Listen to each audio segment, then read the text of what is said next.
Hi, I'm Zanashi, your guide on this journey of self-discovery and transformation. We've already completed the first Meditation and Deep Sleep Audiobook, exploring all 8 chapters in this playlist. Now, it's time to experience them all in one extended journey.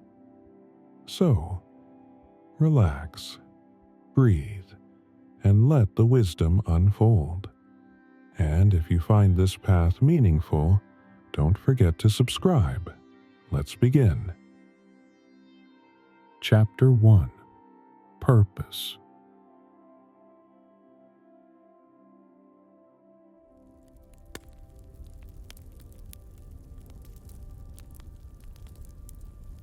Close your eyes. Take a deep breath.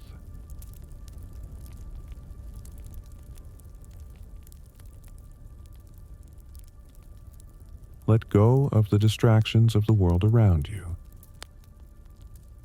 Let go of the expectations, the judgments, and the pressures that you carry with you every day. In this moment, none of that matters. It is just you and this space of stillness. Now, let your breath guide you. Feel the air entering your body, nourishing you, giving you life. Every breath is a reminder of the life force that is within you, the essence of who you are. You are not just a body. You are not just your thoughts. You are the awareness behind all of it, the eternal presence that is ever-changing, yet always the same. We spend our lives searching for purpose, seeking meaning in the chaos of existence. But the truth is, purpose is not something that you find outside of yourself. It is not something that is given to you. It is something that you must realize within. You were born with purpose, with a unique essence, a spark of life that is meant to express itself in this world.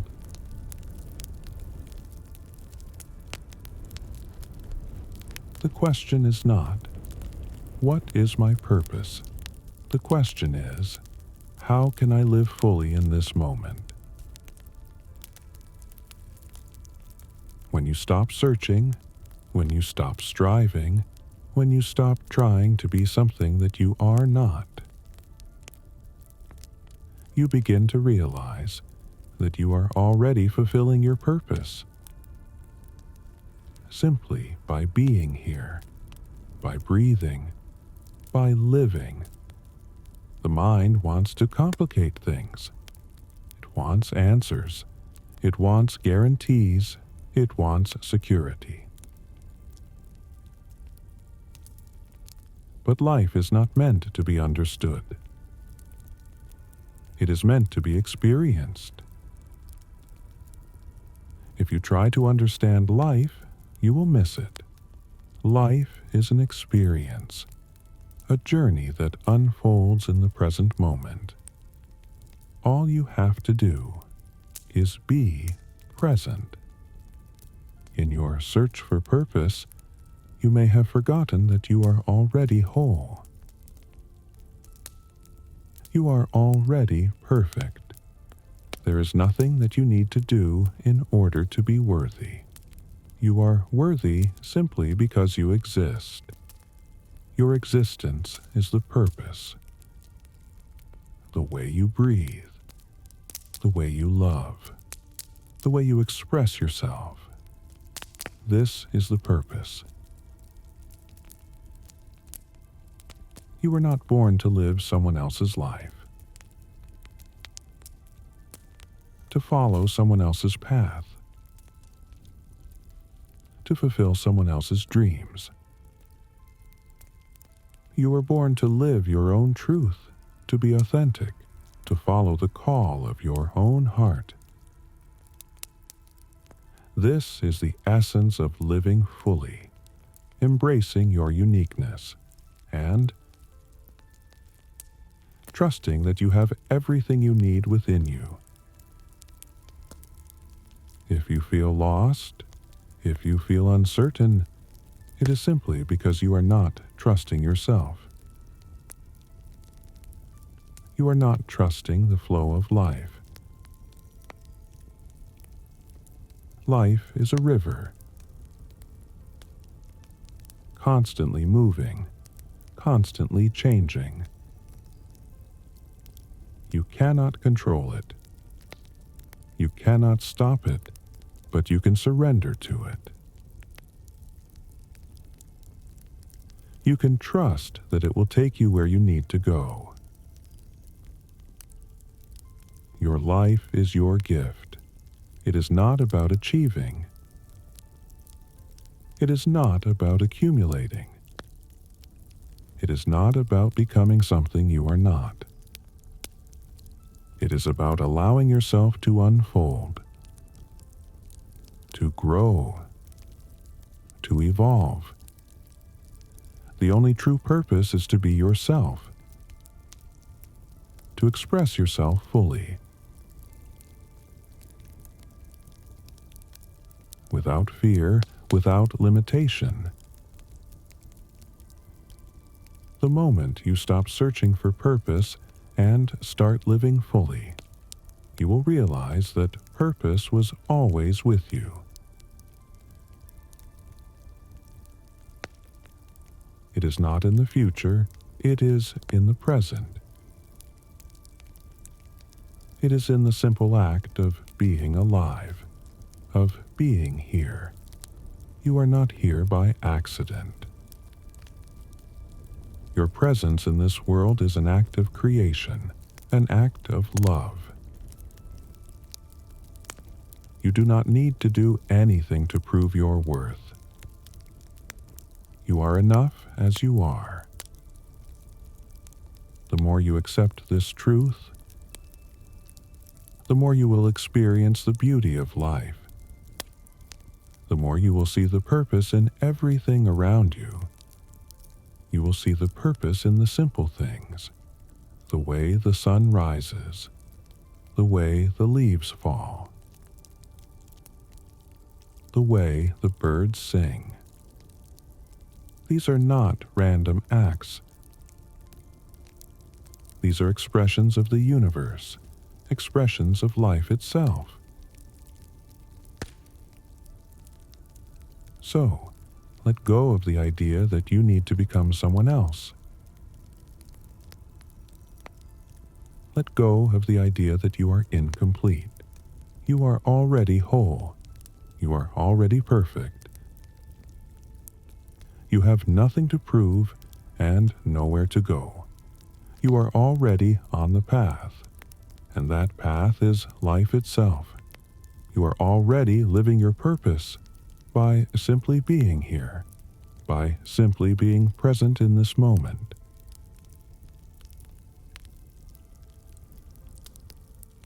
Relax into this truth. Relax into the understanding that everything you seek is already within you. You are the answer to the question you have been asking.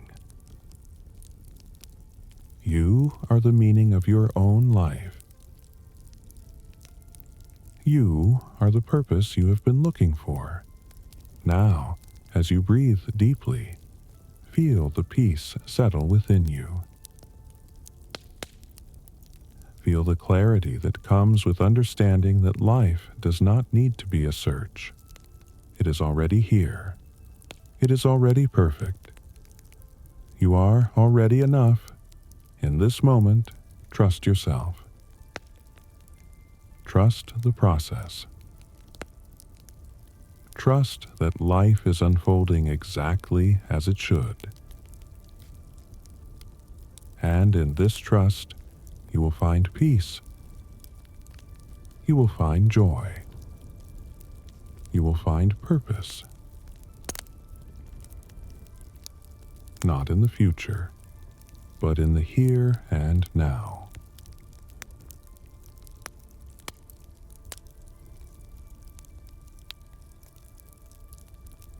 as you rest here in this moment. Remember, you are already living your purpose. You are already the person you are meant to be. Let go of the search. Let go of the striving, and simply be. As you continue to sit in stillness, breathe deeply and let go of any lingering thoughts. Allow yourself to surrender to the quiet that lies beneath the noise of the world. In this moment, nothing matters except your presence. You are not your job, your title, or your role. You are not your past mistakes, your achievements, or your failures. You are simply the awareness that observes them all, a witness to the ebb and flow of life. In truth, there is no purpose that exists outside of you, waiting to be discovered.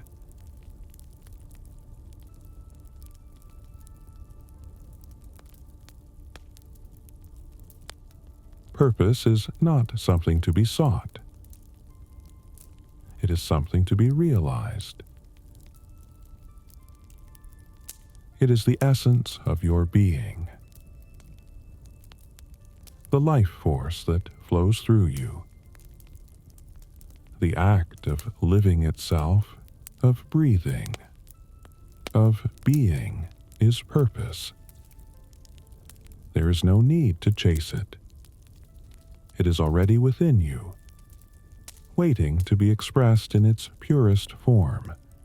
Too often, we are caught up in the illusion that we must achieve, that we must do something extraordinary in order to have value. But the truth is far simpler. Your value is inherent in your existence. You do not need to become someone else. You do not need to prove anything. You are enough, just as you are.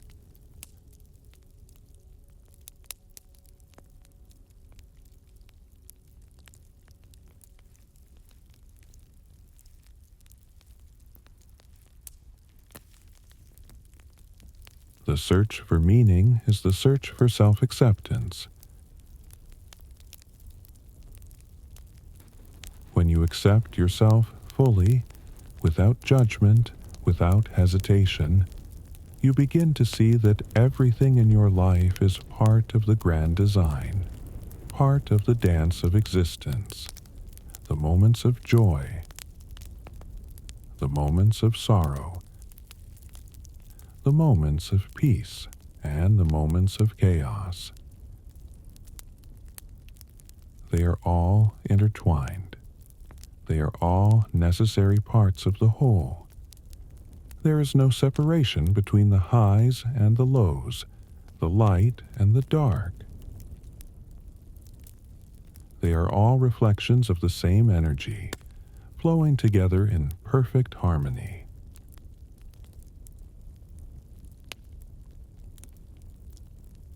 Life is not linear. It is not a straight path from point A to point B. Life is a circle, an infinite cycle of experiences that come and go. There are no final destinations, no ultimate goals to reach. There is only the journey, the unfolding of your own being. And the more you allow yourself to be present with each moment, the more you will come to understand that the journey itself is the purpose. You are not here to be anyone other than yourself. The beauty of life is that it gives you the freedom to express your uniqueness. There is no blueprint for how to live. There is no one way to walk this earth. Your path is yours alone, and it is perfect in its imperfection. The mistakes, the challenges, and the struggles are all part of your growth. They are the very tools that shape you into who you are becoming. If you try to control life, you will be in constant conflict with it. But when you surrender, when you let go of the need to force things to happen, you become a part of the natural flow. You become like a river that moves effortlessly through the landscape, trusting that it will always find its way to the sea. The river does not worry about the rocks, the bends, or the obstacles in its path. It simply flows, and so must you.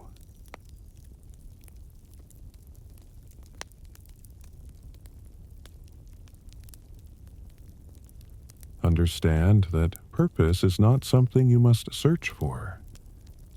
It is not an external thing to be found in success, in wealth, or in recognition. Purpose is a state of being, a state of being fully alive and present in each moment. When you live from this place of deep awareness, everything you do is an expression of purpose. It may not always be grand, it may not always be recognized, but it is always meaningful. The simplest acts, smiling at a stranger, being kind to yourself, showing love to those around you, are as significant as the grandest achievements. Your purpose is to embrace life in its fullness, to see the beauty in the mundane, to find meaning in every moment. The journey of life is not about achieving a destination. It is about realizing the sacredness of each step along the way. The divine is not somewhere out there. It is in the very fabric of your being, in every breath you take, in every heartbeat. There is no right or wrong way to live. There is only the way that resonates with your deepest truth, the way that feels aligned with your heart. Listen to that voice within you. It speaks softly, but it is always there, guiding you toward your highest good. Trust it. Trust yourself. You may encounter moments of doubt, moments when you question your purpose, when you wonder if what you are doing matters. In those moments, remember that your very existence is a gift to the world. Every thought, every word, every action you take ripples out into the universe. Even when you don't see the impact, it is there. It is felt.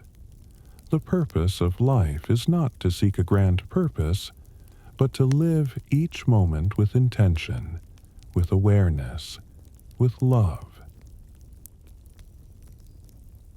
To live from the depth of your being, fully awake to the miracle of existence. Every breath, every movement, every heartbeat is part of the purpose. You are the embodiment of purpose itself.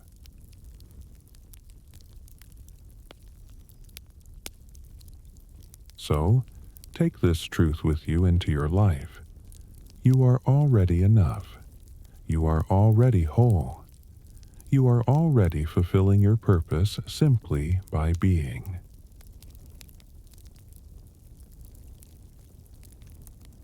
The search is over. There is nothing more to seek. There is only the unfolding of your unique, beautiful life. In the quiet of this moment, allow yourself to sink deeper into the stillness, where all the noise of the world fades away. Let the constant chatter of the mind become distant. like echoes of the past. In this space of peace, you begin to remember your true nature. You are not defined by your circumstances or your achievements. You are not defined by the roles you play or the expectations others place upon you. You are simply the witness, the presence that observes all that arises and passes away. Life is an unfolding mystery, a journey into the unknown. The mind wants certainty. It seeks to control, to predict. But true freedom comes when you surrender to the uncertainty, when you allow yourself to flow with the rhythms of existence. Each moment is a new beginning, a fresh opportunity to experience life with open eyes, to witness the beauty in the simplest of things, the rustling of leaves, the sound of your breath, the feeling of the ground beneath you. Purpose is not something you need to hunt for. It is not something you can grasp with the mind. It is a state of being, a way of living, of waking up to the truth of who you are. Purpose is inherent in the very act of being alive. It is in every breath, every heartbeat, every thought that rises and falls. When you live from this deep understanding, you will begin to see that every moment is full of meaning. You will begin to realize that life does not need to make sense in the way the mind thinks it should. It is enough to simply be. You are here not to chase after some grand vision, but to live authentically, to express the truth of who you are without fear, to live from the heart, not from the expectations of others or from the pressure of what society tells you should matter. You have been given this life to experience, to learn, to grow, and to share your unique light with the world. As you continue to breathe deeply, feel the release of any tension, any doubt, any fear that may be lingering within you. Allow these feelings to melt away as the clouds part and the sun shines through. You do not need to be perfect. You do not need to have all the answers. In fact, life's beauty often lies in its imperfections. It is in the cracks and the folds of life where the light shines through, revealing the truth of who you are. The heart knows what the mind does not. The mind may tell you that you must achieve or accumulate to find your worth. But the heart speaks a different truth. It tells you that you are worthy simply because you exist. You are worthy because you are alive, because you are part of the grand tapestry of life, a unique thread woven into the fabric of the universe.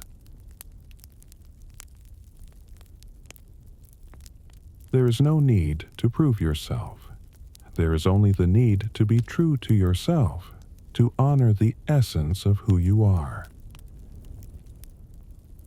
When you let go of the need to seek approval or validation, when you stop trying to live up to the standards of others, you create the space for true fulfillment.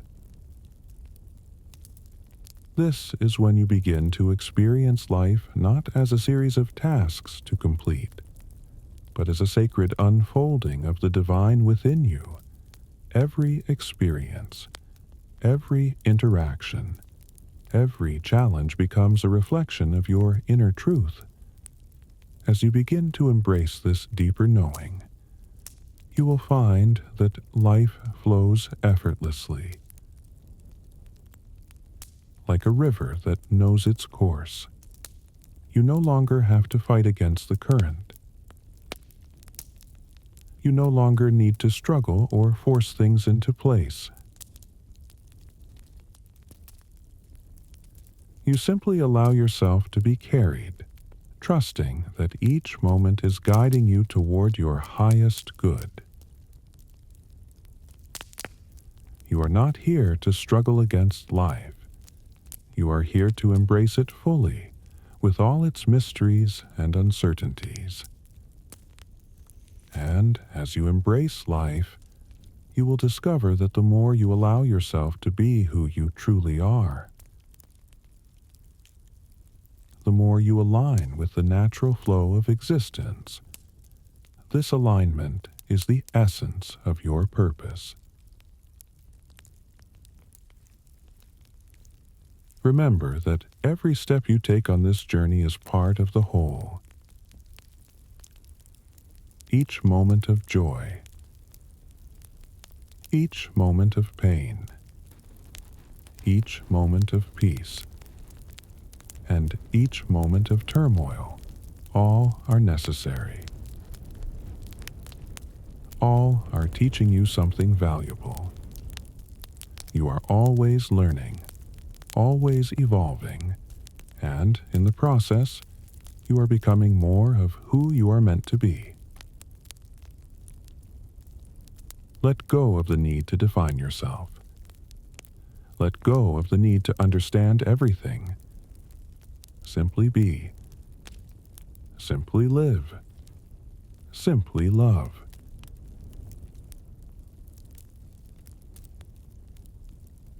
Life is not a destination, but a constant unfolding, a dance with the unknown. Trust it. Trust yourself. Trust that the path you are on is exactly where you are meant to be. And in this trust, you will find your purpose, not in the future, not in a distant dream, but right here, in the present moment, in the simple act of living fully and authentically. As you continue to breathe deeply, you may start to notice a shift in your energy. The tension in your body begins to soften. The thoughts in your mind start to quiet, and the heavy weight of expectations begins to lift. You begin to see that all the noise, all the distractions, were just illusions keeping you from experiencing the true essence of life. In every moment, there is a deep invitation to rest in stillness, to remember that you are more than your thoughts, more than your emotions, more than your circumstances.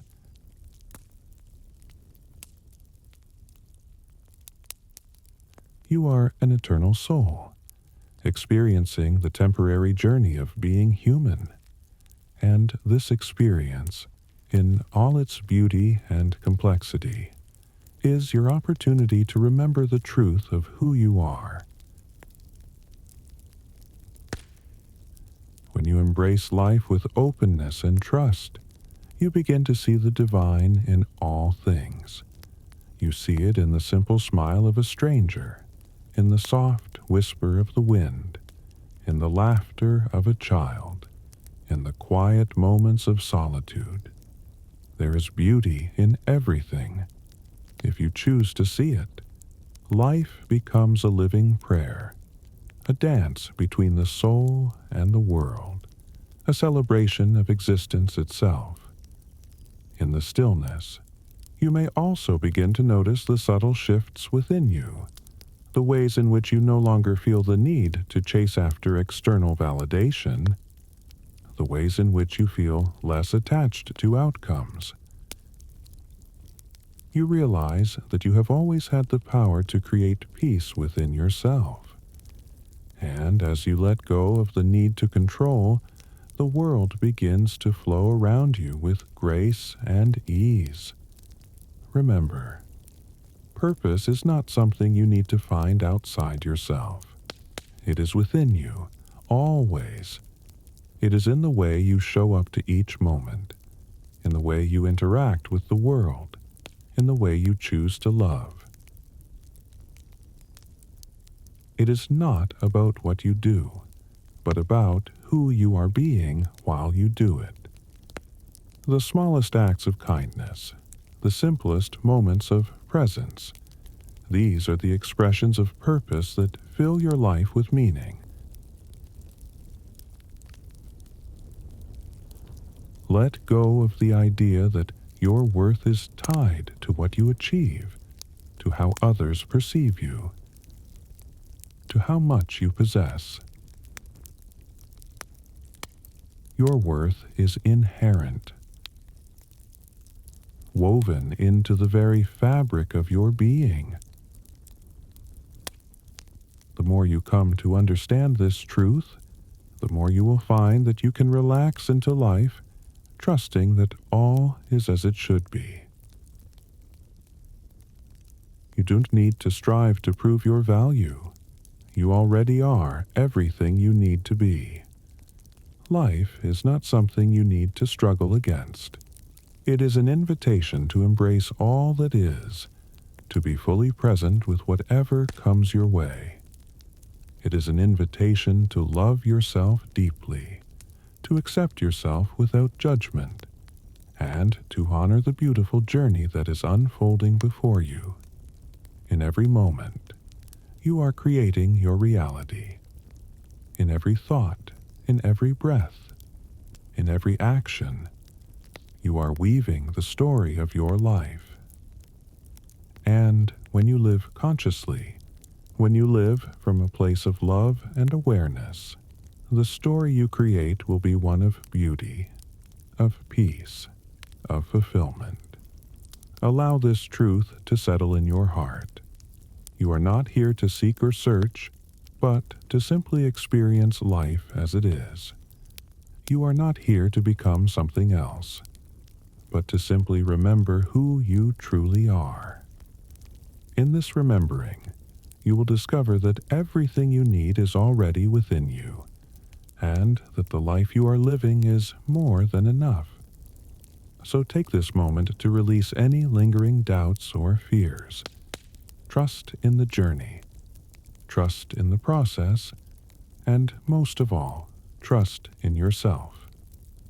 You are exactly where you are meant to be, and as you surrender to the flow of life, you will find that everything you seek will come to you effortlessly, as if it was always meant to be.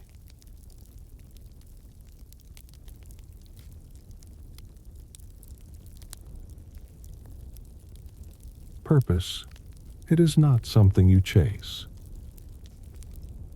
not something waiting in the distance. It is already within you, like a seed, waiting to grow.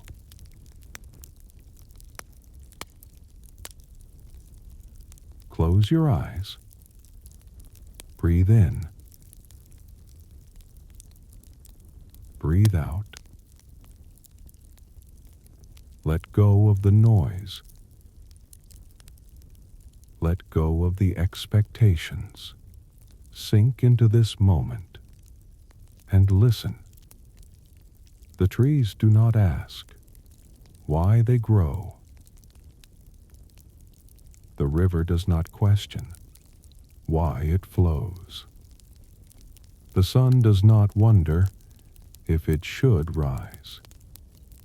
They simply are, flowing in harmony with existence itself, and so must you. Stop searching. Stop grasping. Be still and feel. Your purpose is not outside of you. It is not something to be found. It is something to be realized, like the breath. It is always there, whether you notice it or not. It moves through you, silently guiding, waiting for you to awaken to it. Do not force it. Do not struggle. Let it rise, like the morning sun. Let it unfold, like the petals of a flower. Purpose is not in doing, it is in being. Being fully present, being fully alive, being in harmony with yourself and the world. Whatever you do, do it with presence, with love, with truth. A simple step becomes a dance. A single breath becomes a meditation. A small act becomes a sacred offering. This is purpose, not a destination, not a goal, but a way of being, a way of living. So breathe. Feel the rhythm of life within you. Let go of doubt. Let go of fear. And walk your path, not in search of purpose, but as an expression of it. For when you are present, when you are awake, when you are fully yourself, you are already living your highest purpose.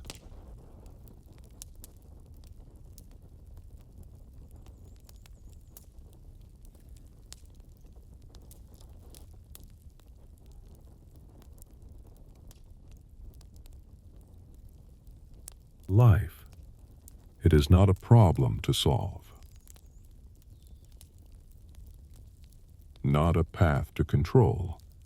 It is a river, flowing endlessly, and you are the traveler. Close your eyes. Breathe in, breathe out. Feel the rhythm of existence. Feel the stillness beneath the movement. This is life, unfolding. The wind does not resist. It moves freely, effortlessly. The ocean does not cling to the waves. It allows them to rise and fall. So why do you hold on? Why do you fight the current? Let go. Flow with life, not against it. Feel the weight of expectations. Dissolve. Feel the need for control. Disappear. Life is not about reaching a destination. It is about being here, now. Not chasing, but experiencing. Not grasping, but allowing. Joy and sorrow, light and darkness, beginnings and endings, all are part of the dance. Do not cling to one or run from the other. Embrace both, for they are one. A flower does not rush to bloom. A bird does not fear the open sky.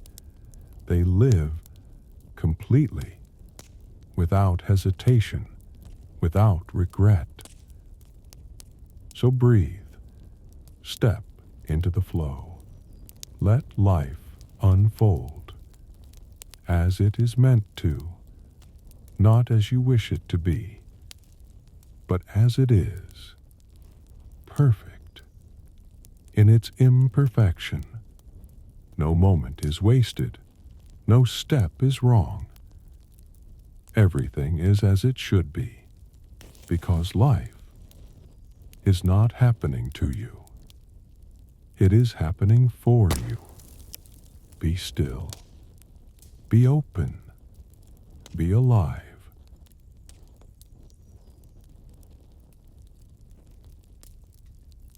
You are already on the path, even when you do not see it. Even when the road seems unclear, life is unfolding perfectly in its own way. There is no need to rush, no need to force. The river does not ask where it is going, yet it always reaches the ocean. Your purpose is not something outside of you. It is not waiting in the future. It is here, now, woven into this very moment, in the way you speak, in the way you listen, in the way you simply exist. Do not search for meaning. Live in a way that makes meaning unnecessary. Let every step, every breath be enough. Not because it leads somewhere, but because it already is. A bird does not question the sky. It simply flies. A flower does not demand to know its purpose. It simply blooms. So let yourself be, without needing an answer, without waiting for permission. Move like the wind, free, effortless. Shine like the sun, without asking why. Be like the earth, steady, yet ever-changing. For life is not something to figure out. It is something to experience. And the deeper you live, the clearer your purpose becomes. Not as a goal, not as a destination, but as the quiet knowing that you are exactly where you need to be.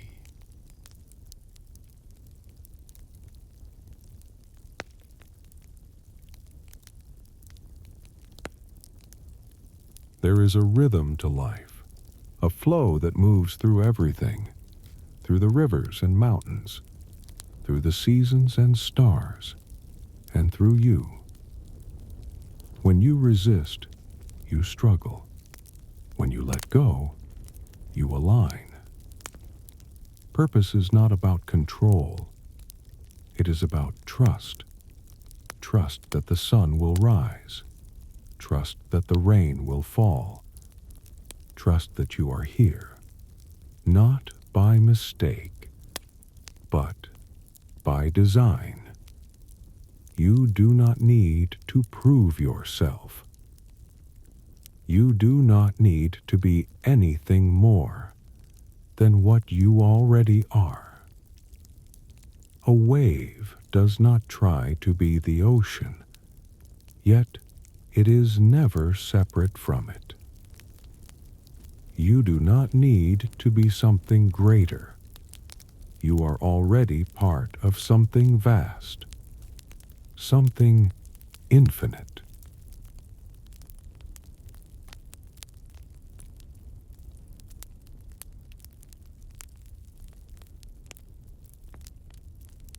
Purpose is not a role you play, not a title you hold. It is the energy you bring to each moment, to each breath, to each thought. Some days you may feel lost. Some days the path may seem hidden. But even in stillness, life is moving. Even in silence, purpose is unfolding. So step forward, not in fear, but in trust.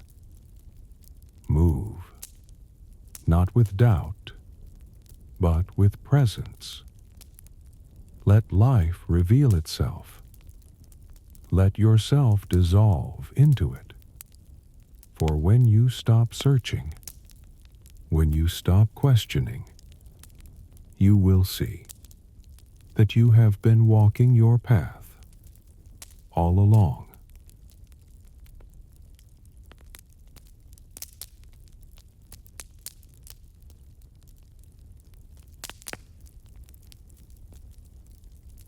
There is no wrong step, no missed path, no moment wasted. Every choice, every experience, every joy and sorrow has brought you here, to this moment, to this breath. Do not dwell on what could have been. Do not chase what is yet to come. Life is not behind you. Life is not ahead of you. Life is now. Only now. The tree does not regret its fallen leaves.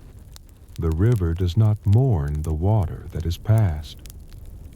They simply continue, unfolding, expanding, becoming. And so do you. You are not stuck. You are growing. Even when you cannot see it, even when the movement is quiet. Purpose is not about speed, not about reaching faster. It is about depth, about being fully here. For every moment, for every breath, what you seek is already seeking you. What you long for is already within you. So trust. Let go of the need to force. Let go of the need to control. Be like the sky, vast, open, at peace. Be like the ocean, deep, flowing, unshaken. For in the end, there is nowhere else to go, nothing else to become. Only this, only now, only you, exactly as you are.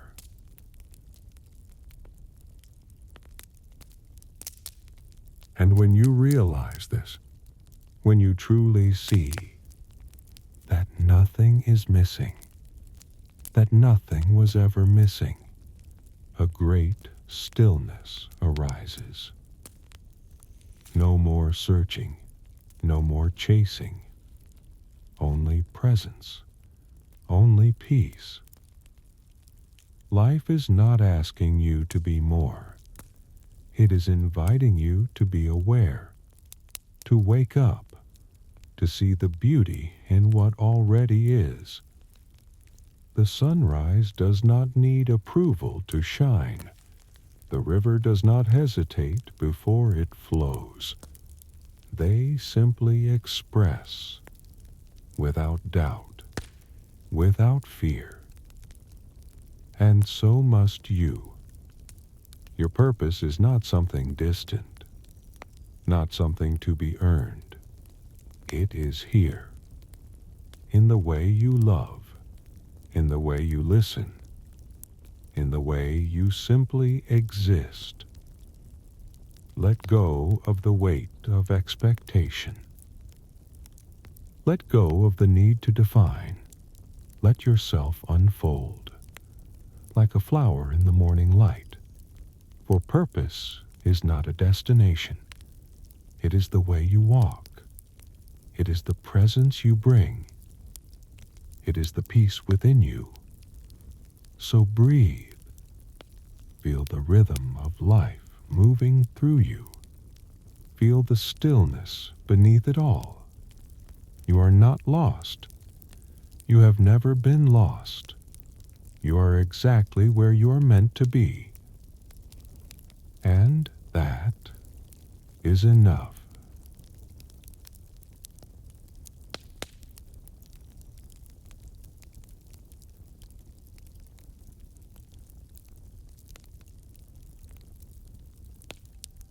And when you accept this, when you stop resisting, a gentle ease begins to fill your being, a softness, like the breeze through the trees, like the quiet ripples on a still lake.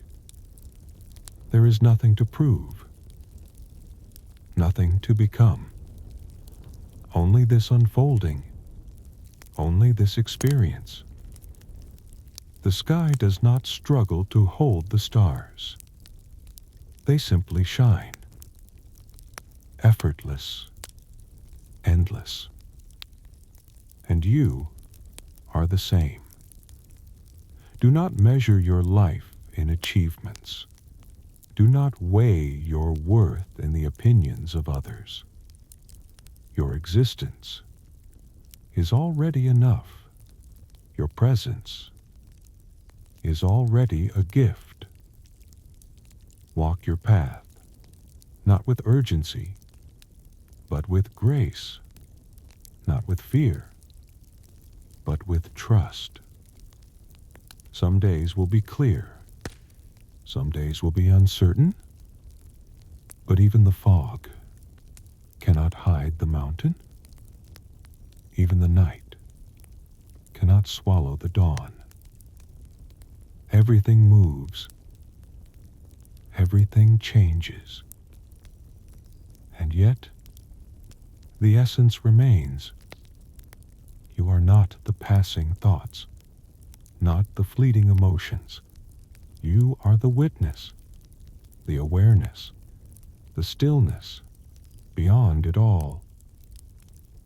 Let this knowing settle into you. Let it take root, like a tree growing into the earth. Let it expand, like the sky stretching into infinity. For life is not something to win. It is something to embrace. And your purpose is not somewhere out there. It is here, in this breath, in this moment, in the quiet truth that you are already whole.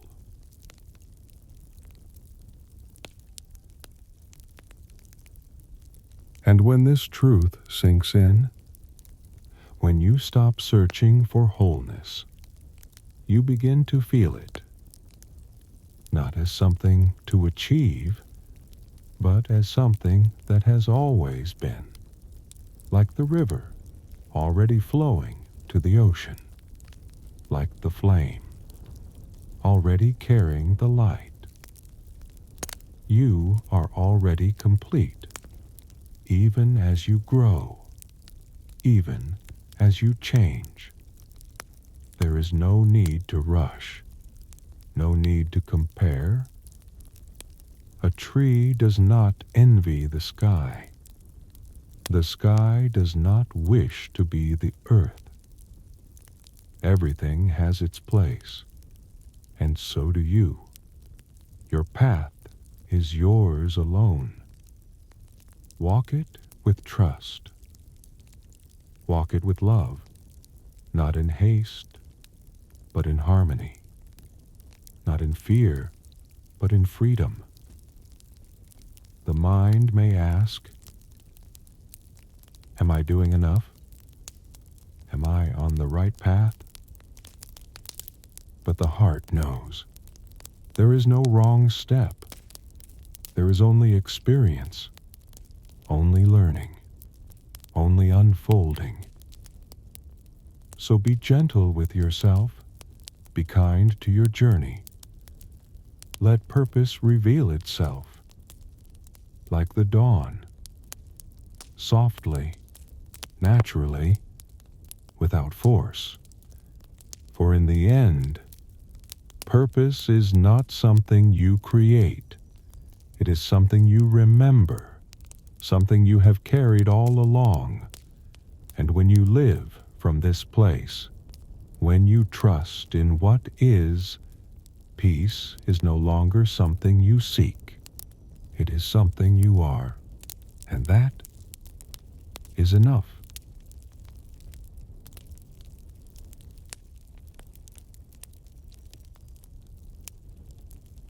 And in this understanding, you realize the truth. That purpose is not a destination. It is the very essence of life itself. A quiet knowing. A deep connection to the flow of existence. There is no final moment, no perfect achievement. There is only this eternal unfolding. This dance with life. This rhythm that beats in your chest with every breath, with every step. The search ends. Not when you find something outside of yourself, but when you realize that all you have ever needed was already within you, waiting for you to notice, waiting for you to remember. Purpose is not about doing more. It is about being more, being fully present, fully alive, fully yourself. So walk with your heart open. Let go of expectations. Embrace the mystery of life and know that every moment, every choice, every experience is part of your purpose. You are already on your path. You are already living your purpose. And with every breath, you are fulfilling the greatest truth of all. You are enough, exactly as you are. And that is the beauty of life. That is the grace of purpose.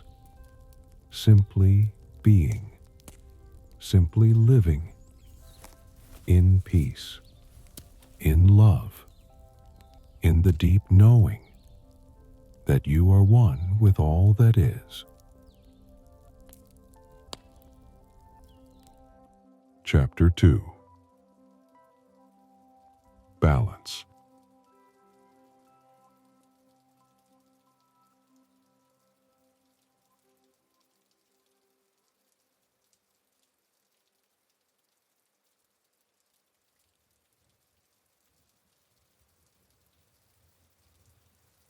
Imagine a tree standing in the forest. It does not worry about the wind, nor does it fight the rain. It simply stands, grounded, rooted deep in the earth, knowing that it is a part of the whole. The tree is balanced because it knows it cannot control the wind, just as it cannot control the rain. Yet, it stands. It grows. It reaches for the sky, always in harmony with the forces that surround it. In the same way, life is a dance of forces. Some we can control, others we cannot. The balance is not found in pushing against what is, but in surrendering to it. Think of a river. It flows without resistance, carving its way through valleys and mountains, always moving forward, always accepting the course it must take. When a river reaches a rock, it does not stop. It does not argue with the rock. It does not shout, "Move." No, it simply flows around it, finding its way, finding balance. And this, my friend, is the secret to living with balance. Life will bring obstacles. Life will bring challenges.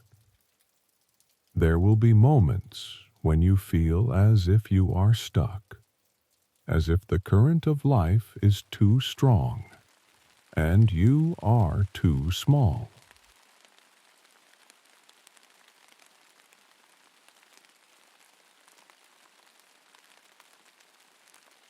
But remember the river.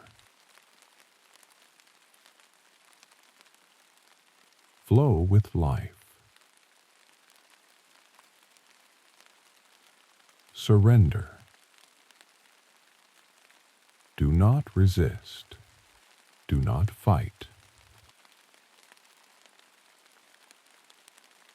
Because fighting will only create more resistance.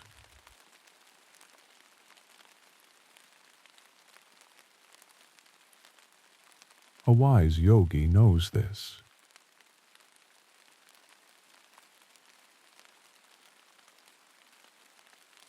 The yogi knows that the path to balance is not a straight line. It is a winding path, full of unexpected turns. And yet, the yogi does not seek to control the path. The yogi walks with it, aware, awake. In yoga, the practice is not to conquer your body, but to find harmony with it, to listen to its whispers, to move with its natural rhythm.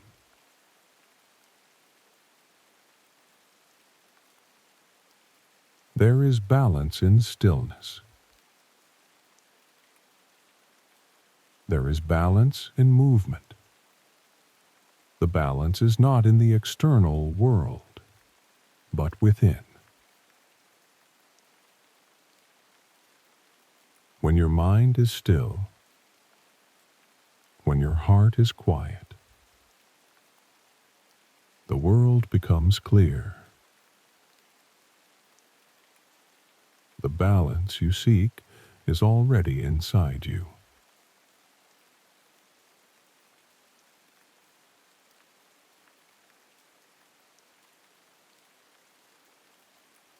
Meditation is the art of finding that stillness within. It is not about achieving anything, but about being. When you sit in meditation, you are not trying to stop your thoughts. You are simply watching them, observing them without attachment. And as you watch, you begin to realize that you are not the thoughts. You are the observer. You are the space between the thoughts. And in that space, there is balance.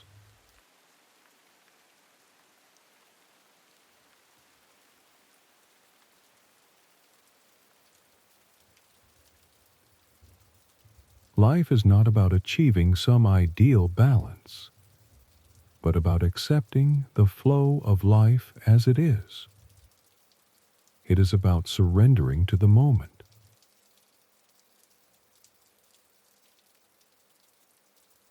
Trusting that the universe, like the river, will carry you exactly where you need to go.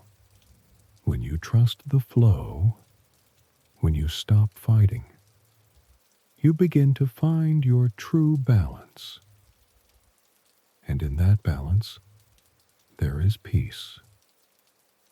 Now, sit with this. Let it sink into your being. Breathe deeply.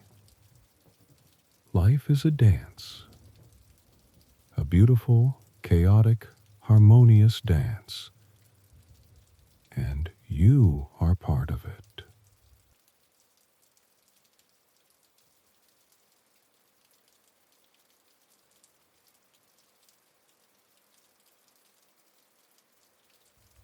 The more you let go, the more you surrender, the more you will find your own rhythm, your own balance, and in that balance, you will find freedom.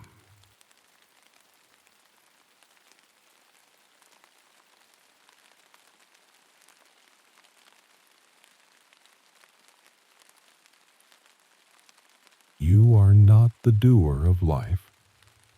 You are the observer. Life moves around you, and you move with it.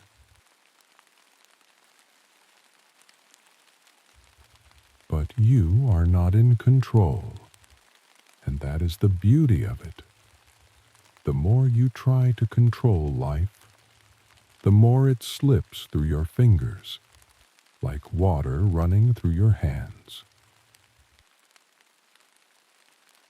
The tighter you hold, the faster it escapes.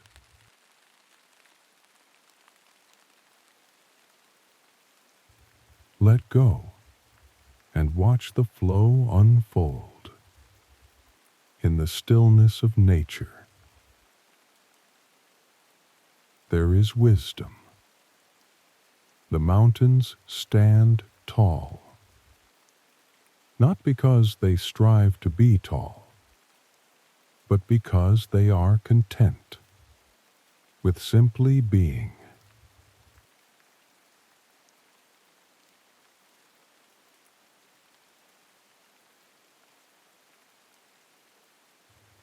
The ocean does not chase the shore. It meets it gently, with patience and understanding.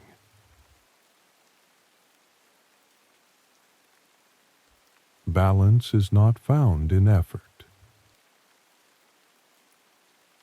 It is found in surrender, in accepting life as it comes,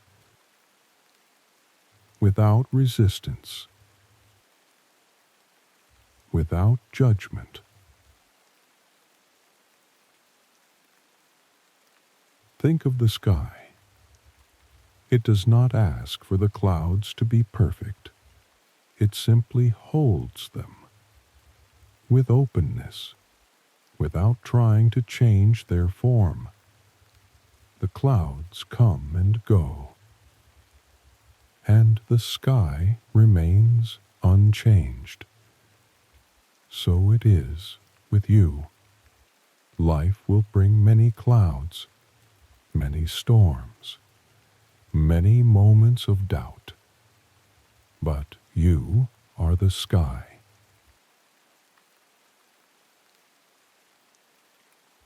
You are the vastness, and nothing can disturb your peace. When you remember who you are.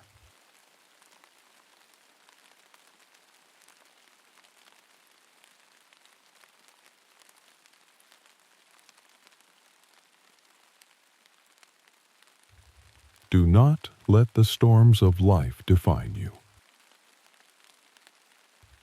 You are not the clouds. You are the sky that holds them.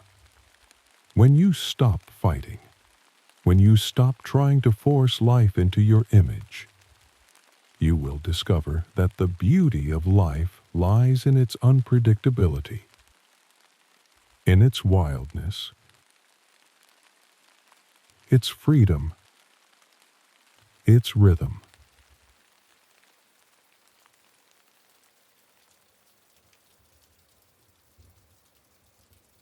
Meditation teaches you this truth. In the silence of your mind, you realize that everything you need is already here within you. You do not need to search for peace. You do not need to chase happiness. You do not need to fight for balance. All of these things are within you, waiting to be recognized.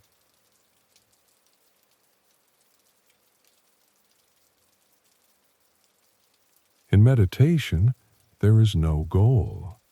There is no destination. There is only the present moment. And in that moment, you find everything.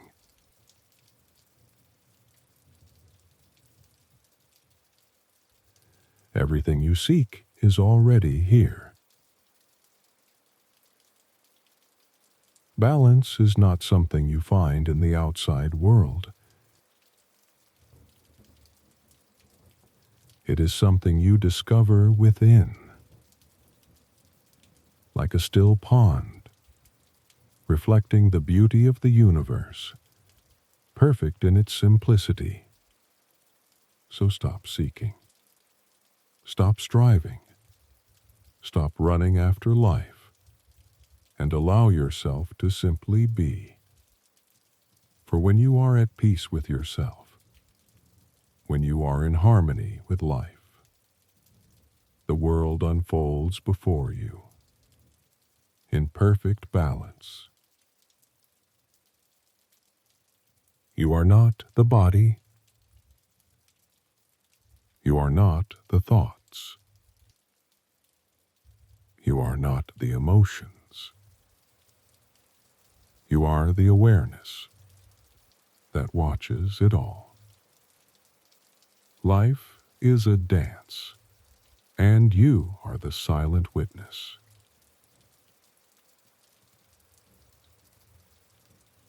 You do not need to move. You do not need to change. You are the stillness behind the movement. The more you cling to the moment, the more it escapes you. Like the wind slipping through your fingers, it cannot be caught. It cannot be held. But when you let it flow, it becomes a part of you. The trees stand in the breeze, not trying to be anything. Just standing, rooted in their existence, and the wind flows through them.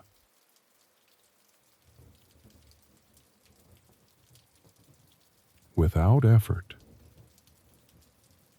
without resistance, this is the dance of life. It does not ask for your effort. It does not ask for your struggle. It simply asks for your surrender. The river flows. It does not fight the rocks. It does not fight the banks. It flows. And in its flow, it is free. When you stop fighting, when you stop trying to control the flow, you will realize that you are the river. You are the freedom. You are the peace. The mind may try to take control, but the mind is like the wind. It comes, it goes, but the sky remains. The sky does not try to hold the wind. It simply lets it pass. You are the sky. You are the vastness, and nothing can disturb your peace unless you allow it. When you are in tune with yourself, you will find that life becomes effortless. Like a bird flying, it does not struggle to stay in the air. It simply surrenders to the wind, and the wind carries it. In the stillness of your being, you will find everything you need, not in the future, not in the past, but in the present moment. Let go. Let go of all the stories. Let go of all the plans, and simply be. In this being, you will discover a peace a peace that has always been within you, a peace that has never left you. So relax, surrender, and allow life to unfold in its own time, in its own rhythm, and you will see that it is perfect, just as it is.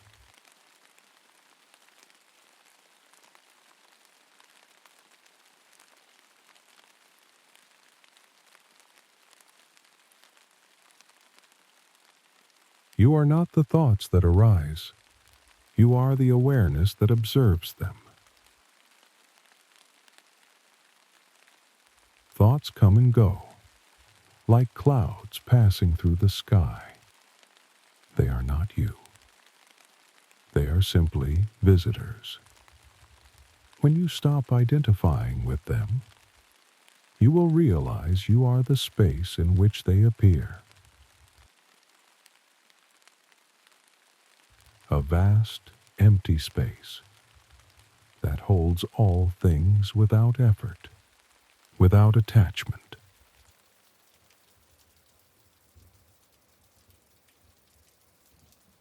The more you try to control your thoughts, the more they will control you.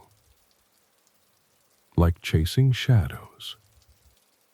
The more you chase, the farther they run.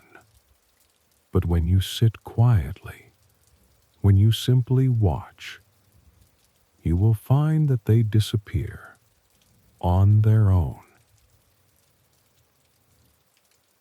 There is no need to force anything. Life is not a battlefield.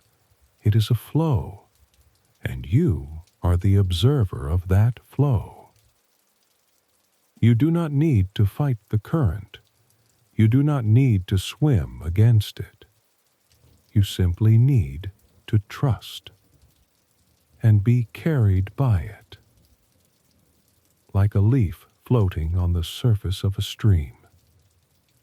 It does not struggle. It does not resist. It simply moves wherever the flow takes it, and in that moving, it is free. The universe is not a machine to be fixed. It is an organism to be experienced. It is a dance to be joined. When you let go of your need to control, you will see that life moves with grace. It moves with beauty, and you are a part of that movement. Do not try to change the course of the river. Do not try to change the wind. Instead, become the river. Become the wind. And in that becoming, you will discover that you are the essence of life itself. You are not separate from the universe. You are one with it. The mountains are within you. The stars are within you. The oceans are within you. And in that vastness, you are home. When you remember who you are, when you remember that you are the sky, the clouds will no longer trouble you. They will come and go. But you will remain, always unchanged, always at peace. So surrender to the flow of life. Let go of the need to control. And in that surrender, you will find everything you seek, for it is already within you, waiting for you to remember. You are not the body. You are not the mind. You are the stillness between them, the silence that holds them, Life does not need to be forced. It does not need to be shaped. It simply needs to be allowed to unfold on its own. Like a flower opening to the sun, it does not struggle. It does not rush. It simply opens in its own time.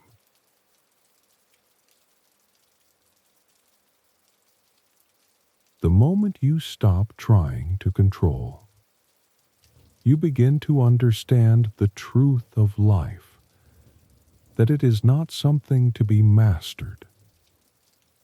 It is something to be lived. And when you live it fully, without expectation, without attachment, you will find peace. Look at the trees. They do not seek to be tall. They do not seek to grow fast. They grow simply because it is their nature, and so must you. Simply be, simply grow, without effort, without strain. The more you struggle, the more life becomes a battle. But when you surrender, you discover that life is not a war. It is a dance. A dance where the music is the heartbeat of the universe. And you are the one who listens and moves in harmony with it. You are not the one who moves. You are the one who is moved.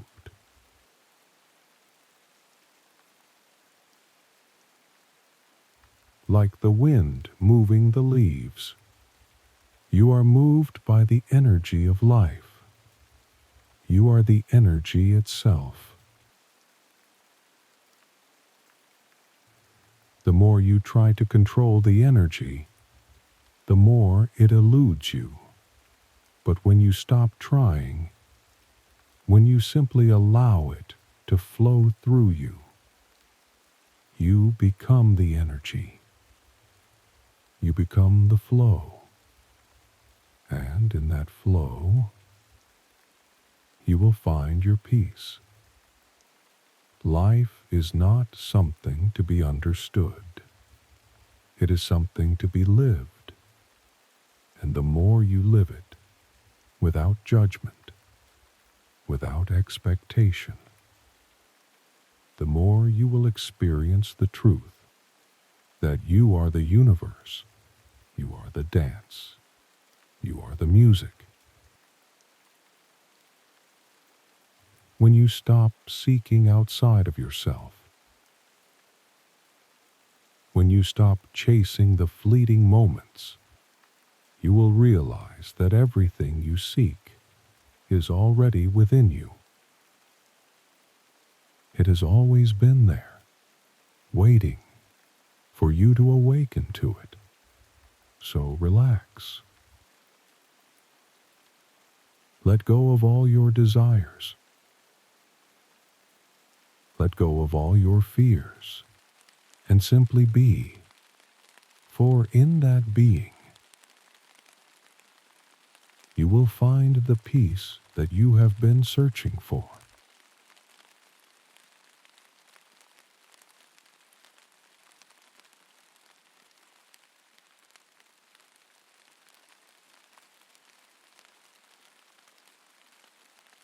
Look at the nature around you. See how everything moves in perfect harmony. The trees sway with the wind. The birds soar through the sky. The rivers flow without effort.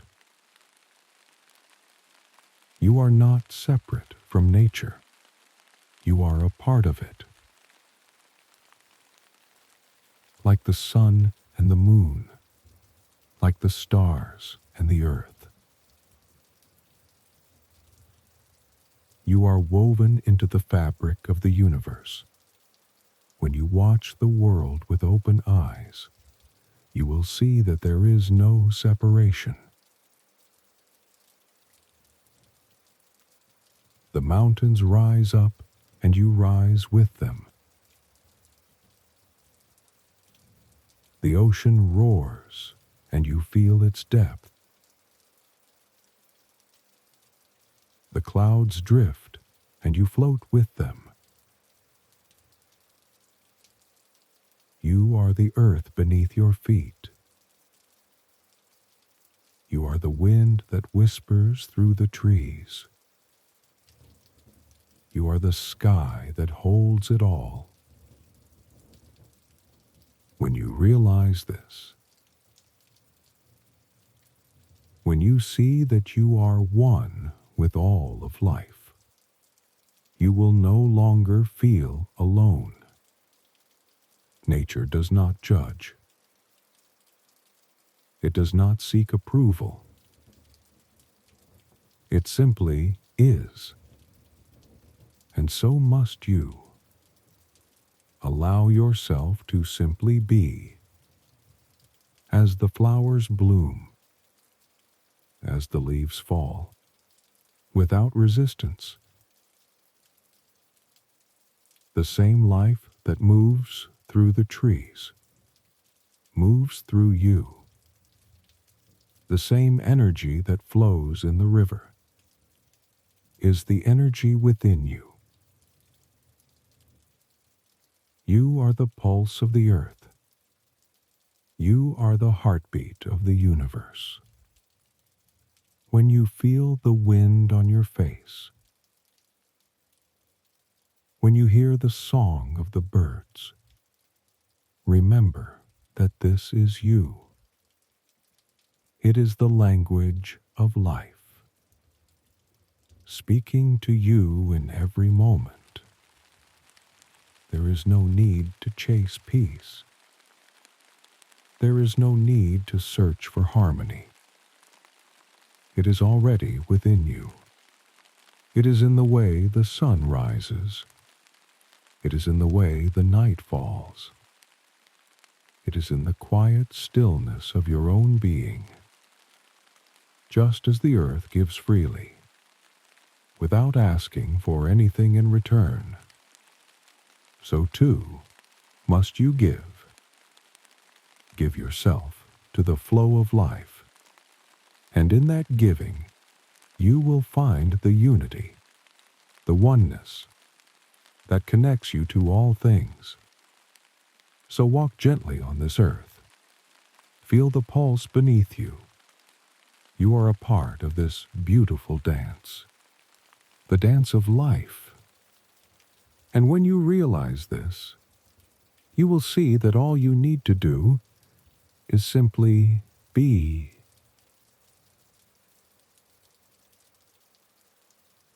Look at the mountains. They do not hurry to rise. They do not strive to be taller. They simply are.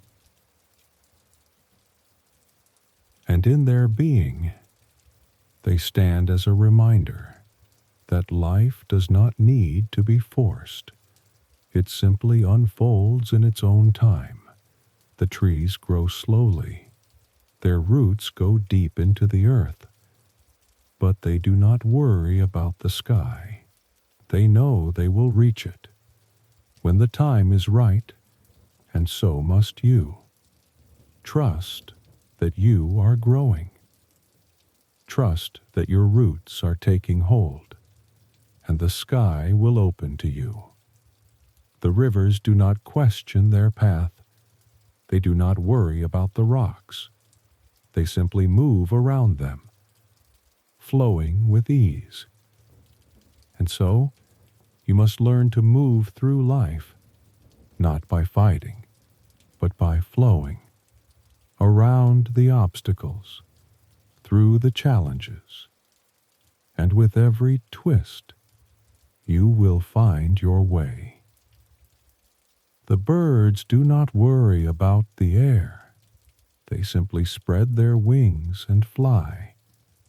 And when you open your heart, when you trust in the rhythm of life, you too will soar, without fear, without doubt. Remember, you are nature. You are the sky. You are the ocean. You are the breeze that dances through the trees. There is no separation. There is only oneness. When you sit quietly and listen to the sounds of the earth, you will hear your own heartbeat. You will feel the pulse of life. And in that moment, you will know that you are home. You do not need to search for yourself.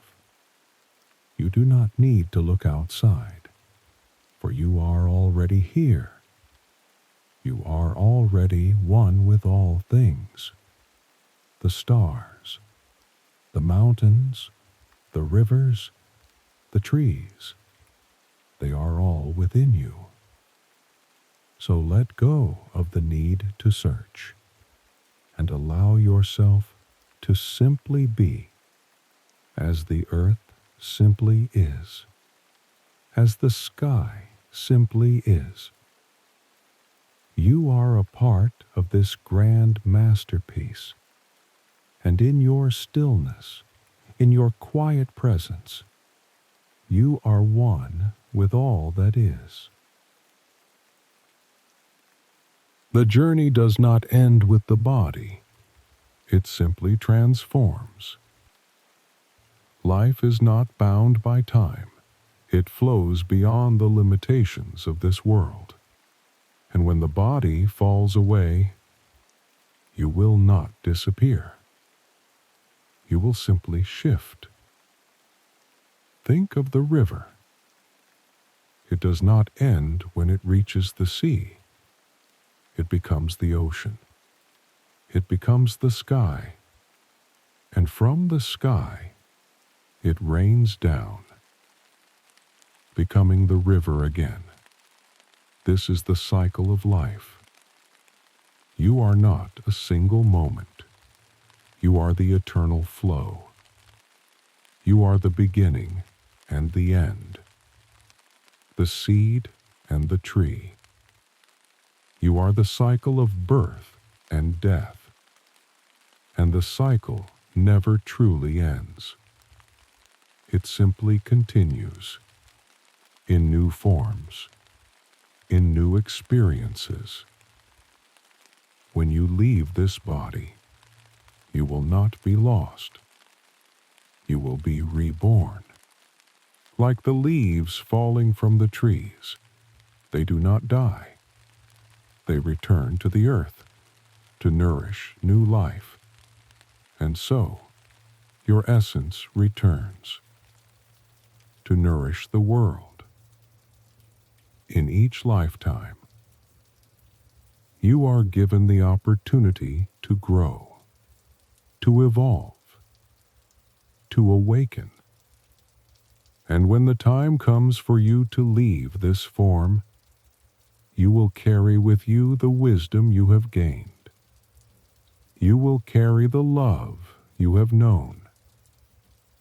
And it will be woven into the next chapter of your journey. Do not fear death, for it is not an ending. It is simply a transition, a return to the source, a return to the vastness, where all things are born, and from where all things will return. In this cycle, there is no loss. There is only transformation. The soul is timeless. It moves from one body to the next, from one experience to another, and in each lifetime, it becomes more more awake, more aware, more whole. You are not bound by the limitations of this world. You are the eternal essence, the spark of life that cannot be extinguished. You are the rain that falls, and the soil that receives it. You are the tree that grows, and the wind that carries its seeds. So when the time comes for you to leave this body, know that you are not going anywhere. You are simply moving to the next step in your journey. And the journey is endless. It is infinite. And you are one with it forever.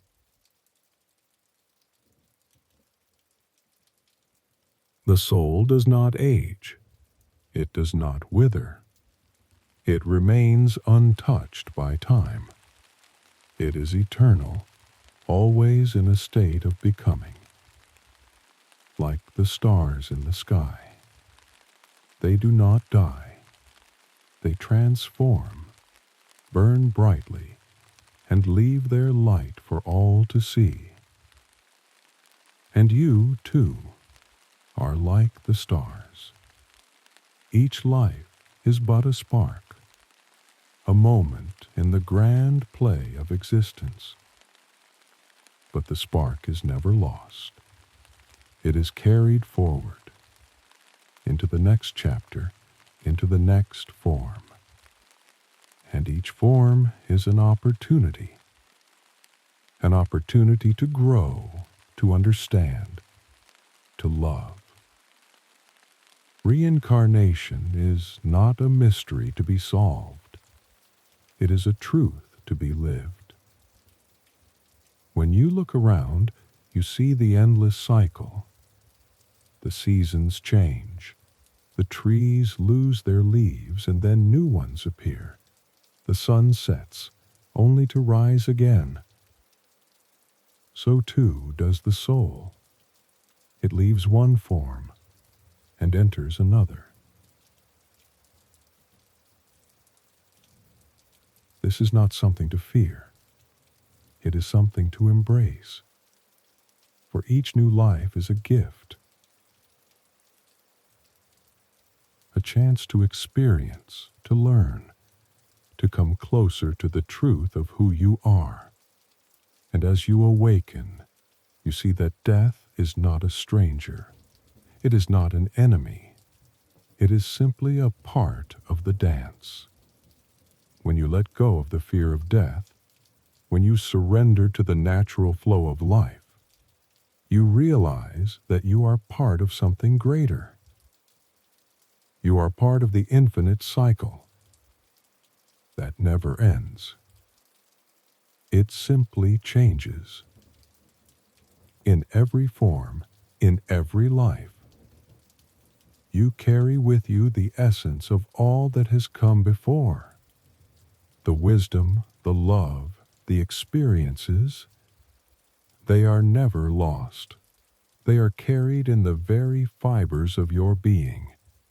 And when you leave one life, you step into another, ready to continue your journey, ready to continue growing.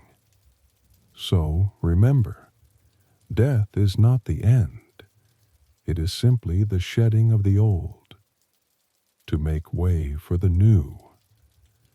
Just as the caterpillar becomes the butterfly, so too does the soul evolve from one form to the next.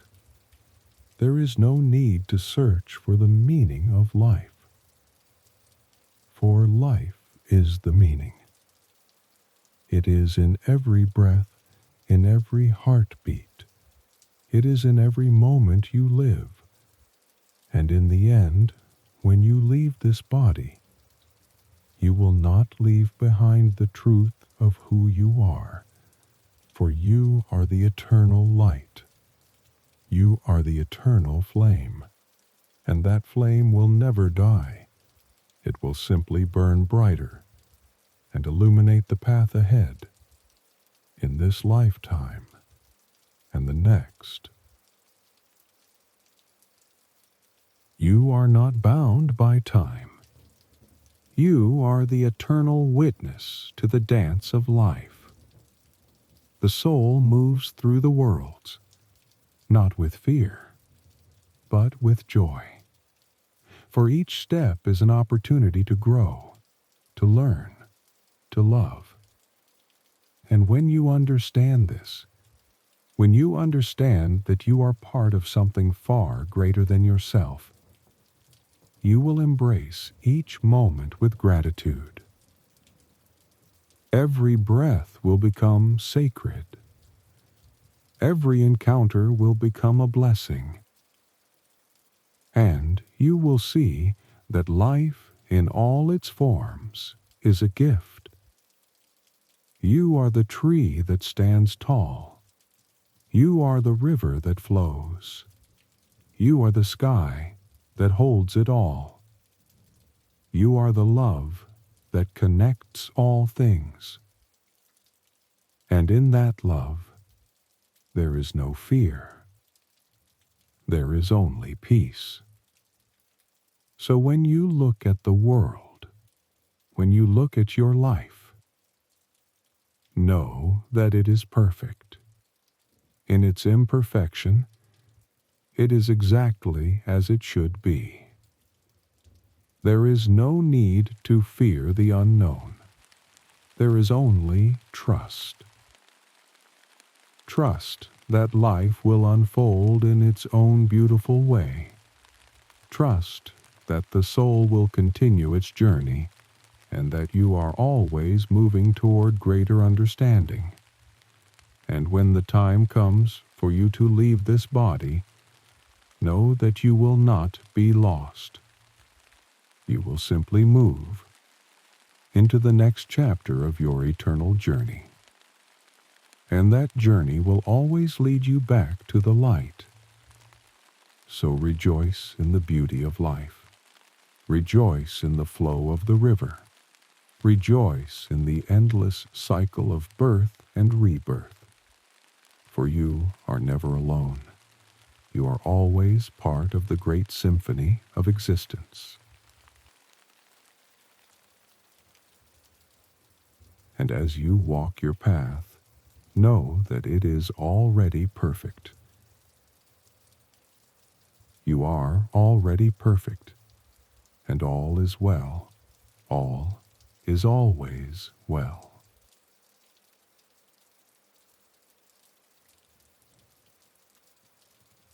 Balance is not something to chase. It is something to return to.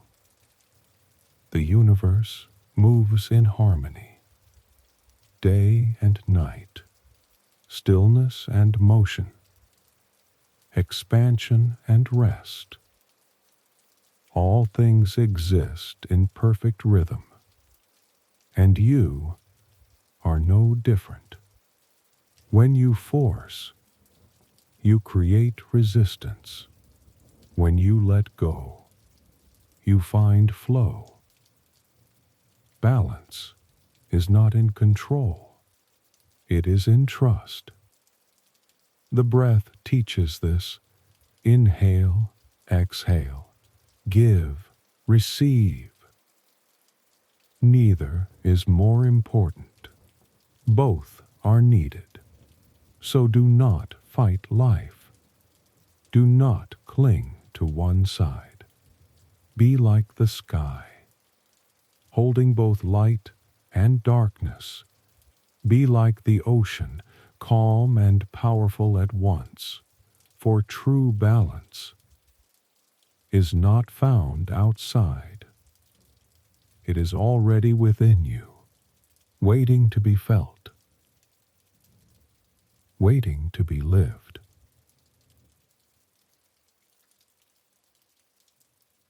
Everything in existence moves in harmony. The stars do not rush across the sky. The river does not resist its path. Nature trusts its rhythm, and so must you.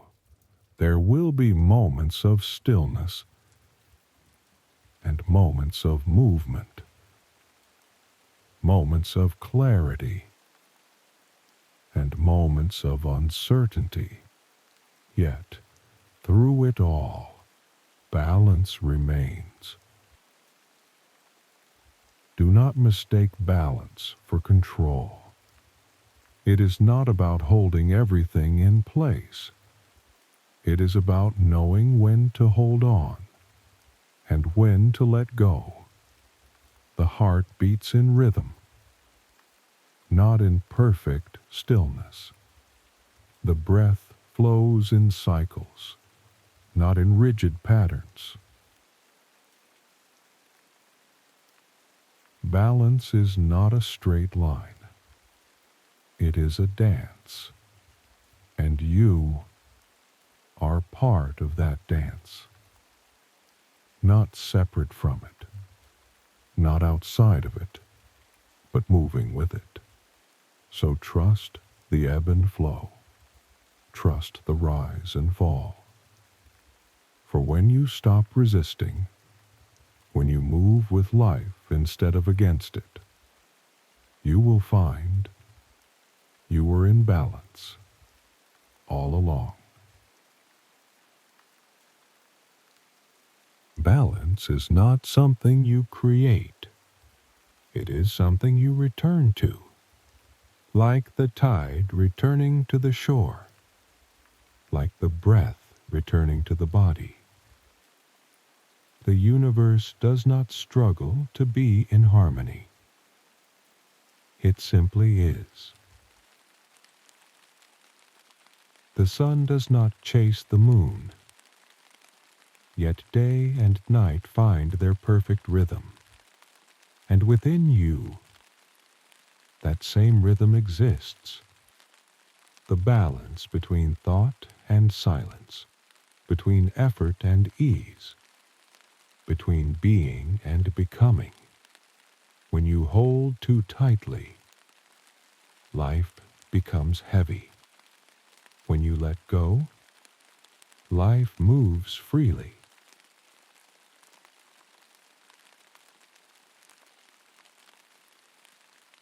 Balance is found in trust. Trust in the wisdom of life.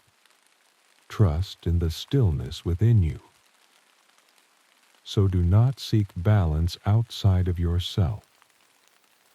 It has always been within you, waiting, like the calm beneath the waves, like the sky that holds every passing storm, no matter how far you wander, no matter how lost you feel.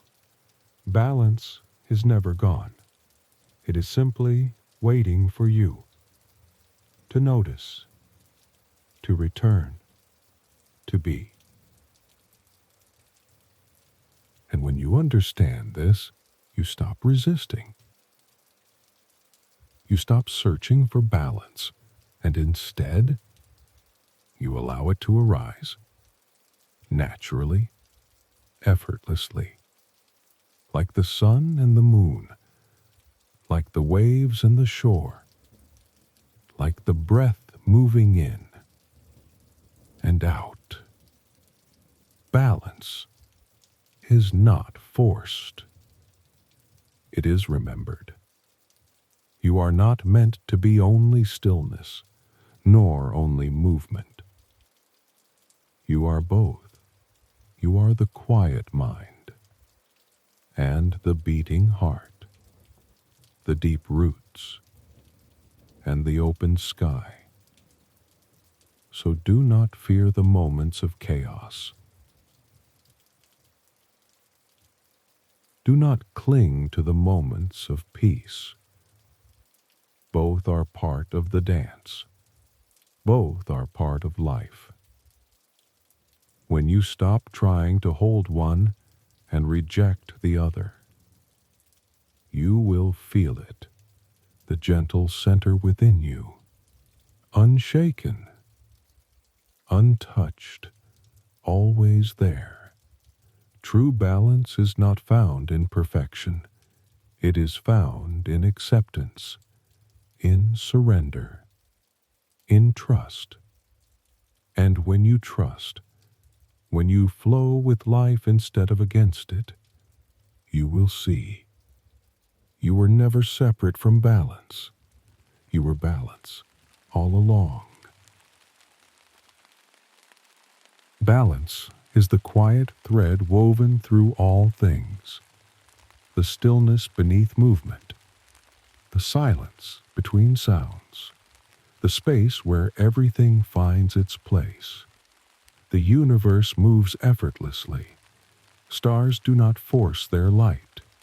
Rivers do not resist their course. Everything flows in its own perfect rhythm. And you are part of that rhythm. Not separate, not outside, but deeply connected. When you stop chasing, when you stop resisting, you return to the balance that was always within you.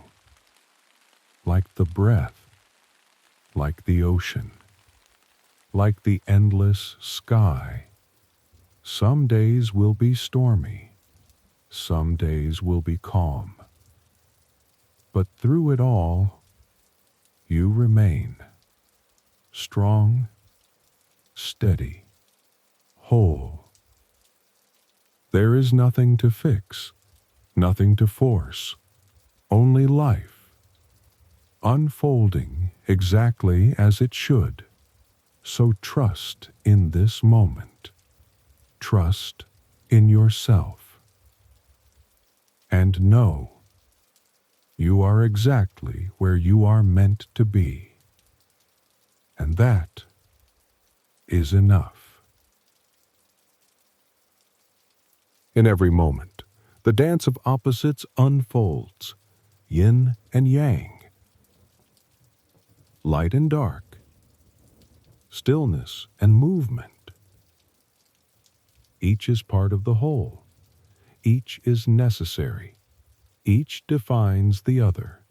Without night, there would be no day. Without rest, there would be no energy. Without silence, there would be no sound. These opposites are not enemies. They are partners, each playing its role in the grand dance of life. Yin is the quiet, the passive, the receptive. Yang is the active, the dynamic, the force. Together they create harmony. Together they create balance.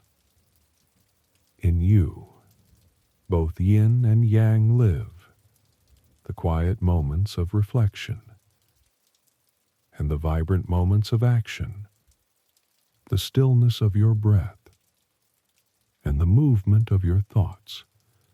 When you resist either side, when you try to force the balance, you create tension.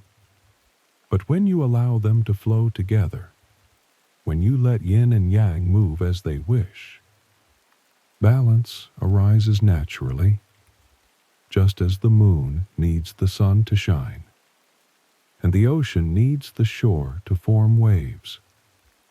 You need both sides of yourself to be whole, to be complete. So, do not fear the darkness. Do not fear the quiet moments, for they are just as important as the light. Do not run from the action. Do not resist the movement of life, for it too is necessary. Embrace the dance. Embrace both sides, and as you do, you will find the perfect balance, the peace that comes when you accept both yin and yang as one. And in that acceptance, you will discover that balance is not something you need to find. It is something you simply are already, in this moment, in this breath, in this life. So trust in the flow of life.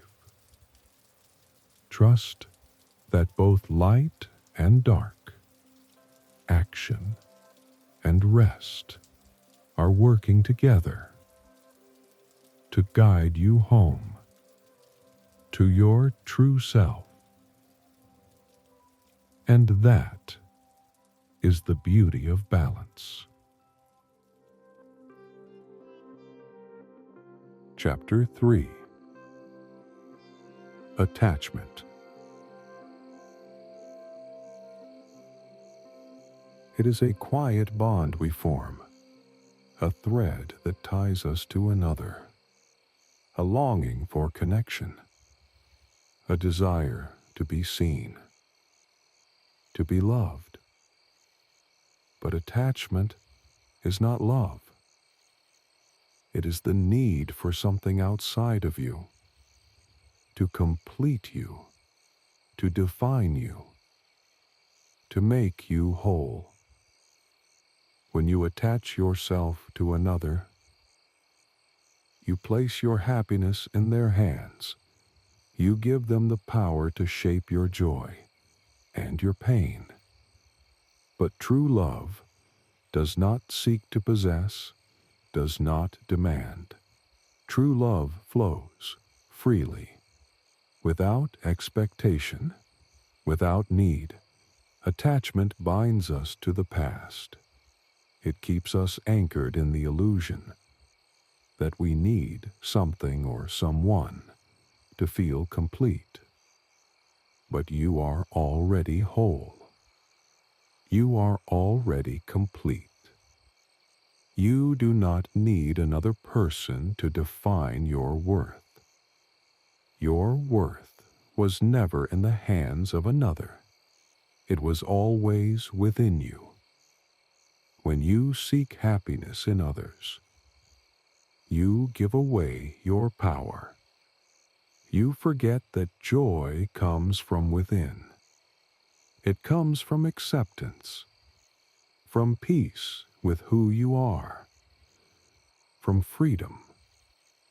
The problem with attachment is this: it leads to suffering. When you attach to something outside of you, you fear its loss. You cling, you control, and in doing so, you lose yourself. True love is not about possession. It is not about ownership. It is about freedom. To love without chains. To be together without losing yourself. The heart, like the sky, is vast. It has room for all, without attachment, without the need to claim. So, release the chains of attachment. Let go of the need to control another's love. Let love flow freely, as it was meant to.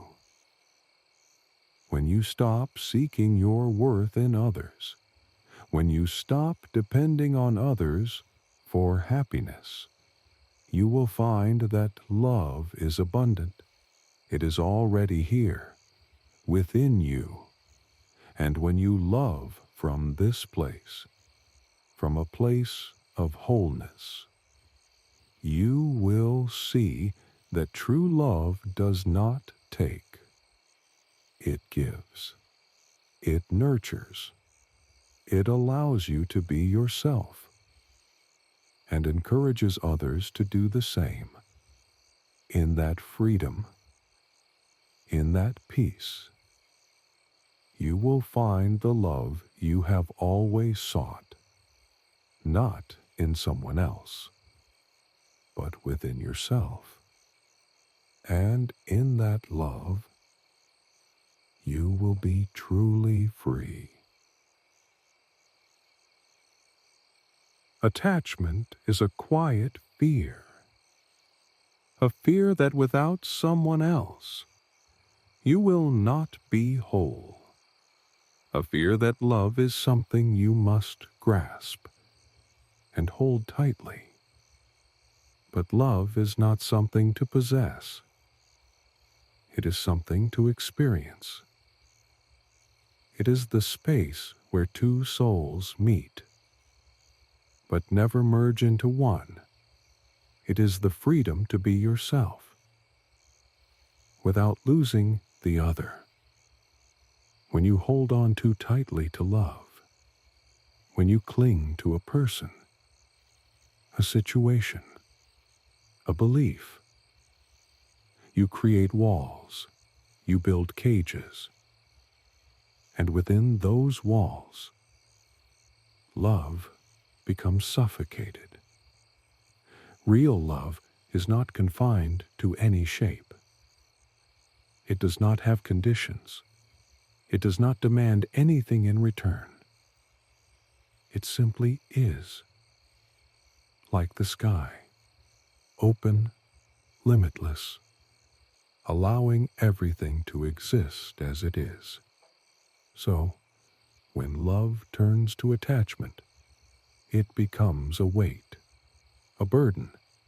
You no longer see the other for who they truly are. You only see them as a source of your happiness, and when they cannot fulfill that need, you feel empty, lost. But the truth is, no one else can complete you. Only you can do that. You are whole already. No person, no relationship can make you more complete. You are enough, just as you are. So release the need to hold on. Let go of the expectations you place on others, and allow love to simply flow, like a river that flows effortlessly, giving without taking, receiving without clinging.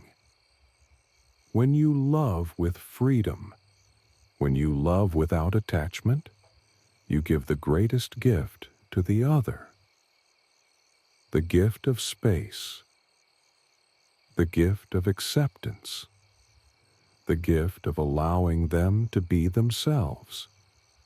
And in that space, both of you can grow, not as one, but as two separate beings, connected, but not bound, free to be who you truly are, without fear, without attachment.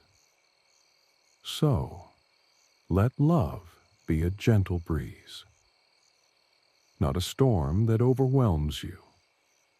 Let it be a light that guides you, not a shadow that blinds you, for true love is not about what you gain.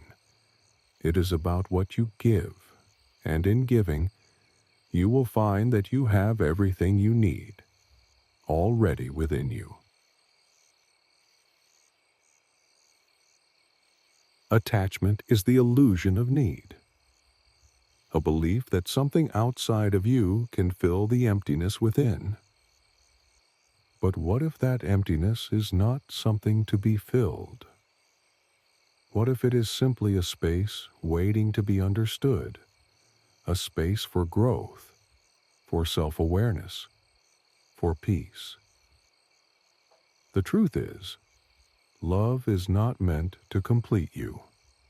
It is meant to expand you, to help you remember your true self, to remind you that you are whole, you are enough. Before anyone else enters your life, you were already whole. And when someone leaves, you will still remain whole. When we attach to another, we sometimes lose sight of who we are. We begin to define ourselves by our relationships, by the love we receive, or the love we don't receive. But you are not your relationships. You are not the approval or affection of others. You are the essence of being, the quiet knowing that you are alive, that you are here, and that is enough. So when you find yourself attached to another's love, when you feel the weight of need, pause, take a breath, and remember, you are not incomplete. You do not need anyone to make you whole. True love is born from freedom. It does not bind or control. It does not seek to possess or own. It simply allows both people to grow, together, yet separate, like two trees growing side by side. Their roots intertwined, but their branches reaching for the sky independently. The most beautiful love is the one that leaves space for both people to flourish, to be who they are, to embrace their own journey. And in that space, love thrives, not as a need, but as a gift. When you stop seeking love as something to fulfill you. When you begin to see love as a force to amplify your true self, you will no longer be afraid to lose it.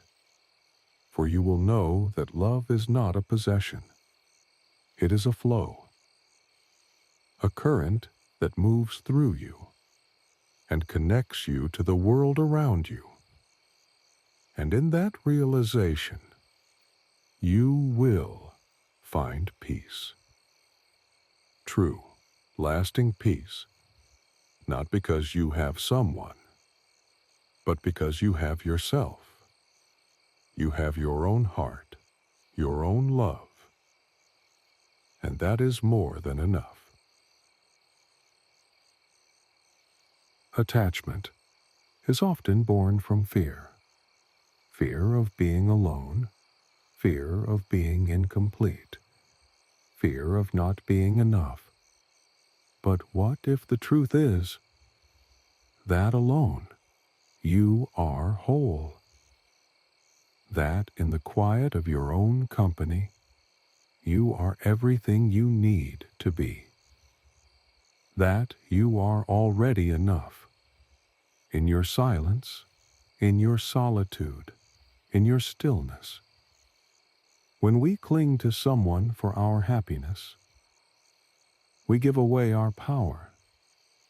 We place the responsibility for our joy in someone else's hands. And in doing so, we forget that happiness is not something to be found outside of us. It is something that comes from within. It is something we can cultivate. No one can give it to us. Only we can choose it. Choose to find peace within ourselves, and from that peace, everything else flows. True love does not come from attachment. It comes from freedom.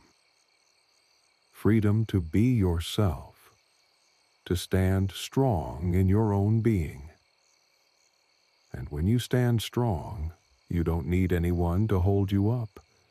You can love deeply, without fear, without expectations, without needing the other person to be something for you, because you are already everything you need to be. Attachment pulls us toward dependence. It leads us to believe that our happiness is tied to someone else's actions, that our joy is dependent on someone else's love. But the truth is, the more we depend on others for our happiness, the more we lose ourselves. And the more we cling, the further away love gets.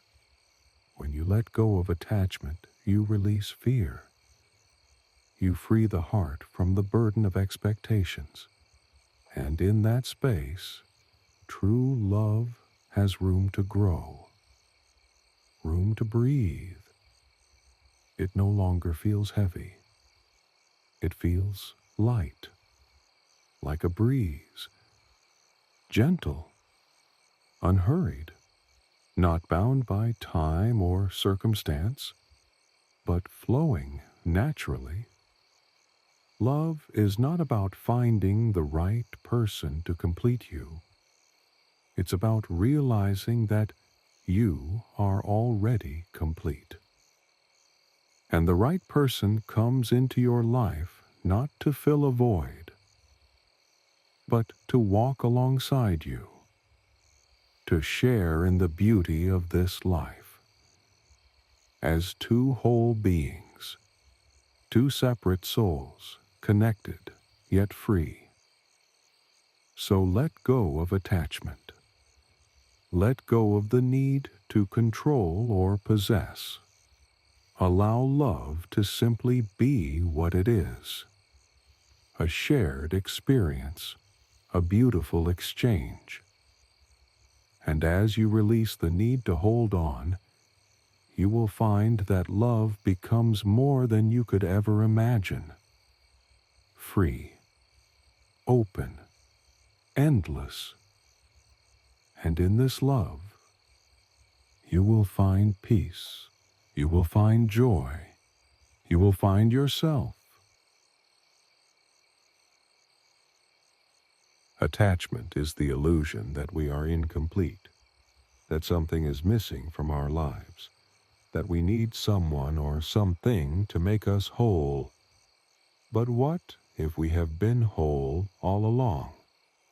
What if everything we seek outside of ourselves is already within us, waiting to be recognized? When we attach ourselves to a person, an outcome, or a belief, we become bound by the very thing we desire.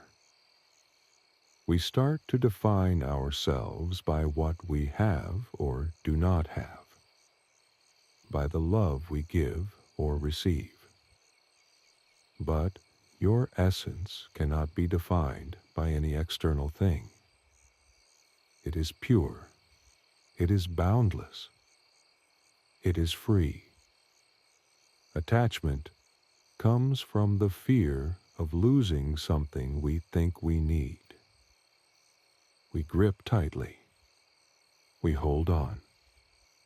We try to control the flow of life. But life is not something to control. It is something to experience, to surrender to trust in. When we let go of attachment, we open ourselves to the flow of life. We stop trying to shape life into our image, and we allow life to shape us. We stop looking outside of ourselves for validation, and we turn inward. We remember that we are enough, just as we are. Love, when free from attachment, becomes pure and expansive. It no longer seeks to possess or control. It no longer demands or expects. It simply allows both people to be themselves. It celebrates individuality while sharing connection. It is not a need. It is a gift. When you let go of attachment, you allow love to be an expression of freedom.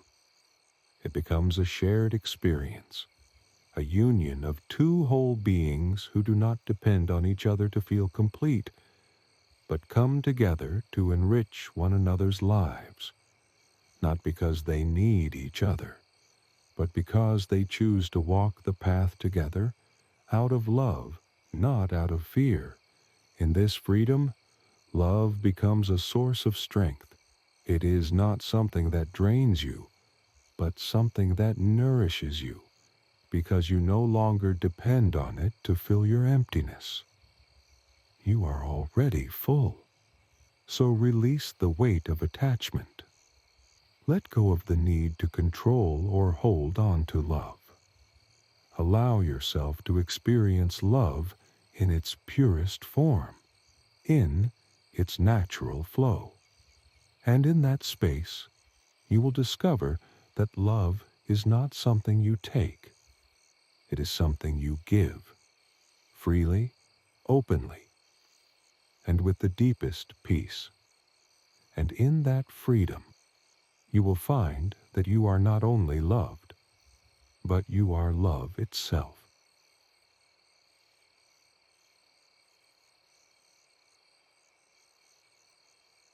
It is born from the illusion of scarcity, a belief that love is something limited, that it must be earned, that it must be clung to. But love, true love, is abundant. It is not a resource to be hoarded. It is a river that flows endlessly. And when you let go of attachment, you allow that river to flow freely. Through you, around you, in you. When we attach to another person, we often forget the essence of love. We seek to define love through their actions, through their words. But love is not confined to any person. It is a presence that exists everywhere, in the trees, in the sky, in the quiet moments of solitude, in the peace that comes when we stop seeking and start being. Attachment creates expectations. It creates the need for someone else to be a certain way, to act in a certain manner. But true love is not bound by expectations. It is free from the need to control. It simply is. It is allowing the other to be who they are, without trying to mold them into an image, without demanding they fill the empty spaces inside of you. When you love without attachment, you love without fear. You love without need. You love because it is your nature to do so. You love because you are whole, and you see the other as whole too. You do not seek to complete each other. You simply walk beside one another, each on their own path, yet still together. The beauty of love without attachment is freedom. Freedom to be yourself. Freedom to allow the other to be themselves, without fear of judgment or rejection, without the pressure to fit into any mold. And when you love from this place of freedom, you allow both yourself and the other to grow, to evolve, to transform. When you let go of attachment, you stop grasping at fleeting moments. You stop trying to hold on to the past or control the future. You live in the present. You experience love as it comes, and in that experience you find peace. You find that love is not something to possess. It is something to experience, to share, to let flow. And when love is free, when it is not bound by attachment, it becomes something even more profound. It becomes a reflection of your truest self. It becomes an expression of your highest nature. And in that love, you find the peace that has always been there, waiting for you to discover it. So release the chains of attachment. Let go of the need to control or possess love. Let love simply be. And as you do, you will find that love becomes more than you imagined. It becomes a force of pure connection, a shared experience, a celebration of who you are and who the other is. And in that space, you are free to love deeply and to live fully.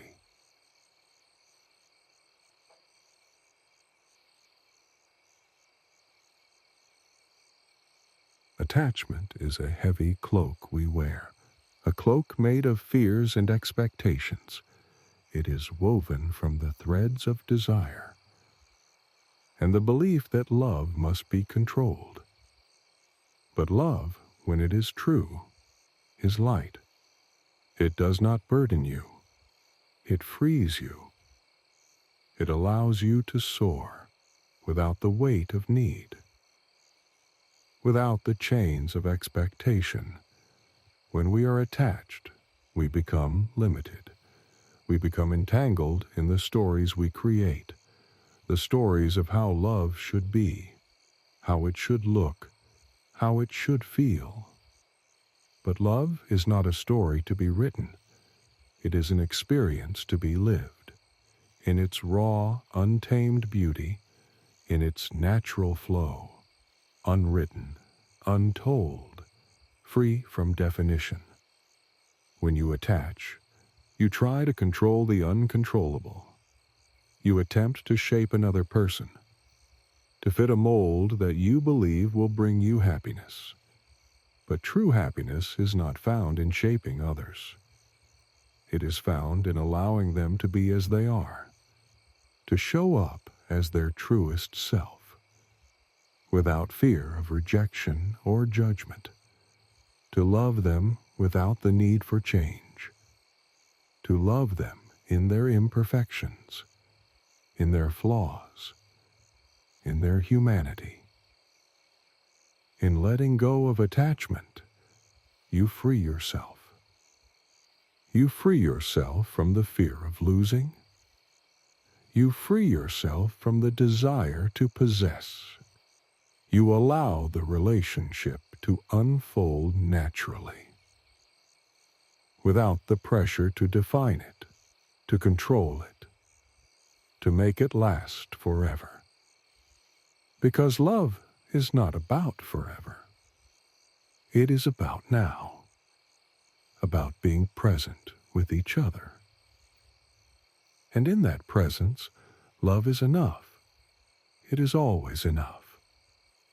When attachment fades, love becomes light as air. It becomes a dance between two souls, where neither is trying to hold on, neither is clinging, but both are flowing together, in rhythm, in harmony, free from the fear of what may come, and open to whatever may be. True love is born from acceptance, from embracing the other just as they are, not trying to change them, not trying to make them fit into your vision of what love should look like, but loving them with an open heart, loving them as you love yourself, whole, perfect in their imperfection. So, when you let go of attachment, you release the fear that keeps you bound. You release the desire to control. And in that release, love becomes pure. It becomes a space of freedom, a place where both people can exist as they are, not as something they need to become, but as beautiful whole beings walking side by side, supporting each other, not through possession, but through freedom. And in that freedom, love will bloom, not because it has to, but because it wants to, freely, with no strings attached.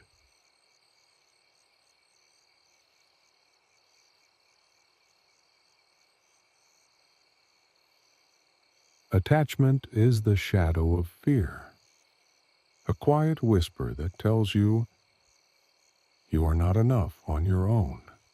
You need someone to complete you. But this is an illusion, a thought that has no truth.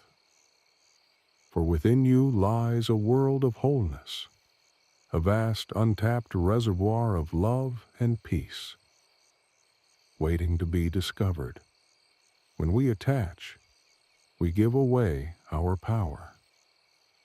We place our worth in the hands of others, believing they can validate us, believing that their love will define our happiness.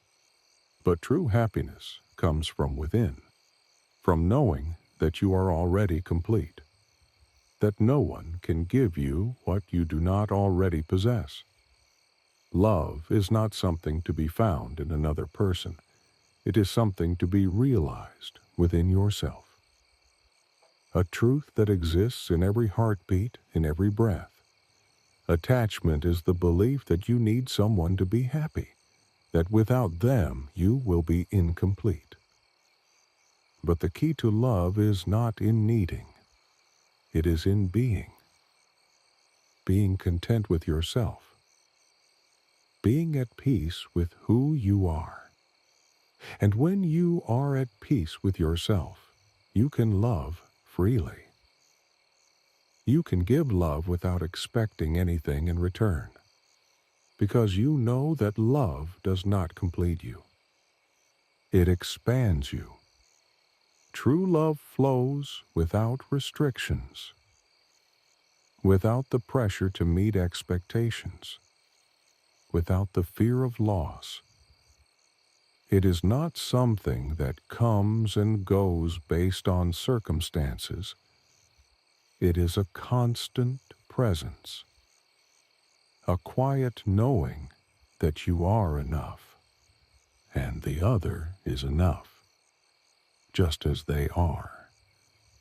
When we attach to another, we often become afraid of the unknown, afraid of what might happen if they leave, afraid of what we will become without them.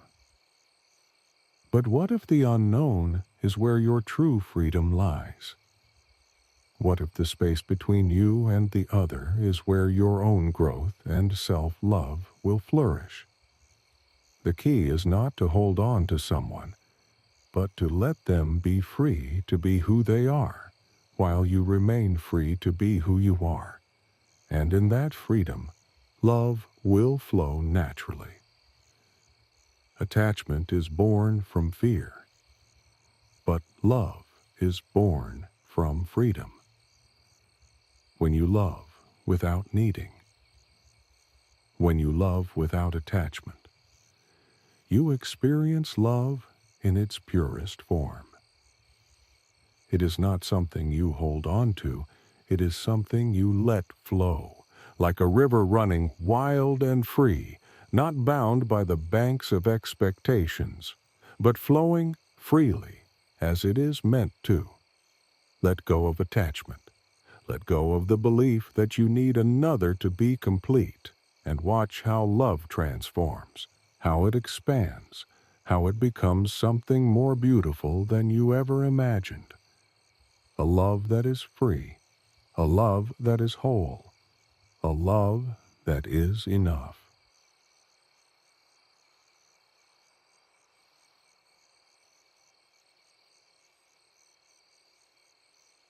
Attachment is the root of suffering. It is the fear of losing what we think defines us. We grasp onto people, possessions, and outcomes, believing they are the source of our happiness. But happiness is not something to hold on to. It is something to experience, moment by moment, in the space between thoughts, in the silence beneath the noise. When we are attached, we live in a constant state of longing. We seek to fill a void that can never truly be filled from the outside. Because the void is not something external, it is a misperception within ourselves. The belief that we are incomplete, that we need someone or something to make us whole. But the truth is, you are already whole, already enough, already complete. Attachment tells you that without this person, this thing, or this situation, you are not enough.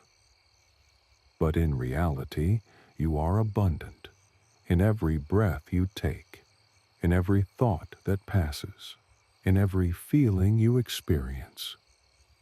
Your happiness does not depend on another. It is rooted in your own understanding of who you are, in your acceptance of your own soul. When you release attachment, you stop trying to control the flow of life. You stop attempting to force it into a shape that suits your desires. You let life unfold as it is meant to, with trust, with acceptance, with grace. And when you let go of control, you free yourself to experience life in its fullest, in its rawest, most authentic form. True love does not come from attachment. It comes from freedom. Freedom to give without expecting. Freedom to be yourself without fear of judgment. Freedom to love without possessing. It is in this freedom that love can truly bloom. Because when you no longer need the other person to be something for you, you allow them to be themselves. And in doing so, love is no longer a need, but a gift. Attachment tries to hold on. It clings to the past and fears the future. But love lives in the present. It breathes in the now. It flows with life's rhythm. It dances in the moments of connection, not bound by expectations, but free to evolve. So, when you let go of attachment, you let go of the fear that keeps you small. You let go of the belief that you are not enough without someone else. You begin to discover a new kind of love, a love that is expansive, that fills you from the inside, that is limitless.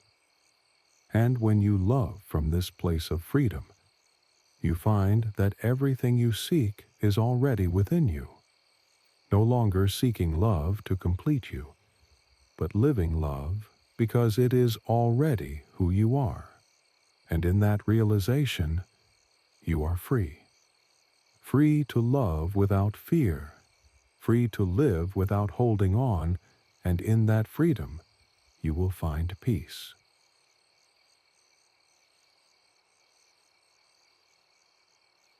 Attachment is the illusion of ownership, the false belief that you can possess love, that you can claim it as your own. But love is not a thing to be owned. It is a force to be experienced. It is a current that moves through you, not something you can grasp and hold. When you try to own love, it slips through your fingers like sand in the wind. Love is meant to flow, to come and go like the tides of the ocean. It moves freely, without the need for control, without the need for possession. When you let go of the desire to control it, you allow love to be pure, to be untamed, to be real. Attachment creates a wall between you and the other. It says, "You are mine. You belong to me." But true love is not about belonging. It is about sharing. It is about connection. When you love without attachment, you create space for the other to be their true self, without the pressure to fit into your expectations. you love them because they are, not because they fulfill a need within you. Love without attachment is freedom. Freedom to be yourself, to love without fear, to give without expectation. It is not a love that demands anything in return, but a love that celebrates the other for who they are, without trying to change them, without trying to hold on to them.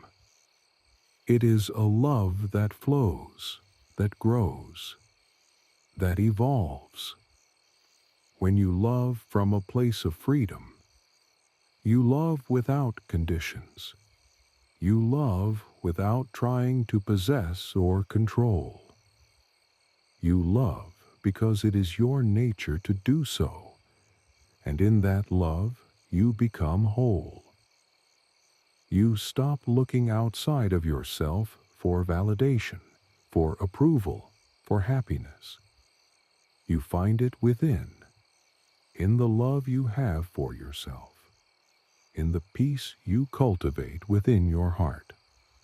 Attachment tells you that love is something to cling to, that it is something you must protect and possess.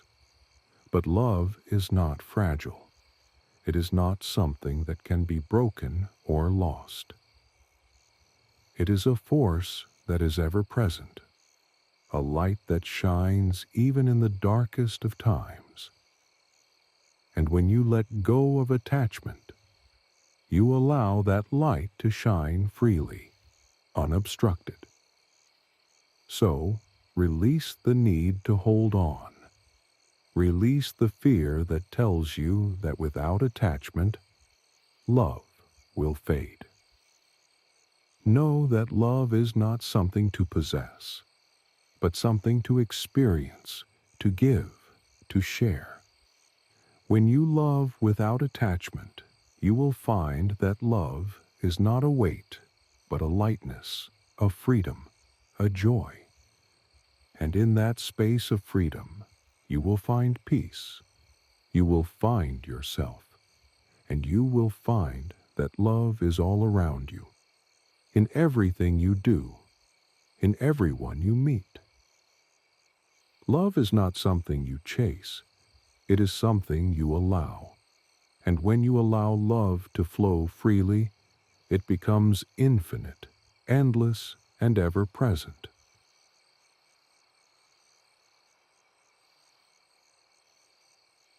Attachment is the illusion of control. It is the belief that you must hold on to something to make it real. But love, true love, does not need to be controlled. It simply is. Like the wind, you cannot see it, but you can feel its presence. You cannot hold it, but you can allow it to move through you. When we attach, we are caught in the story that we need to possess love, that without it, we are incomplete. But this story, it is not the truth, for you are already whole. You are already complete. Love flows through you, and you are the vessel, the container of love, not the owner. Attachment is the root of suffering. For when we attach to someone, something, we place our happiness in their hands. We believe that they must fulfill us. But the truth is, no one can fill the emptiness inside you, because that emptiness is not a void. It is the space where love flows freely. It is the space where you can discover your own completeness. The moment you stop trying to possess love, you stop trying to change it. You stop trying to force it into a mold. you will see that love is not something you chase. It is something that you allow. Allow to flow through your life. Allow to flow through your heart. And when you do this, you will see that love is endless. It has no beginning. It has no end. When you love without attachment, you love with freedom. You love without expectation, without conditions. And in that love, you discover that there is no need to hold on. There is only the beauty of letting go, of allowing the other to be who they are, of allowing yourself to be who you are. In that space, love is born again and again. Attachment says, I need you. But love says, I love you, but I am whole without you. When you love without attachment, you create space for the other to be free, to be themselves, without the pressure of your expectations, and in that freedom, love grows. Not because it has to, but because it wants to. So let go of the need to possess. Let go of the need to control. Allow love to flow through you. Allow it to come and go, like the seasons, like the tide. And when you let go, you will discover the truth. That love, in its purest form, is freedom. It is boundless, and it is already within you. Attachment is a chain. It binds you to the past, to what has been, to what you think you need. But true love, true peace, is found in the present moment. It is found in the freedom to simply be, to simply love without holding on. When you are attached, you are always looking for something, a reason, a person, a validation. But the truth is, you do not need to search. You do not need to chase love, because love is already here. It is the breath in your lungs, the quiet stillness of your heart, the softness in your soul. It is already within you, waiting to be felt. Attachment clouds the mind. It keeps you tied to expectations and fears. It tells you that love is something you must earn. But love is not earned. It is given freely. It flows when you allow it to. It flows when you let go of the need to control, to possess, to define it. When you attach, you create distance. You create walls between you and the other. You close off the beauty of true connection. But when you love without attachment, you open the door to true intimacy. You love not because you need, but because you want to share. You love because your heart is overflowing, not because you are empty. Attachment is fear. The fear of loss, the fear of being alone, the fear of not being enough.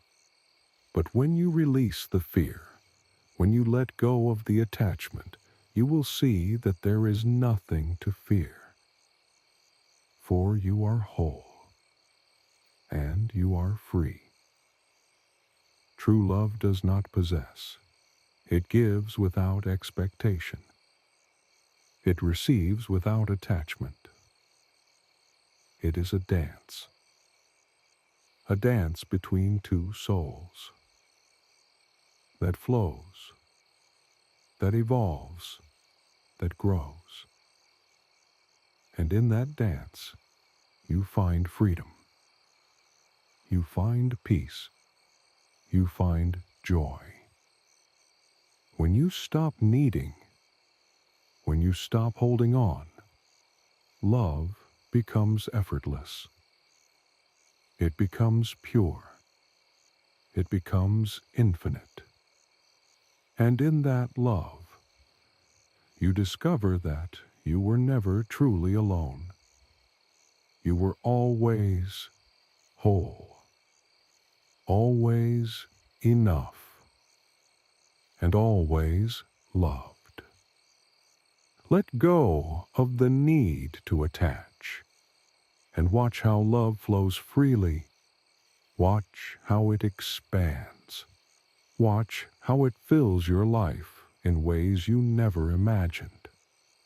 When you love without attachment, you will find that love is not something you possess, but something you become. To free yourself from attachment, you must first understand that it is not the other person, not the thing, not the situation that you are clinging to. It is the belief, the thought, that your happiness depends on it. And to break free, you must begin with the mind. You must become aware of the stories you tell yourself. The stories that say, I need this. I need them. Without this, I am nothing. Recognize that this is not the truth. Your happiness does not reside in someone else's hands. It does not depend on anything external. It is within you. It has always been there, waiting to be discovered. When you let go of the belief that you need something to be whole, you will feel the weight lifting from your heart. You will feel lighter, freer, because you no longer need to hold on. One way to begin this journey is to practice presence, to come back to the now, to the simple act of being, not doing, not chasing, just being. When you let go of the need to control the future, the need to possess the moment, you allow yourself to be fully present. And in that presence, you find peace. In that peace, you begin to let go. Another key is to practice detachment with love. It is not about pushing away the people or things you love, but rather releasing the need to possess them. Love them as they are, without needing them to be anything more, without expecting them to fulfill you, without holding on to them as if your life depends on it. You love them for the joy of loving, not for the fear of losing.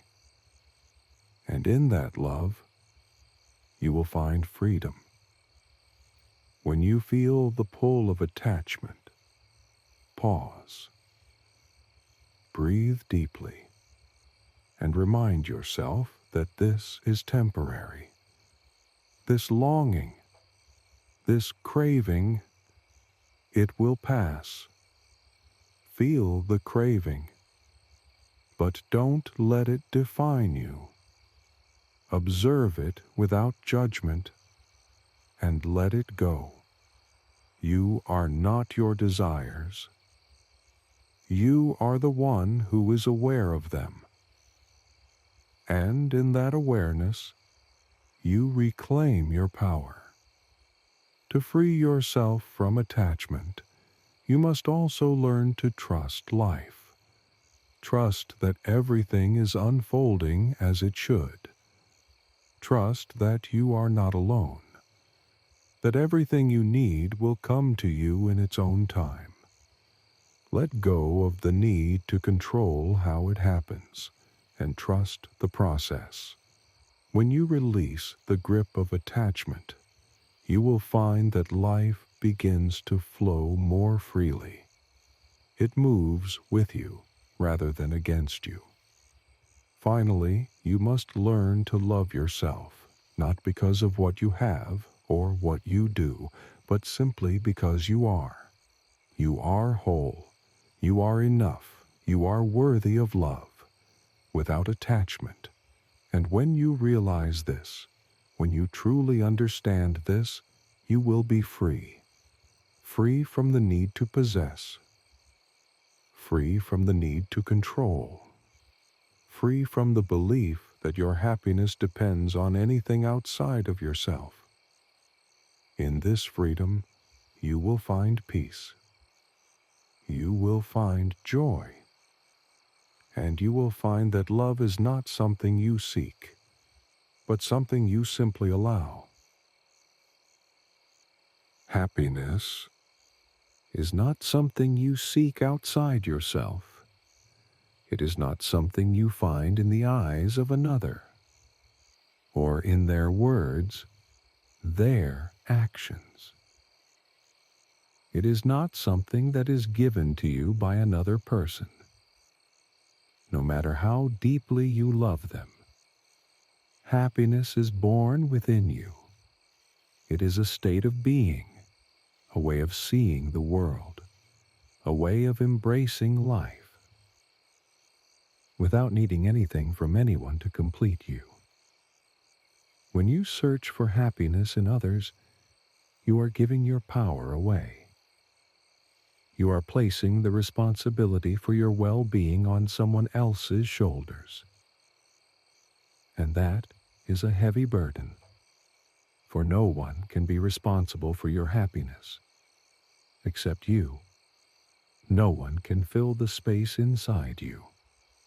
That is your job, and it is a beautiful one, because when you fill that space with love for yourself, with peace within, with gratitude for the present moment, you will find that happiness comes naturally.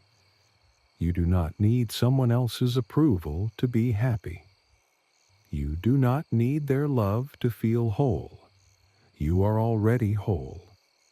You are already complete. And when you embrace that truth, when you stop seeking outside validation, you will find that happiness is always within reach. It is in your breath, in your heart, in the simple act of being. Happiness is not a destination. It is not something you can chase and catch. It is not found in external achievements or possessions. It is found in the quiet moments, in the stillness, in the acceptance of yourself. As you are right now, when you stop seeking happiness in others, you stop giving away your peace, and you begin to discover the depth of contentment within yourself. Happiness is not a fleeting feeling. It is a deep, unshakable knowing.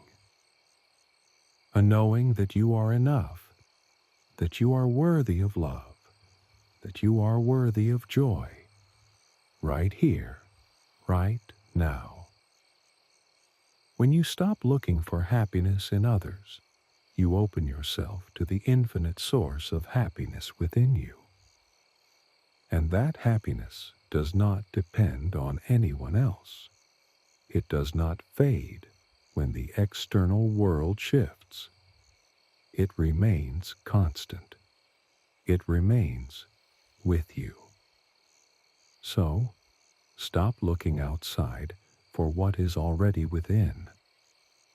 Stop seeking happiness in someone else's smile, in someone else's affection. You are the source of your own joy. You are the wellspring of your own peace.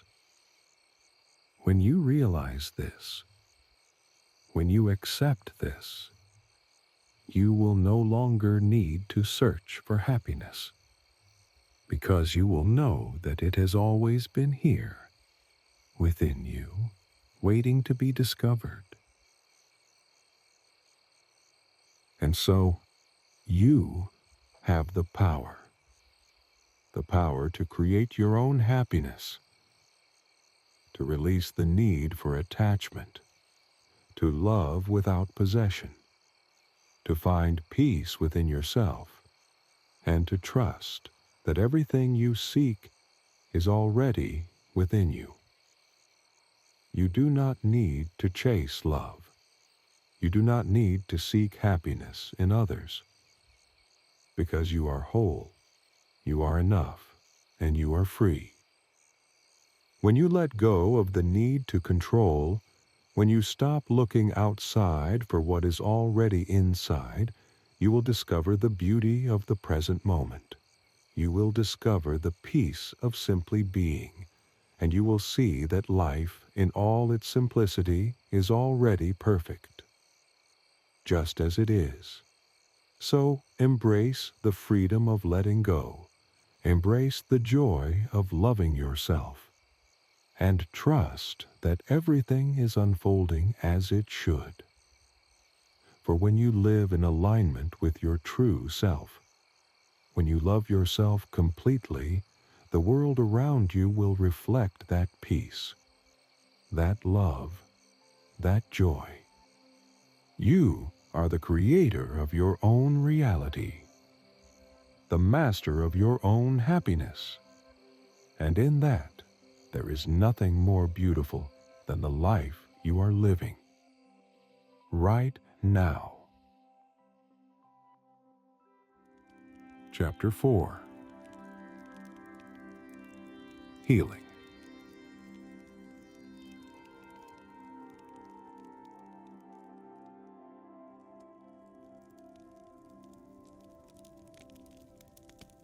It is not a destination. It is a journey back to yourself, to the truth of who you are.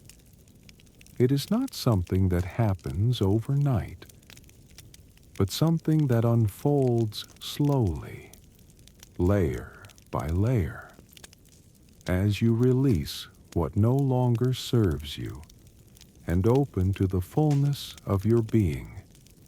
You see, healing begins within. It is not something external that you seek.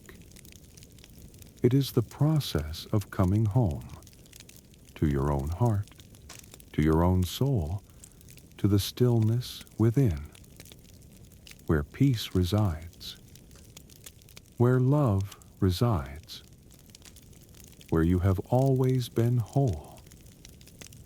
In this process, you may encounter pain. You may encounter wounds from the past. But know this: they are not your identity. They are simply experiences that have come to teach you. And when you learn from them, they no longer have power over you. You are not defined by your struggles. You are defined by how you rise from them. Healing requires patience. It requires compassion. Compassion for yourself, for the times when you have stumbled, for the times when you have fallen, and for the times when you have doubted yourself. But remember, healing is not about perfection. It is about progress. It is about coming back to yourself, again and again, in love and understanding. True healing happens when you let go of the need to control, when you allow the process to unfold naturally, without forcing, without rushing, without judging the pace of your journey. Trust that the path is unfolding in its own time and in its own way.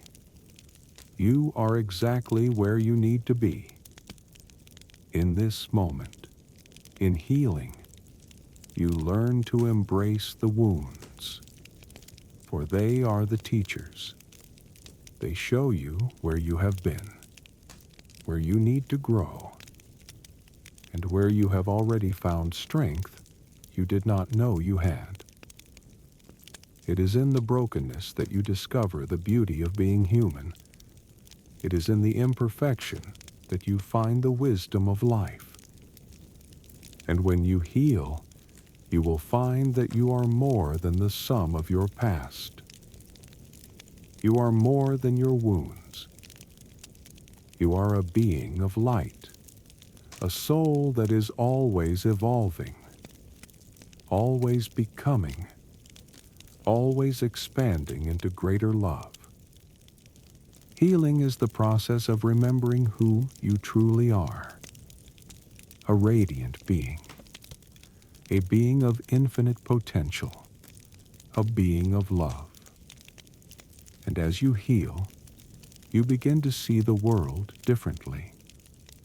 You see it through the eyes of compassion, through the eyes of love. And with that new vision, you will see the beauty in everything. In yourself, in others, and in the world around you. Healing is not about fixing yourself. It is about remembering the truth of who you are.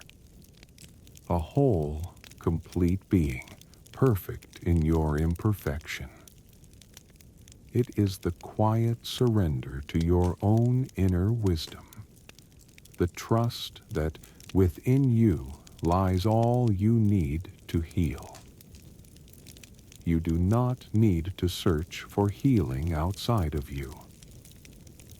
It is already within, waiting to be discovered, like a seed within the soil, waiting for the right moment to bloom. When the conditions are right, healing will emerge naturally, just as a flower unfolds to the sun. In the silence, in the stillness, healing begins. When you let go of the constant noise, the distractions of the world, and simply allow yourself to be, to rest, to breathe. Healing does not rush. It moves at its own pace, and you must trust this pace. You must trust yourself.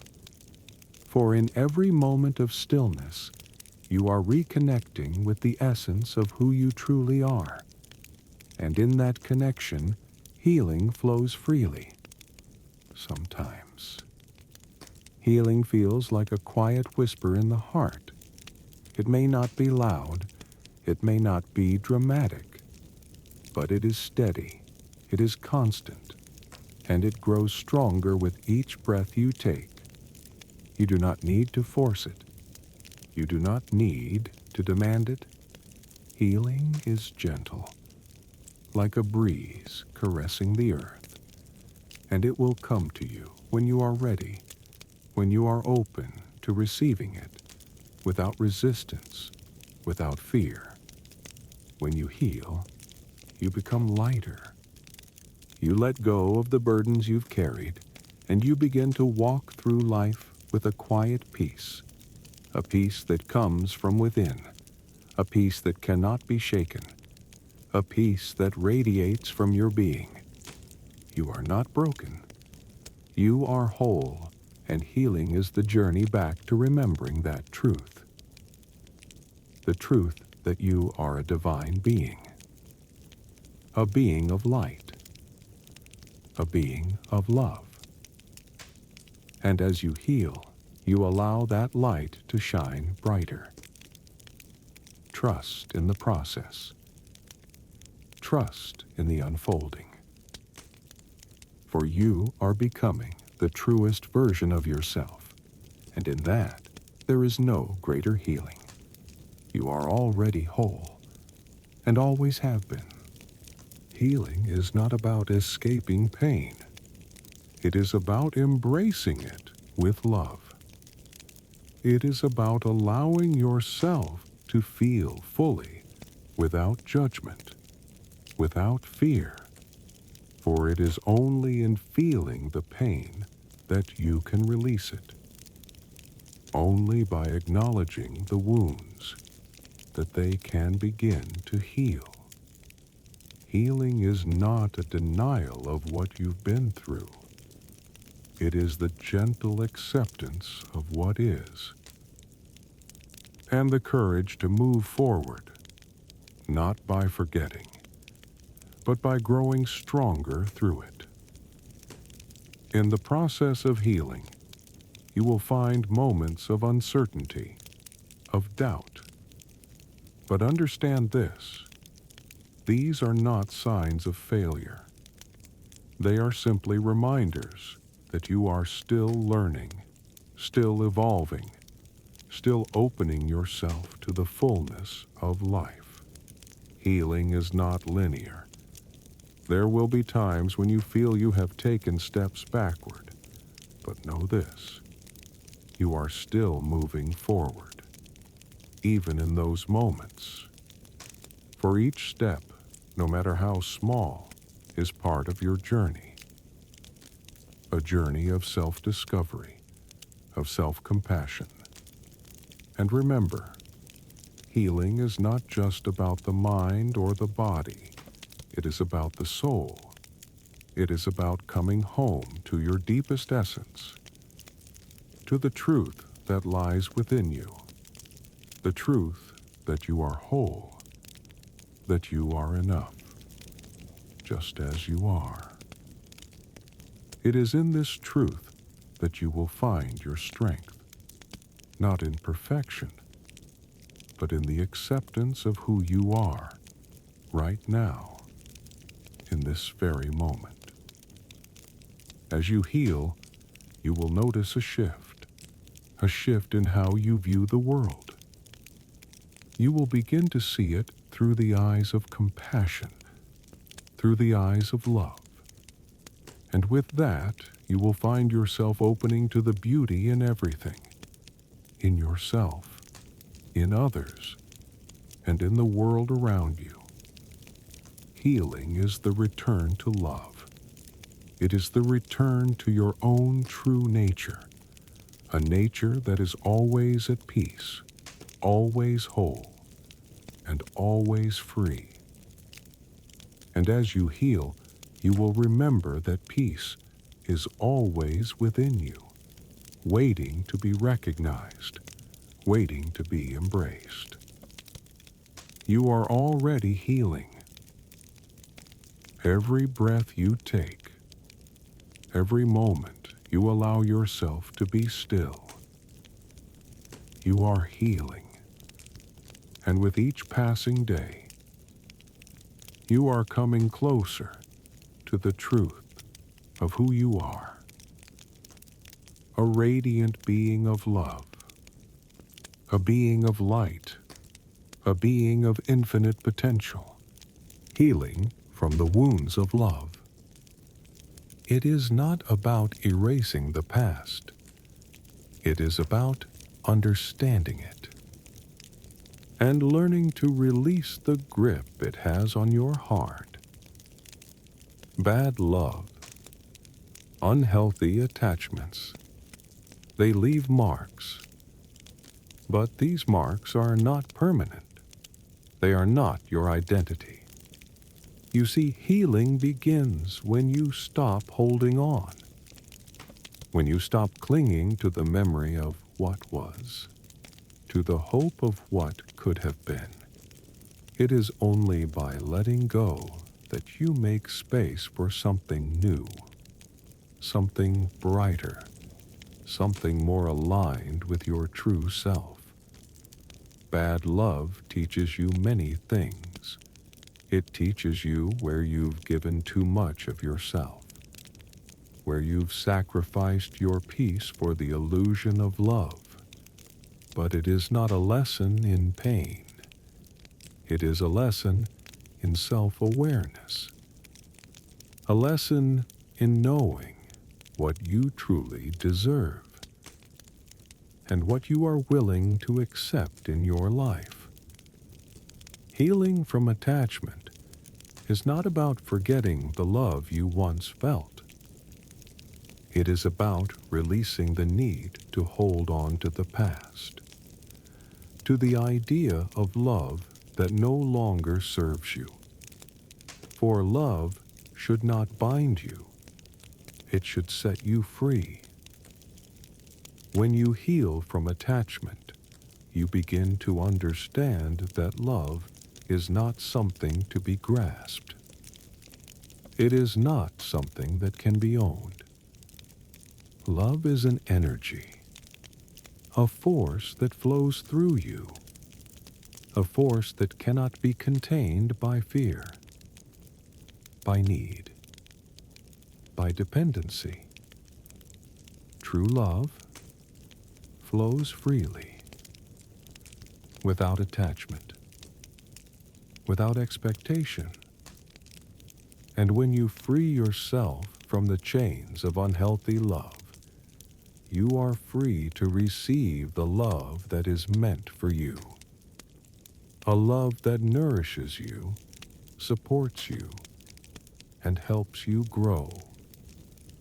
Bad love may have hurt you, but it has also opened you to the truth of who you are. It has shown you your own strength, your own capacity for resilience. And in that, you have found the key to your healing. Remember, healing is not a straight line. It is a spiral, a gentle unfolding, as you peel away the layers of hurt and attachment, and find the peace that lies beneath.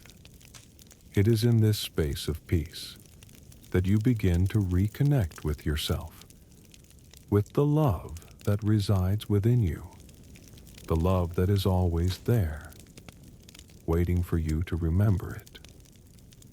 You are not the pain. You are not the attachment. You are a being of light, and as you heal, you are reclaiming your wholeness. You are remembering that love begins with you, that true love flows from within.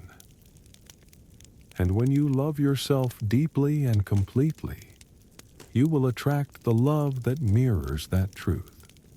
Let go of what no longer serves you. Free yourself from the chains of attachment and allow the healing to begin. For you are worthy of a love that uplifts you, a love that is pure, a love that is kind, and most importantly, a love that allows you to be your true self. Healing from bad love. It is not about blaming the other. It is not about holding on to resentment. It is about releasing the weight you have carried, the weight of attachment, of expectation, of longing for something that was never meant to last. Healing begins when you acknowledge that you were seeking something outside of yourself. When you realize that love, true love, cannot be found in another person's embrace. It is found in the quiet space within your own heart. Attachment binds you to the past.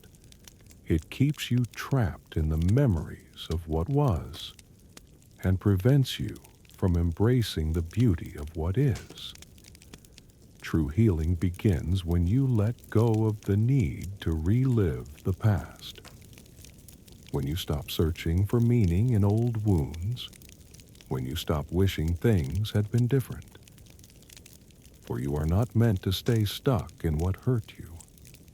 You are meant to rise from it, stronger, wiser, more whole. Love is not meant to be a cage. It is meant to be freedom. And when you are attached to someone or something, you have lost that freedom. You have forgotten that love does not require possession. It requires trust. It requires space. It requires respect for both your own journey and the others. Healing is not about forgetting love.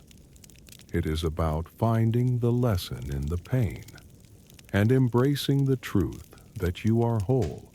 You were whole before you met them. You were whole during the attachment, and you are still whole now as you release it. The healing comes when you remember this wholeness, when you remember that you do not need someone else to complete you, for you are already complete. You are already enough. The love that you seek is already inside of you, waiting to be discovered, waiting to be nurtured, and as you heal, you will begin to see love in all things. In the way the sun rises, in the way the trees stand tall, in the quiet stillness of your heart. Attachment keeps you in a cycle of dependency. But love, true love, sets you free. It allows you to be who you are. It allows you to grow. It allows you to walk your own path without fear, without need, without longing. In this space of freedom, healing begins to flow. And as it flows, you reconnect with your own strength. You reconnect with your own worth. And you reconnect with the love that you are, not because you need it, but because it is your essence. Release the past. Release the attachment and allow your heart to heal. For the love you seek is not outside of you. It is within.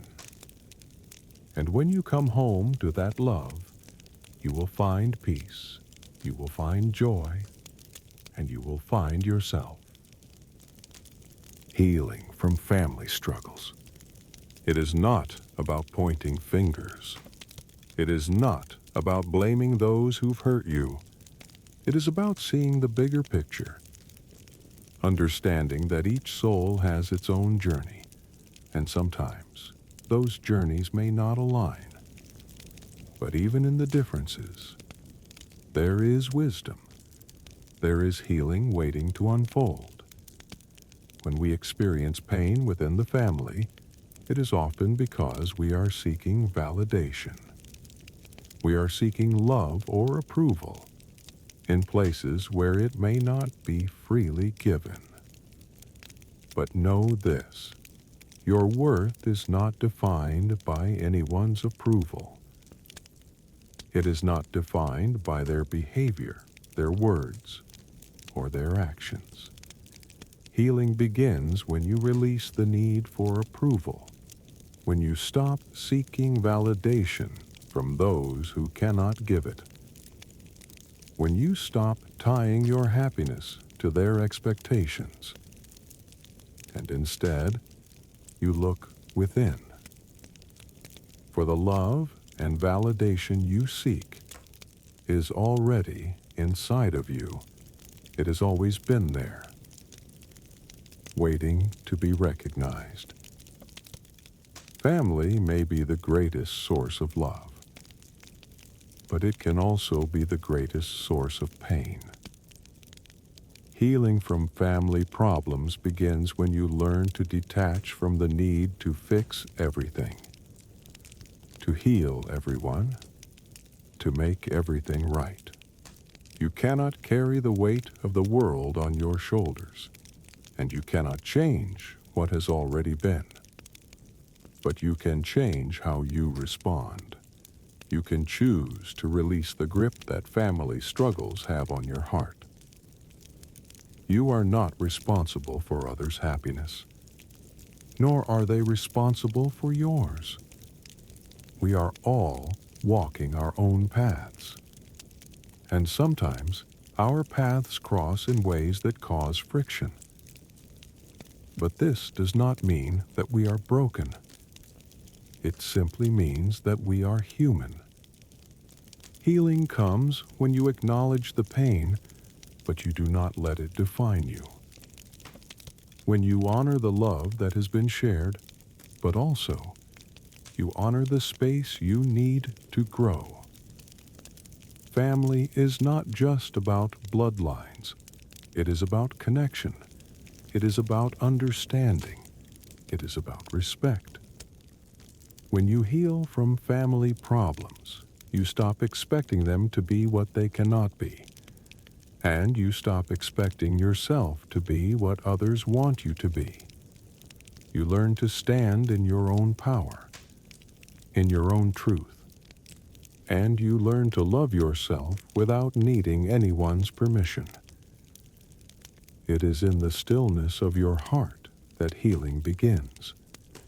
When you stop fighting, when you stop resisting, when you simply accept what is, you begin to open up to peace.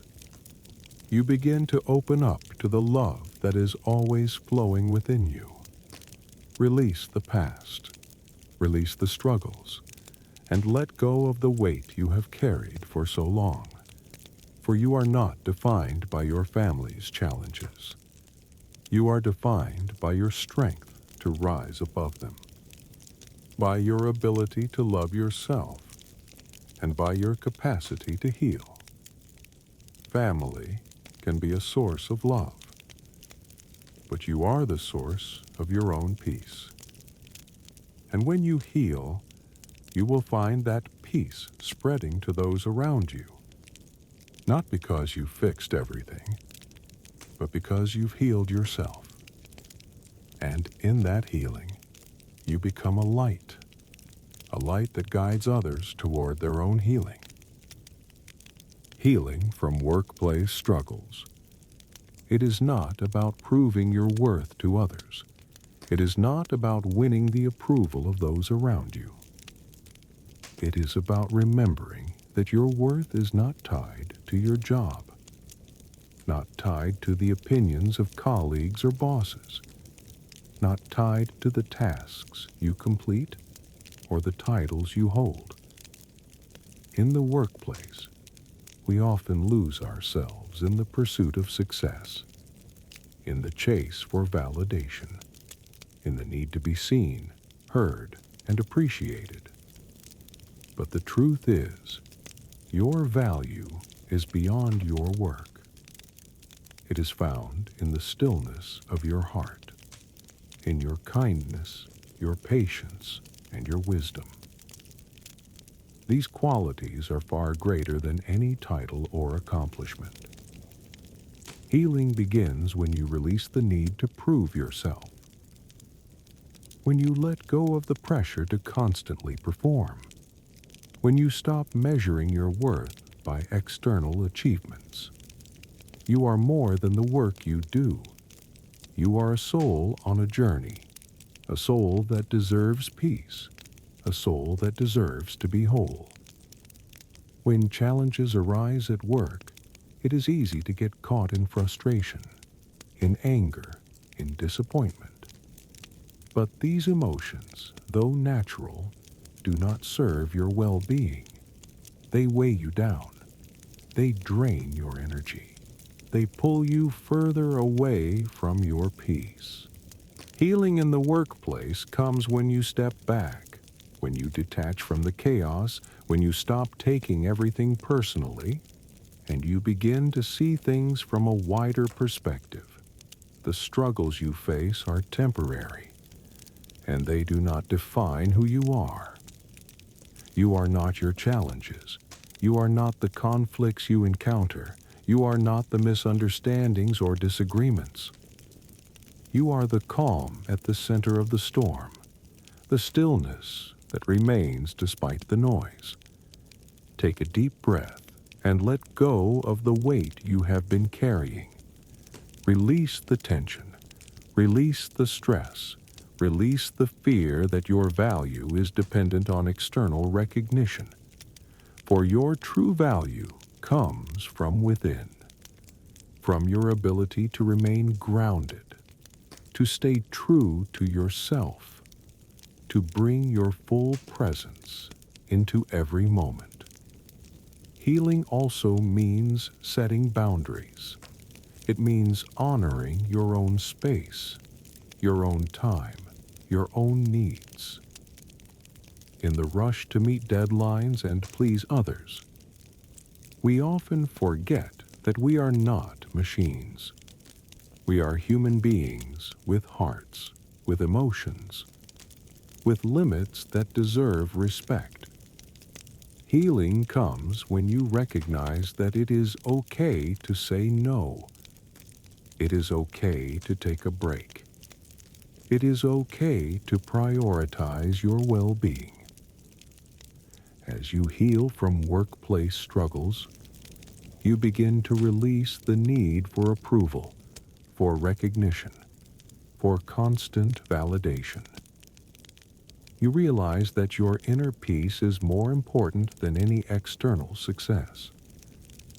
And when you honor this peace, when you honor yourself, you find that the external struggles lose their grip on you. You do not need to be perfect. You do not need to have all the answers. You do not need to impress anyone. You simply need to show up as your true self, a self that is rooted in peace, a self that is grounded in love and respect for who you are. As you heal, you create space for more joy, more balance, and more fulfillment in your work. And even if the challenges remain, you will face them with a calm mind and a steady heart. For you know that your true value is beyond what any job can define. You are whole, you are worthy, and in this knowing, you are free. Healing from fear. It is not about running from what scares you. It is not about pretending fear does not exist. It is about acknowledging it, embracing it, and understanding that fear, like all emotions, has a place in your journey. Fear comes to teach you something. It comes to show you where you are not yet whole. It comes to highlight the places within you that need attention, that need healing.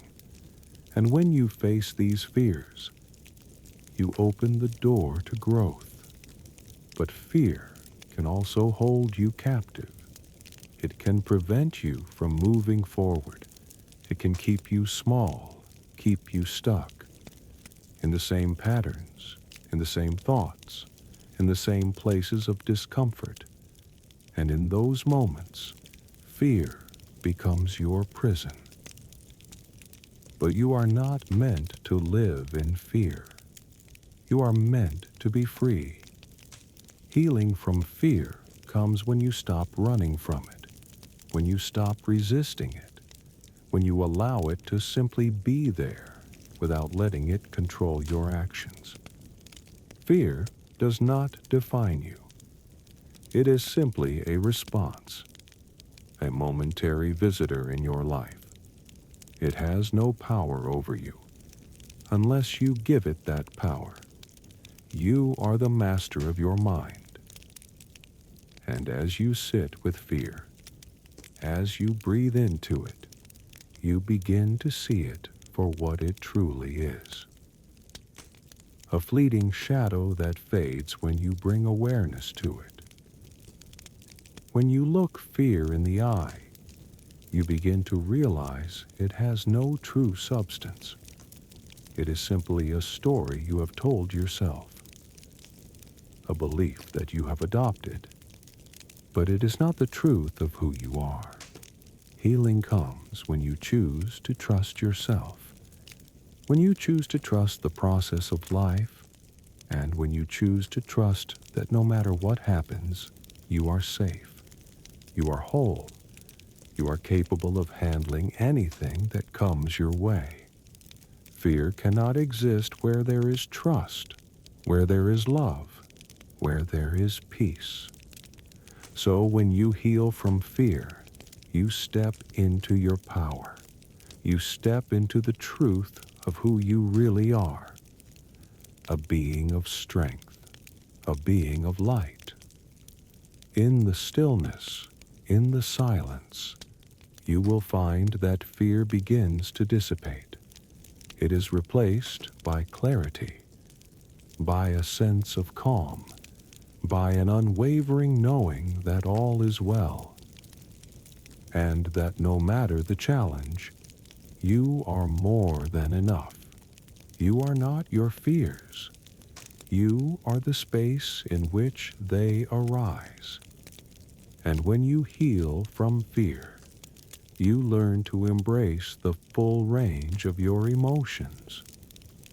You no longer see fear as the enemy, but as a teacher, a guide that shows you where you need to grow, where you need to strengthen your belief in yourself. So, my friend, know that healing from fear is not a destination, but a journey of self-discovery, a journey of trust, a journey of becoming the truest version of yourself. And with each step you take, you are healing, you are growing, and you are moving closer to the peace that has always been within you. Fear may come, but it will no longer control you. You will face it with grace, with courage, and with the unwavering belief that you are safe, you are whole, and you are free. Healing from bad habits. It is not about denying yourself the things you enjoy. It is not about punishing yourself for past mistakes. It is about recognizing that every habit you carry has a root, a deeper reason, a pattern that has been formed over time. And once you understand this, you can begin to heal. Bad habits are like chains that bind you to the past. They are like old stories you tell yourself, stories that no longer serve you. But still, you hold on to them, out of comfort, out of familiarity. But healing comes when you realize you are not bound by these stories. You are not defined by your past actions. You are free to create new patterns, new habits that support the highest vision of yourself. And this begins in the moment you choose to change, in the moment you choose to let go of the old and open your heart to the new. Healing from bad habits starts with awareness. You must first become aware of the habits that hold you back, the ones that keep you in a cycle of self-sabotage, the ones that prevent you from living your truth. Once you see them, you no longer give them power over you. Awareness is the light that shines on the darkness of these habits, and when you bring light, the darkness fades. But it is not enough to simply be aware. You must also be kind to yourself. For healing takes time, and change is not instantaneous. It is a gradual unfolding, a process that requires patience, compassion, and trust in yourself. To heal from bad habits, you must stop judging yourself. Stop criticizing yourself for every misstep. Stop feeling ashamed of the choices you've made. Instead, treat yourself with the same love and compassion that you would offer to a dear friend. A friend who is learning, growing, and evolving. You are not perfect, and that is okay. You are a human being, and you are on a journey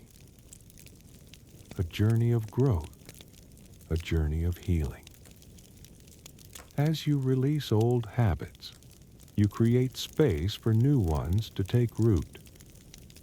Healthier habits. Habits that nourish your body, mind, and soul. And in this process, you rediscover who you truly are. A being of light. A being of infinite potential. Healing is not about perfection. It is about progress. It is about choosing each moment, choosing the thoughts, the actions that align with the truest version of yourself. And when you make those choices, you begin to transform your life. One small step at a time. As you heal, you no longer see your past habits as failures. You see them as teachers, as guides that showed you the way to this moment of awakening, this moment of choice. Now, you stand at the threshold of a new path, a path of self-love, a path of growth, a path of freedom. So, take that first step, and know that with each step you take, you are healing, you are becoming whole, and you are moving closer to the highest version of yourself. You are worthy of change.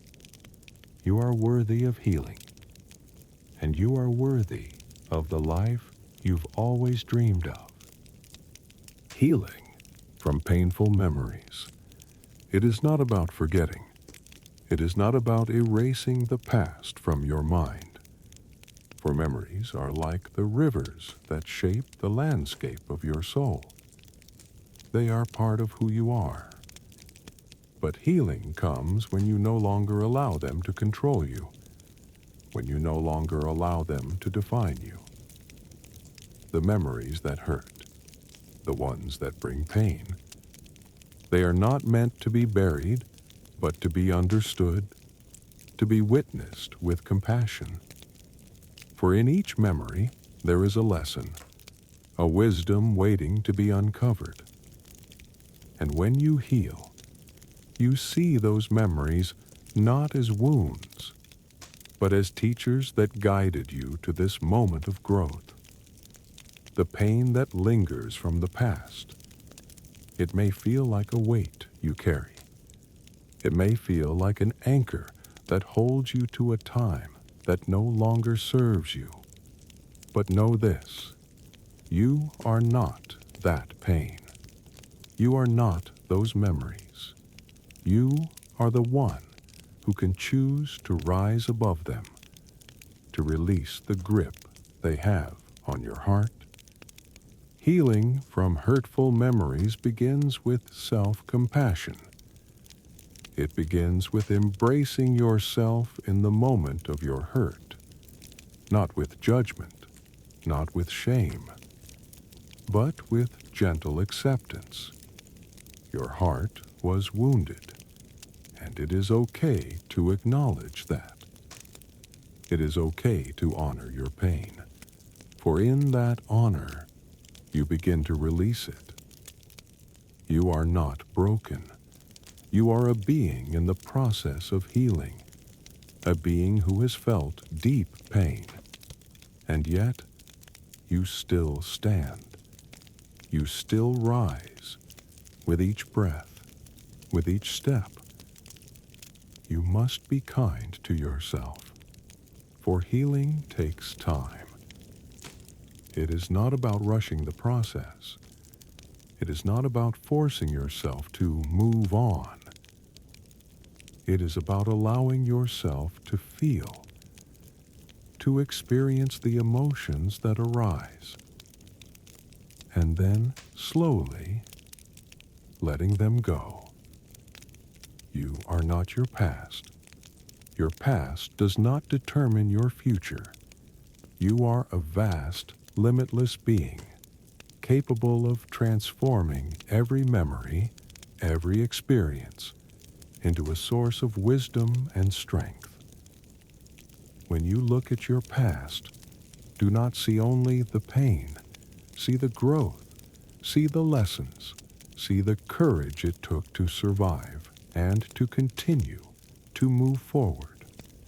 The hurtful memories no longer need to hold you back. They no longer need to define your present, because you have the power to heal. You have the power to transform the pain into peace. You have the power to step into the light of the present moment, where healing is always available, where peace is always waiting. And as you heal from the hurt of the past, you create space for new, loving memories to be made. You create space for new experiences, new joy, new peace. So, let go of the past, not by forgetting it, but by releasing its hold over you. Let go of the hurt and embrace the freedom that comes with healing. In this space, you will find peace. You will find yourself. And you will find the joy that is always meant to be yours. Attachment. It is not love. It is a bond that holds you tightly to something outside yourself, a connection that begins to define you, a connection that shapes your sense of self.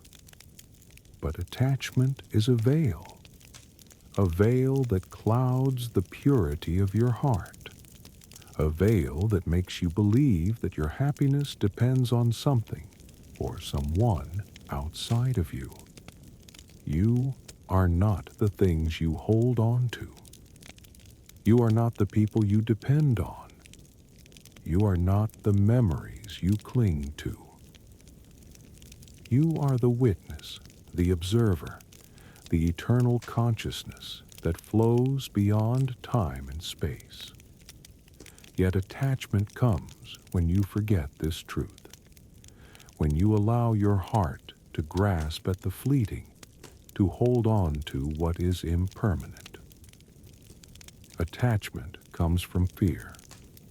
Fear of loss, fear of not being enough, fear of being alone. And so, you cling to people, to places, to things, hoping that in them you will find peace.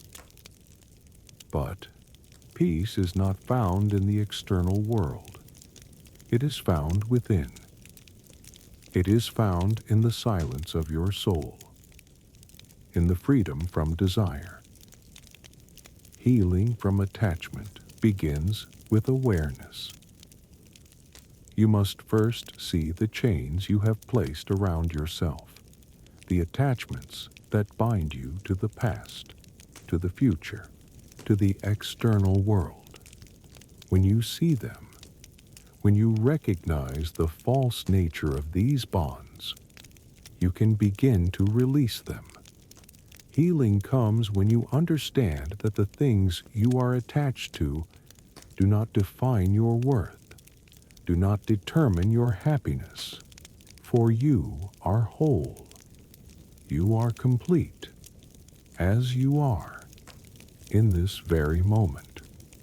Attachment is an illusion. It is the belief that you need something outside of yourself to feel whole. But the truth is, you are already whole. You are already complete. You have always been enough. And the moment you realize this, the moment you understand that nothing can add to your inner peace, you are free. Healing from attachment is not a forceful act. It is not something you must fight against. It is a gentle unfolding, a soft release, a letting go of the need to control, to possess, to cling. When you let go, you create space for freedom, for peace, for love that is not bound by conditions. Let go of the need to control what you cannot control. Let go of the need to hold on to what no longer serves you. Let go of the fear of losing and embrace the truth that nothing outside of you can take away your peace. Healing comes when you choose freedom, when you choose to be unattached, when you choose to live with an open heart, ready to receive, but never clinging to what comes. In that space of freedom, you will find peace. In that space of release, you will find joy. And in that space of non-attachment, you will find the love that flows from the deepest part of your being. Healing from attachment is a return to yourself. A return to the truth that you are already complete, that you are whole, that you are enough. So, release your grip and feel the freedom that comes with it. Feel the lightness, feel the joy, feel the peace. You are free, you are whole, and you are love. Healing from attachment. It begins in the moment of awareness, when you realize that attachment is the root of your suffering. It is not the people or things you are attached to that cause pain, but the need to hold on to them. The fear of letting go. Attachment is a silent prison. It binds your heart, restrains your soul, and limits your ability to live freely. But healing is the key to unlock the chains of attachment, to step into the vastness of your true nature, where freedom resides. It is not about severing ties. It is about releasing the need to control, the need to possess, the need to cling to something outside of yourself. When you realize that nothing external can complete you, you begin to heal. Healing from attachment is a process of coming home to yourself, to the truth that you are whole, that you are enough, that you are complete just as you are. Nothing is missing within you, and nothing can be taken away that will diminish your essence. The heart that is attached to the external world seeks security in what it can hold. But true security lies in the stillness of your own being, in the deep trust that everything you need is already inside you. When you are not attached, you flow like a river, unhindered, unburdened by the weight of expectations. Healing comes when you choose to be present, when you choose to live in the moment without clinging to the past, without fearing the future. The more you release, the more you let go. The more you make space for peace, for love, for freedom. It is in the space of non-attachment that you find your true power. The power to choose, the power to act from a place of wisdom, the power to love without need, to give without expectation. In releasing attachment, you are not losing. You are gaining.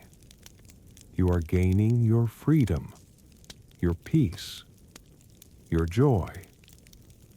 You are reclaiming the truth that you are already whole, already complete, and that no external thing can define your worth. So let go of the need to possess, to control, to hold on to what is not meant for you. Release the grip of attachment, and in that release, you will find the peace you have been searching for. In the absence of attachment, your heart will soar, your soul will breathe freely, and you will walk the path of healing, unburdened, and open to the flow of life. You are not what you cling to. You are the infinite, the boundless, the eternal, and in that truth, you will find your healing. You will find your freedom, and you will find peace. Healing from attachment is a journey of letting go. Letting go of the stories you have built around your needs, around your desires, around your beliefs of who you are meant to be. For attachment is rooted in the mind's illusion. The belief that you need something to be whole, that you must have something to be fulfilled. But true fulfillment comes from within. It is the peace that arises when you release the need to possess, when you stop grasping at the world around you.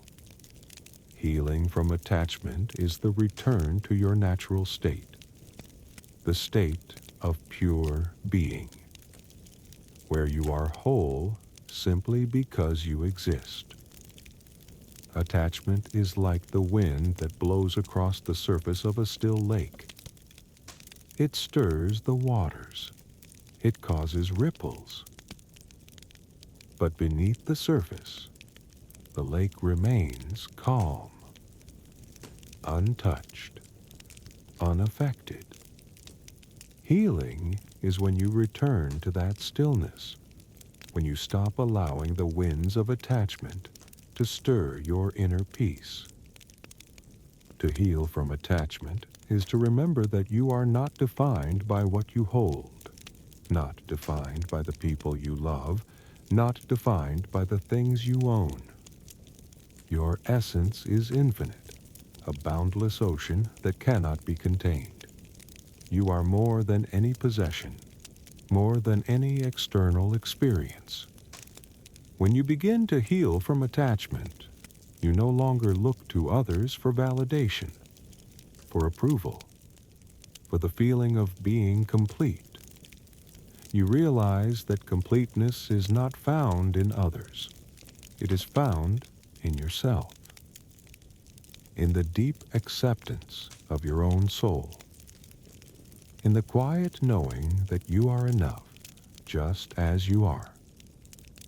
Healing comes when you trust that life will unfold as it should, that you do not need to control every aspect of it.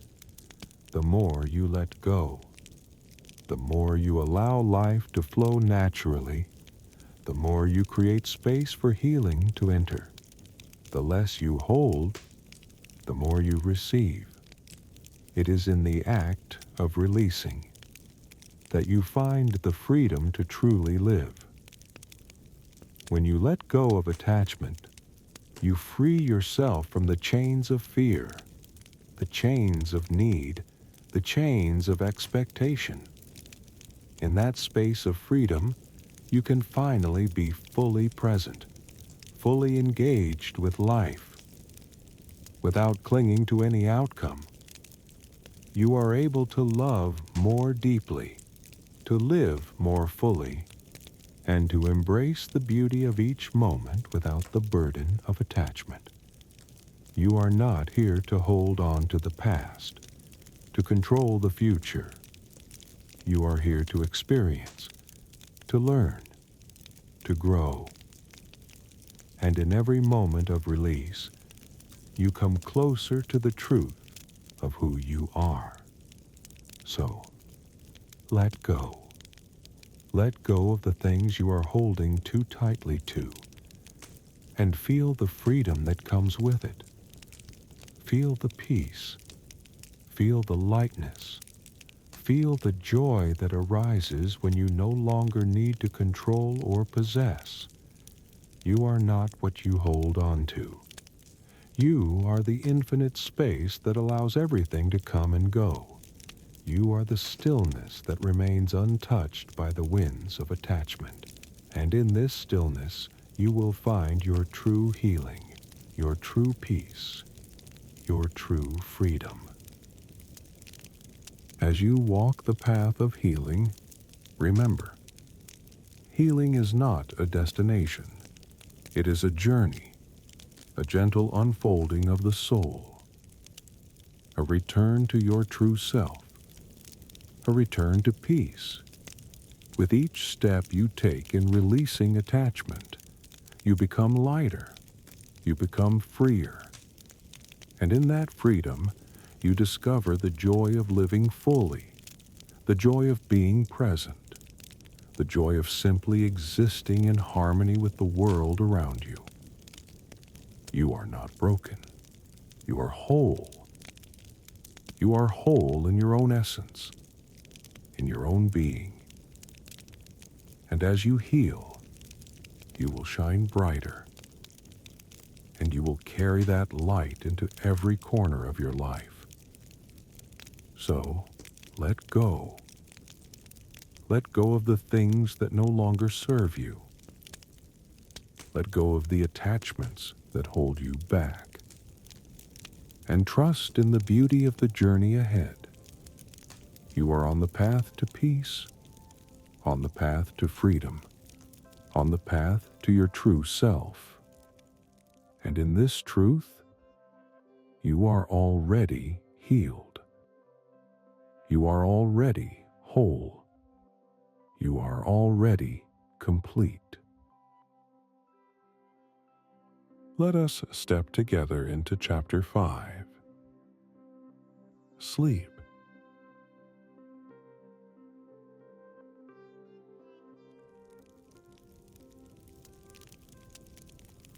Sleep is not just rest. It is renewal. It is the foundation upon which a strong body and a clear mind are built. Without it, we crumble. Our thoughts become clouded, our emotions unstable, our body weak. Sleep is not simply the absence of wakefulness. It is a sacred state, a gateway to healing, transformation, and wisdom. The ancient philosophers knew this well. Hippocrates, the father of medicine, believed that sleep was nature's greatest healer, a force that purifies the body and restores balance to the soul. Aristotle pondered the mystery of dreams, calling sleep a place between life and death, a sacred pause where the mind connects with something greater than itself. Laozi, the great master of Taoism, spoke of sleep as a return to the flow of nature, a surrender to the harmony of the universe. Even the great Stoics, like Seneca and Marcus Aurelius, recognized that a restless mind could not lead a peaceful life. That true wisdom comes not only from waking contemplation, but also from deep, undisturbed rest. Sleep is not a weakness. It is not a burden. It is the rhythm of life itself. And when we learn to honor it, we unlock a path to true strength, clarity, and peace. Sleep is a bridge, a sacred transition between the chaos of wakefulness and the stillness of the unknown. It is the reset button of existence, the moment when the body surrenders, and the mind returns to the vast, uncharted landscapes of the subconscious. Yet, in today's world, sleep is often treated as an afterthought, a mere pause between moments of productivity. We chase time, stretching the hours of the night, forgetting that in doing so, we are stealing from ourselves. The great minds of his history understood that sleep was not a waste, but a necessity. Leonardo da Vinci, known for his brilliance, practiced a unique form of sleep, short naps throughout the day, believing that rest sharpened the mind like a blade against stone. Nikola Tesla, The visionary who touched lightning slept only a few hours each night, but understood the fine balance between wakefulness and recovery. Even in his restlessness, he acknowledged that sleep fueled the fire of creativity. Einstein, the seeker of the universe's mysteries, knew the value of deep sleep. He often allowed himself long hours of rest, understanding that the mind solved its greatest puzzles in the silence of the night. From the warriors of ancient Japan, who practiced the art of sleeping lightly, to the yogis of India, who spoke of sleep as a passage to enlightenment, the message has always been clear. Sleep is not just for the body, but for the soul. It is during sleep that our body repairs itself. The heart finds its rhythm. The brain clears the clutter of the day. The spirit, untethered, drifts into the vast unknown. And yet, so many resist it. They drown themselves in distractions, their eyes glued to glowing screens, their minds restless, afraid to surrender, afraid to let go.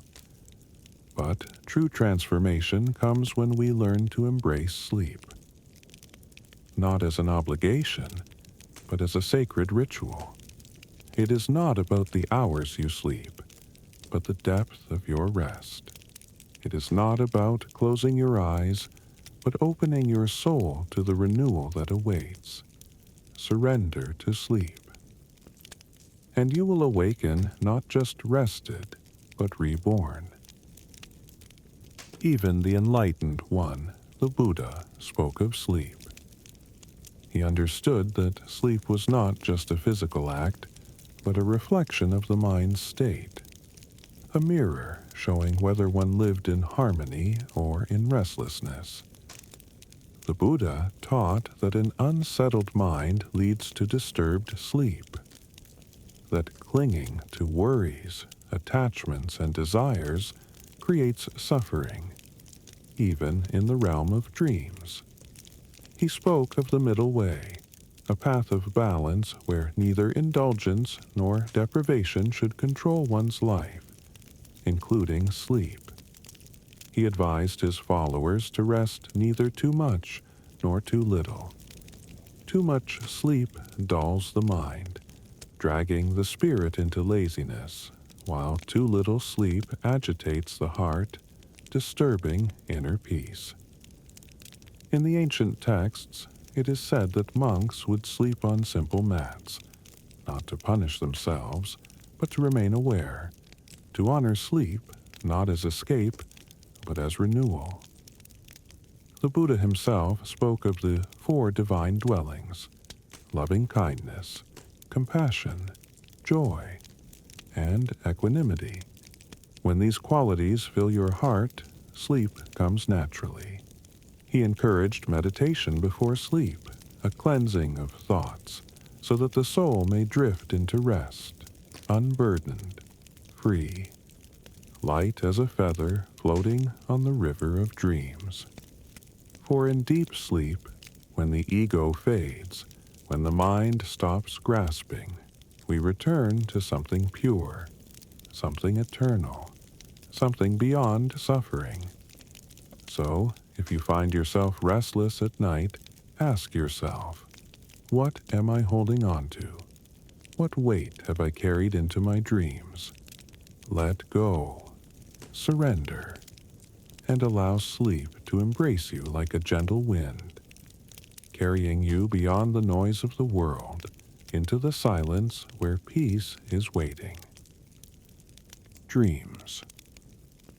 The hidden door between the waking world and the unseen, a bridge between what is and what could be, a realm where time dissolves, where the mind is free to wander without limits. Some say dreams are mere fragments of memory, pieces of thought rearranged by the sleeping mind. But others, the wise ones, have always known that dreams hold meaning beyond the ordinary. In ancient traditions, dreams were whispers of the divine, messages carried on the winds of the subconscious. In the stillness of sleep, the soul speaks in symbols, painting stories not with words, but with visions, with feelings, with echoes of something greater than ourselves. Have you ever woken from a dream and felt as if you had touched something sacred? As if, for a brief moment, you had stepped beyond the veil of reality and glimpsed a truth deeper than the waking world allows. Dreams can be guidance, a mirror reflecting the hidden corners of the mind. Fears buried in daylight rise to the surface in sleep, seeking to be understood, seeking to be healed. And yet, dreams can also be illusions, a trick of the restless mind, a tangle of desires and worries, distracting us from the truth. The key is awareness, to see dreams not as masters, but as messengers, to ask, what is this dream showing me? What part of myself is speaking in this silent language? For those who seek wisdom, dreams are not random. They are a path, a journey into the depths of being, a place where the soul whispers its secrets, waiting for us to listen. So, as you close your eyes tonight, let your dreams unfold without fear. Let them guide you, teach you, and when you wake, do not dismiss them as mere shadows. For sometimes, a dream holds the key to a truth you have long forgotten. And yet, what if dreams are more than just messages? What if they are doorways?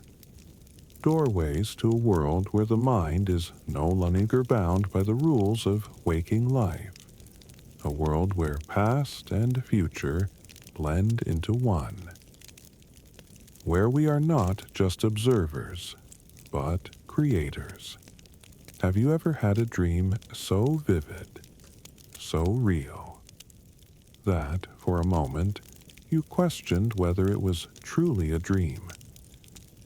Some call this lucid dreaming, the ability to awaken within the dream itself, to not just watch, but to shape, to step into the vast ocean of the subconscious, not as a lost traveler, but as a guide. Ancient mystics believed that dreams were not separate from reality, but simply another layer of it. The Tibetan monks practiced dream yoga, training themselves to remain conscious in sleep, to explore the landscape of the mind, to dissolve illusions, and awaken even in their slumber. Because what is a dream, if not a reflection of life itself? Are we not all dreaming, even in the waking world? Think about it. How often do we live on autopilot, moving through life as if caught in a dream we cannot control, trapped by patterns, lost in illusions, reacting instead of creating? But just as we can awaken within a dream, we can awaken in life. We can take hold of the story, shape it with intention, see through the illusions, and truly live. Not as a passive dreamer, but as the dreamer who awakens. So, as you drift into sleep tonight, remember, your dreams are not separate from you. They are part of you, a whisper from the universe, an invitation to explore, to awaken, and to transform. Even in sleep, you are on a journey inward, a journey beyond, a journey home. Sleep and meditation. Two states, so alike, yet so different. Both carry us into realms beyond the physical, beyond the noise of the world. But one takes us through the night, the other through the day. In sleep, the body rests. The mind wanders freely, yet the soul remains in quiet stillness. It is a state of surrender, where we let go of our control and allow the universe to guide us. Meditation, on the other hand, is a conscious surrender, a journey of the spirit, a deliberate stillness. It is not the sleep of the body, but the awakening of the mind. In meditation, we focus, we observe, we become the quiet witness. Yet, both share a profound connection.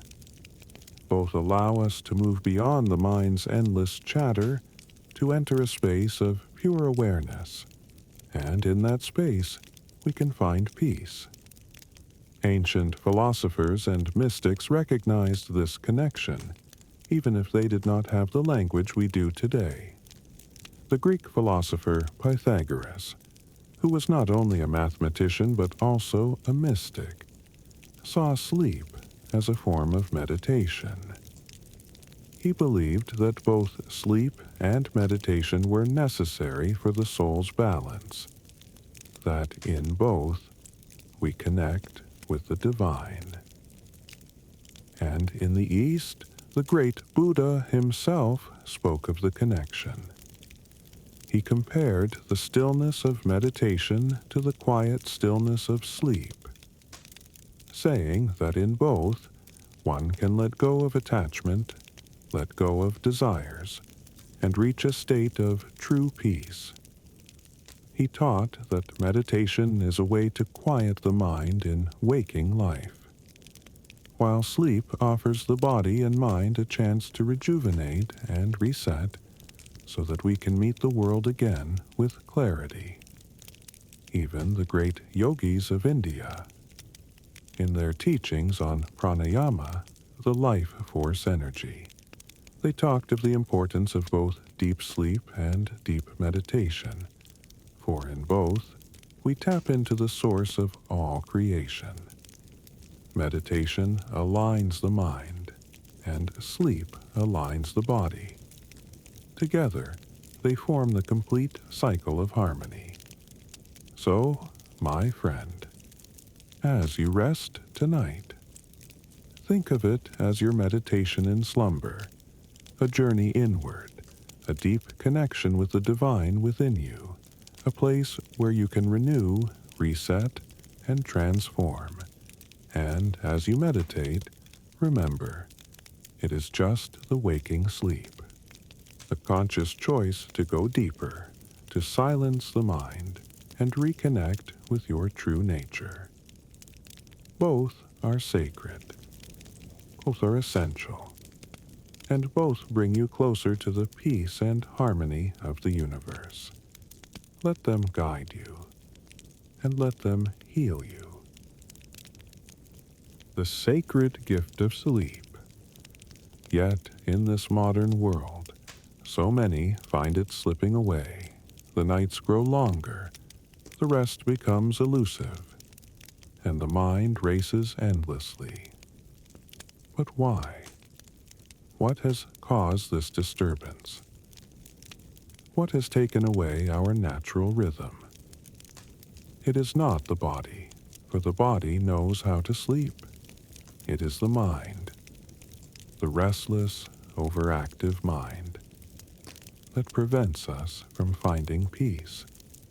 In the chaos of modern life, we have forgotten how to truly rest. We are overwhelmed by distractions, by constant noise, by the pressure to be, to do, to achieve. the constant stimulation of screens, the relentless demands of work and society have taken hold of our thoughts and our hearts, and so our weekend remains alert, never fully resting, always seeking, always worrying.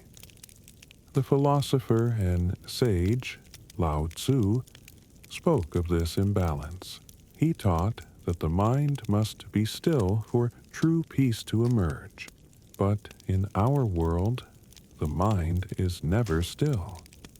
We have filled it with distractions, with unnecessary thoughts, with anxieties about the past, and fears for the future. And so, the mind cannot find rest, and neither can the body.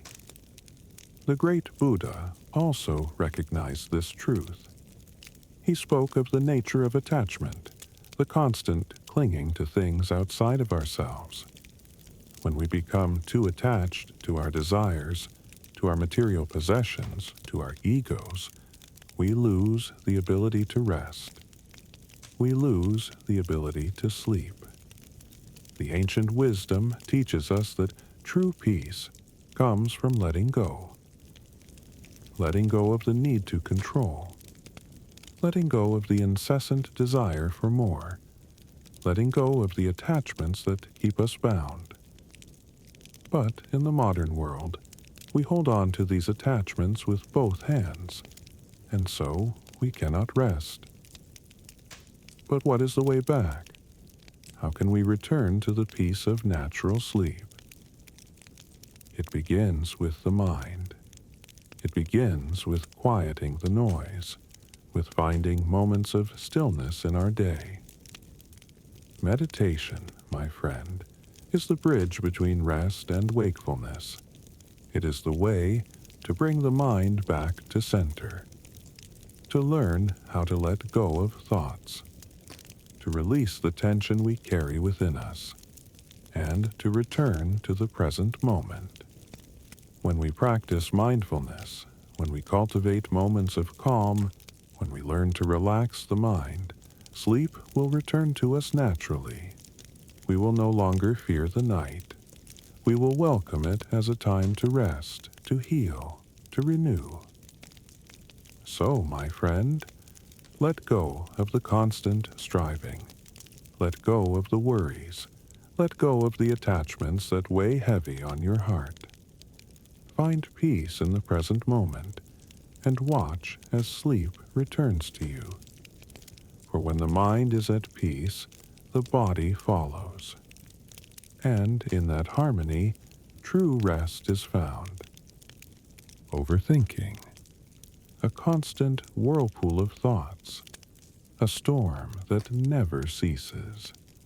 A restless mind that cannot find its way to stillness. Overthinking is one of the greatest thieves of sleep. It robs us of peace. It clouds our minds, and it keeps us awake long after the body has cried out for rest. When we overthink, we are pulled into the past, or we are propelled into the future, but never do we remain in the present. Our minds chase after what was, what might have been, and what might be. We relive old conversations. We replay events in our minds. We imagine all the possible outcomes, and we let fear and worry take hold. But, my friend, when we do this, we lose touch with the stillness of the present moment. We become tangled in thoughts that are not ours to control. And so, sleep eludes us. For sleep, true sleep, is not simply the closing of the eyes. It is the surrender of the mind. It is the quieting of the endless chatter. When we overthink, we are in a state of tension, a state of resistance.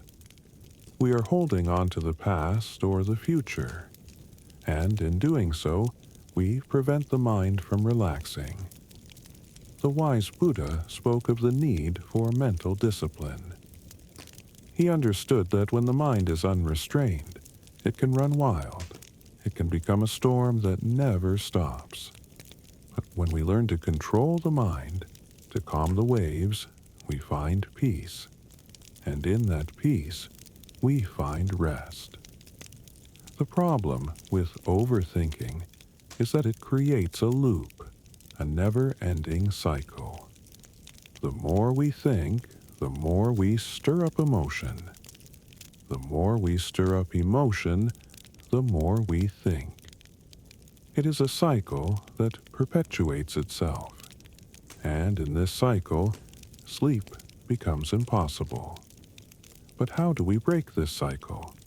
How do we quiet the mind? It begins with awareness. Awareness of our thoughts, awareness of the stories we tell ourselves. When we catch ourselves in the act of overthinking, we can gently bring ourselves back to the present. We can choose to let go of the thoughts that are not serving us.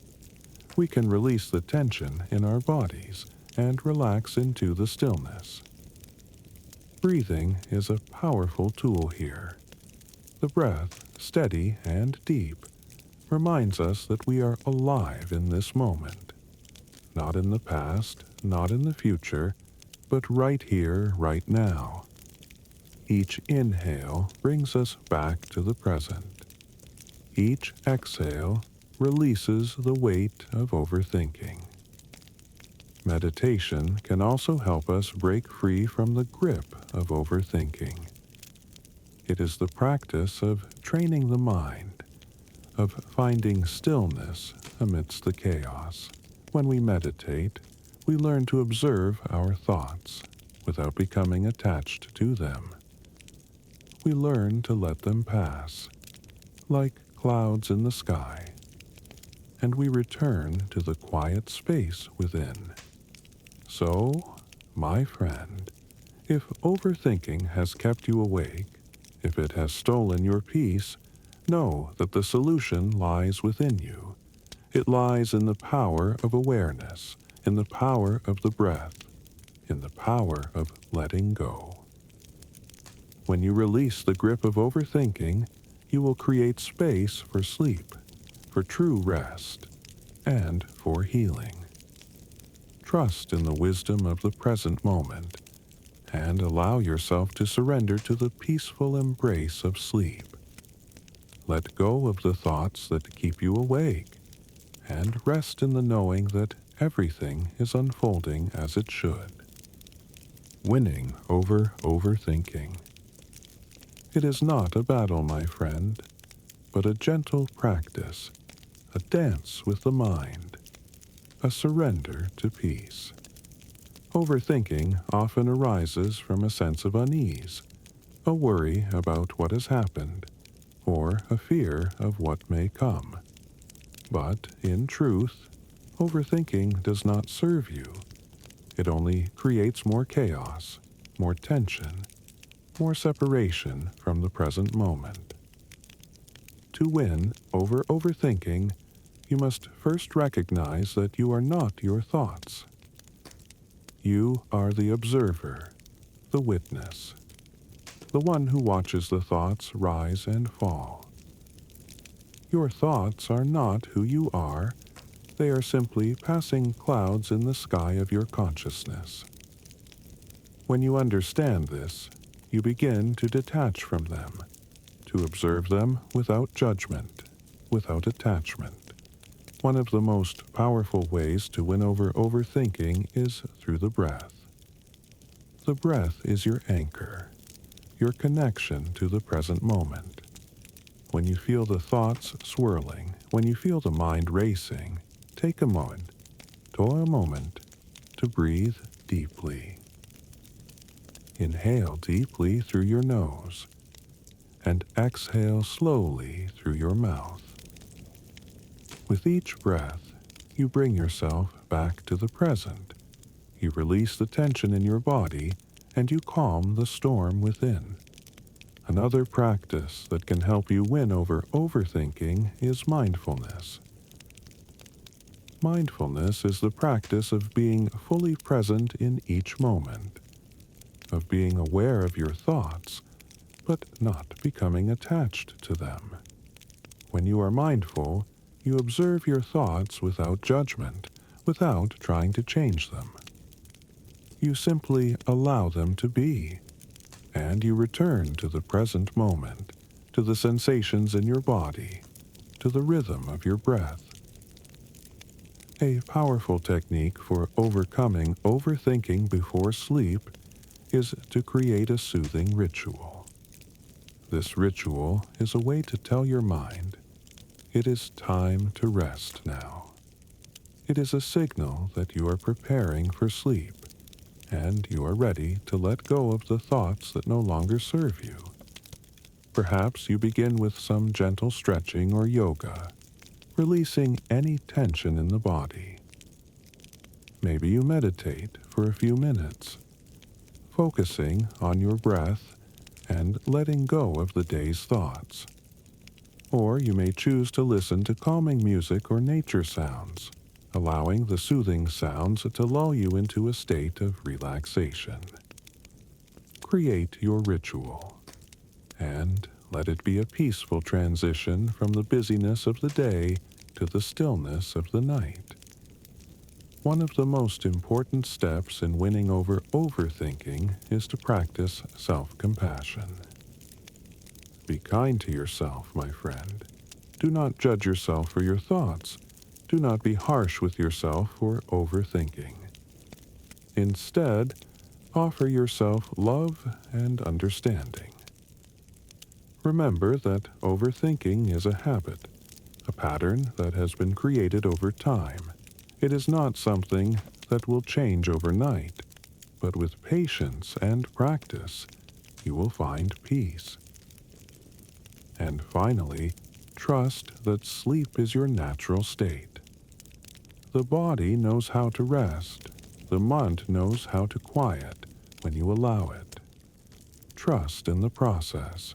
Trust in the rhythm of your body. And let go of the need to control the thoughts. When you do this, sleep will come, as naturally as the rising of the sun. So, my friend, to win over overthinking, you must first win over yourself. You must return to the present moment, with each breath, each thought, and each surrender. Let go of the worries, release the tension, and trust in the peace that lies within you. When you do this, sleep will follow, and you will find the deep, restful sleep that heals your body, mind, and spirit. Let go and rest in the knowing that all is well. My friend, the connection between sleep and happiness is profound, so deeply intertwined that one cannot truly exist without the other. When you sleep well, you awaken to a world that feels brighter, more vibrant, more full of possibility.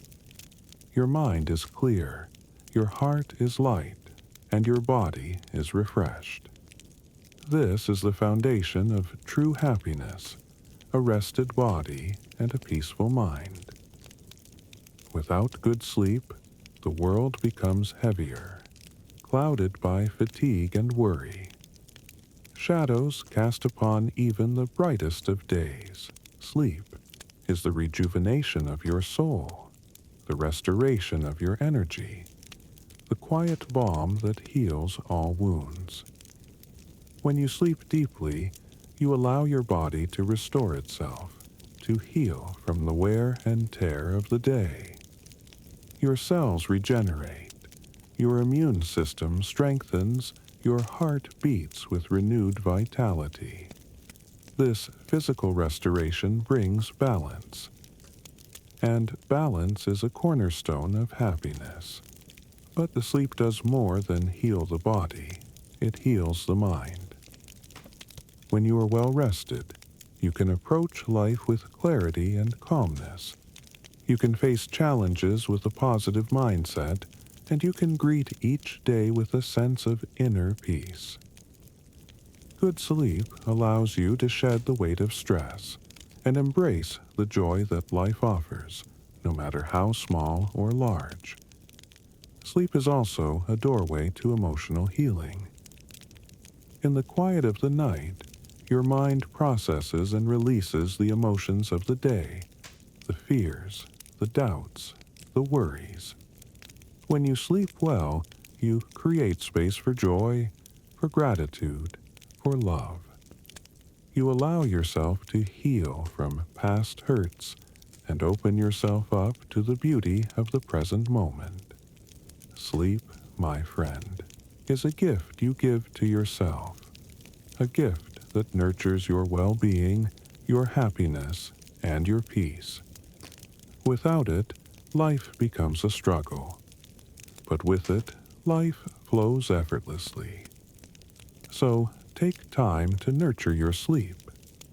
Create a peaceful space for rest. Let go of the busyness of the day and allow yourself to sink into the comfort of the night. For in that restful, rejuvenating sleep, you will find the happiness you seek, a happiness that comes from within, a happiness that grows and blossoms as naturally as the flowers in spring. Sleep is not just a necessity. It is a foundation for your joy, a doorway to peace, and a sacred act of self-care. Let it be the wellspring of your happiness, and you will awaken to a life filled with light, gratitude, and bliss.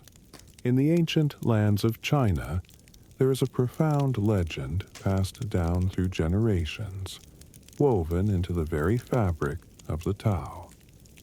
It speaks of a great sage named Zhuangzi, whose wisdom transcended the boundaries of time and space. Zhuangzi, revered for his deep connection to nature and the mysteries of the universe, once spoke of the sacred nature of sleep. He told the story of the dream of the butterfly. Once, Zhuangzi dreamed he was a butterfly, fluttering freely, at peace with the wind, unaware that he was Zhuangzi. When he awoke, he was no longer sure whether he was Zhuangzi who had dreamed of being a butterfly, or a butterfly now dreaming he was Zhuangzi. In this dream, Zhuangzi discovered the delicate balance between rest and awakening, between the dream world and reality.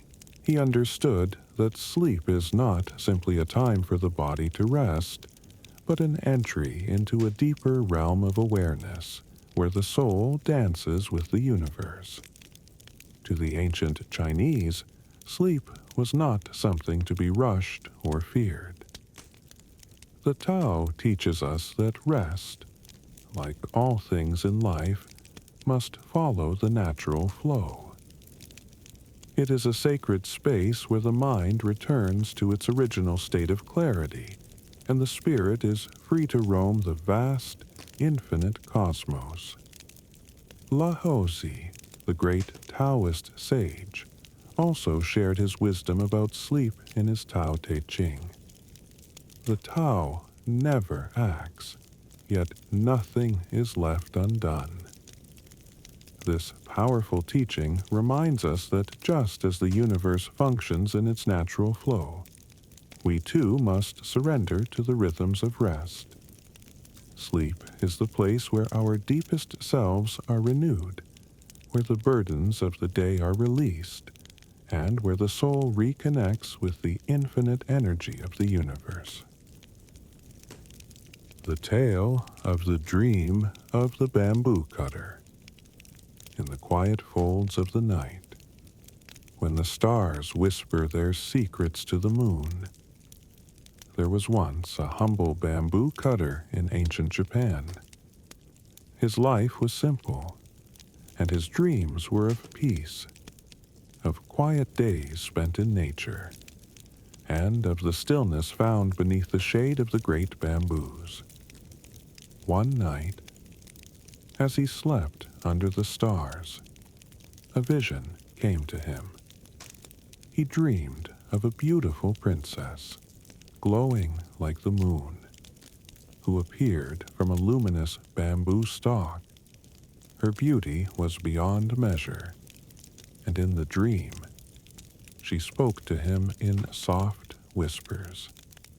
Your dreams, like the bamboo, grow tall and strong. She said, but remember, the bamboo bends gently with the wind. It does not resist. It flows with the currents of the earth, finding its strength in softness. The bamboo cutter awoke. With a deep peace within his heart, he understood. Sleep is not just rest, but a connection to the great flow of the universe. Dreams are the whispers of the soul, guiding us toward wisdom and understanding. Just as the bamboo bends, we too must learn to bend with the winds of life. Also, the ancient Armenian wise ones spoke deeply about the importance of sleep and dreams. For them, sleep was not just a respite for the body, but a sacred time for the soul to journey beyond the veil of the waking world, where dreams were seen as whispers of wisdom and rest as a bridge to higher understanding. Let me share with you the teachings passed down from the elders of this land. In the ancient lands of Armenia, where the mountains touch the heavens and the rivers whisper tales of old, the sages spoke of a deep connection between the body, soul, and the sacred rhythms of the earth. And sleep was seen not merely as rest, but as a sacred bridge between the waking world and the mysteries of the unseen. It was said that in sleep, the soul journeys to higher realms, where wisdom is shared by those who came before us, where the divine whispers its truths to those who listen with open hearts. One ancient Armenian elder, in the stillness of his chamber, once spoke of dreams. He said, dreams are not to be feared, for they are messengers of the soul. They speak to us in symbols, carrying messages from the earth and the stars. He also spoke of rest, not as a luxury, but as a necessity for the soul's journey. Without rest, he said, we lose our connection to the divine and wander in confusion. But in sleep, we are made whole once more. Thus, sleep was honored in ancient Armenia, not only as a time to rest the body, but as a time to restore the soul, to reconnect with the eternal flow of life, and to gain wisdom from the universe itself. In the book of Genesis, the Bible speaks of a powerful vision, a dream that brought great meaning and guidance. In Genesis 28:12-15, it is written, and he dreamed, and behold, a ladder set up on the earth, and the top of it reached to heaven. And behold, the angels of God ascending and descending on it. And behold, the Lord stood above it, and said, I am the Lord God of Abraham thy father, and the God of Isaac. The land whereon thou liest, to thee will I give it, and to thy seed. And thy seed shall be as the dust of the earth, and thou shalt spread abroad to the west, and to the east, and to the north, and to the south. And in thee, and in thy seed, shall all the families of the earth be blessed. And, behold, I am with thee, and will keep thee in all places whither thou goest, and will bring thee again into this land, for I will not leave thee until I have done that which I have spoken to thee of. This profound dream given to Jacob showed how sleep was a portal not only for rest but also for divine revelation. In the silence of the night, when Jacob slept, God spoke to him through a vision, offering him direction, blessings, and a sense of divine connection. In the Quran, there are several verses that reference sleep and dreams, portraying them as a gift from God, a means for rest and reflection, and sometimes as a vehicle for divine messages. One prominent example is in Surah As-Sajda 32, chapter 16 to verse 17. And among his signs is your sleep by night and by day, and your seeking of his bounty. Indeed, in that are signs for a people who listen, and he is the one who makes the night and the day to alternate. Indeed, in that is a lesson for those who have vision. This verse highlights the importance of sleep as part of God's creation, a natural rhythm that is essential for balance and well-being. Sleep is not only a time for rest, but also an opportunity for reflection and connection with the divine. Additionally, the Quran speaks about dreams as a form of divine revelation in Surah Yusuf 12.6, where the dream of Prophet Yusuf, Joseph, is mentioned, which later played a significant role in the unfolding of his life's purpose. And thus will your Lord choose you and teach you the interpretation of narratives, and complete his favor upon you and upon the family of Jacob, as he completed it upon your forefathers, Abraham and Isaac. Indeed, your Lord is knowing and wise. In these verses, the dream is shown as a pivotal moment of divine guidance, emphasizing that sleep and dreams can bring messages, lessons, and wisdom from the divine that guide us on our journey.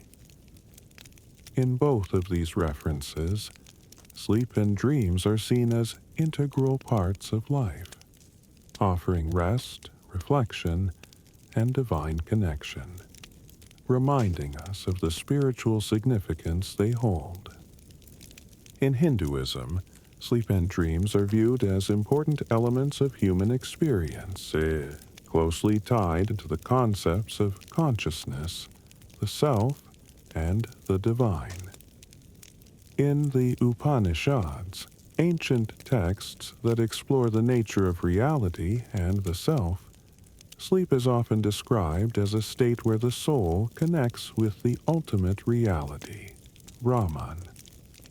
One significant reference is found in the Mandukya Upanishad, which describes 3 states of consciousness: waking, dreaming, and deep sleep. In deep sleep, the individual is said to experience unity with the divine. The Mandukya Upanishad, verse 7, states, "In the 3rd state, the deep sleep, Sushupti, the individual is not aware of anything, but there is still consciousness.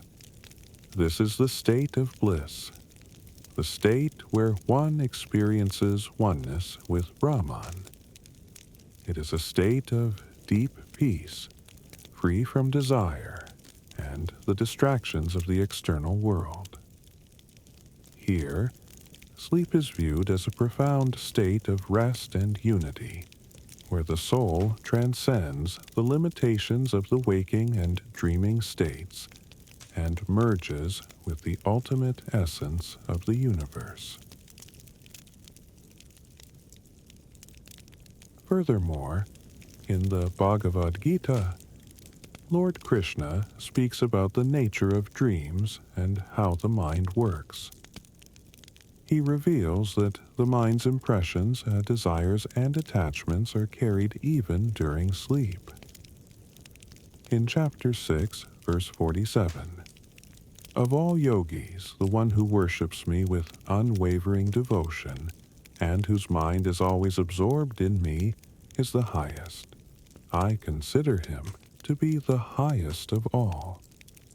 The connection between meditation, yoga, and sleep is highlighted here. A reminder that a peaceful mind, even during sleep, is one that is aligned with the divine and detached from worldly distractions.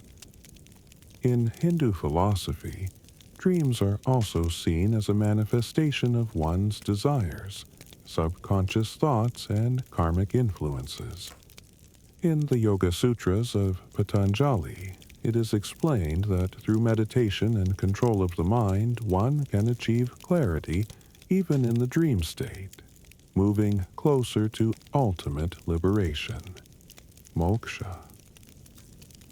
Overall, Hinduism views sleep and dreams as not just biological phenomena, but as spiritual experiences, where one can approach the divine, transcend the material world, and discover deeper truths about the self.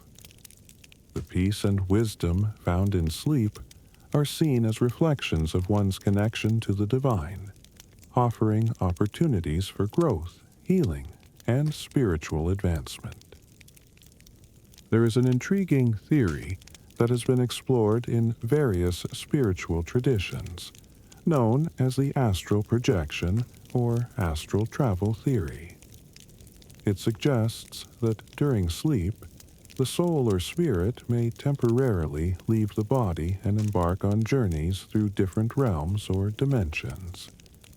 This theory proposes that while the physical body rests and recharges, the soul is free to wander beyond the limitations of the material world. Some believe that in this state, the soul may travel to other planes of existence, exploring distant places, meeting spiritual guides, or connecting with the universal energy that transcends the physical world. In many ancient cultures, sleep was considered a time when the spirit could roam freely. In Hinduism, the concept of the subtle body is often discussed, which refers to an energetic aspect of the self that is not bound by the physical body. Some spiritual practices, such as those described in the Yoga Sutras, speak of the soul's potential to detach itself from the physical world and experience the higher planes of consciousness during sleep. Similarly, in esoteric traditions, the idea of astral projection during sleep is closely related to the notion that our consciousness can travel outside the body. This can be a time of deep spiritual growth, where one might encounter visions or insights that are not easily perceived in the waking state. While this remains a theory and a subject of mystery, many believe that during sleep, the soul connects with a higher universal state of awareness. Dreams and experiences that transcend ordinary understanding are sometimes seen as glimpses into the journey the soul undertakes during this time. As with many spiritual teachings, the astral projection theory is not a concept that can be proven through science, but rather a personal and spiritual belief that invites reflection on the deeper mysteries of existence. It encourages us to open our minds to the possibility that there is more to our being than just the physical, and that sleep, a time of rest, may also be a time of profound spiritual exploration and connection with the universe. It is crucial to fill your life with positive emotions and nurturing experiences to cultivate a peaceful state of mind, especially before sleep. Our emotional state plays a significant role in shaping our dreams. When we harbor feelings of joy, love, gratitude, and contentment during our waking hours, these vibrations often ripple into our dreams, creating a harmonious and restful sleep. However, When our minds are consumed by negative emotions, fear, anger, sadness, or anxiety, these energies can manifest as disturbing or unsettling dreams. These dreams, if not addressed, can linger in our subconscious, affecting our mental health in profound ways. Bad dreams, or nightmares, may not only disrupt our sleep, but also leave behind emotional residue that can carry over into our waking life. Constant exposure to negative emotions or unresolved stress can increase the frequency and intensity of bad dreams, creating a cycle that affects both our emotional and physical well-being. Nightmares can evoke feelings of helplessness, fear, or confusion, and if left unaddressed, they can heighten stress, anxiety, and even lead to sleep disorders. This is why it is so important to nurture a positive environment in both our minds and hearts. Fill your days with activities that bring you joy and peace. Surround yourself with uplifting people. Practice gratitude, meditate, and focus on the things that inspire you. Before sleep, it can be powerful to reflect on the positive aspects of your day, your accomplishments, moments of kindness, or things you are thankful for. This intentional focus on positive emotions can help create a peaceful transition into rest, inviting calmness and balance into your subconscious mind.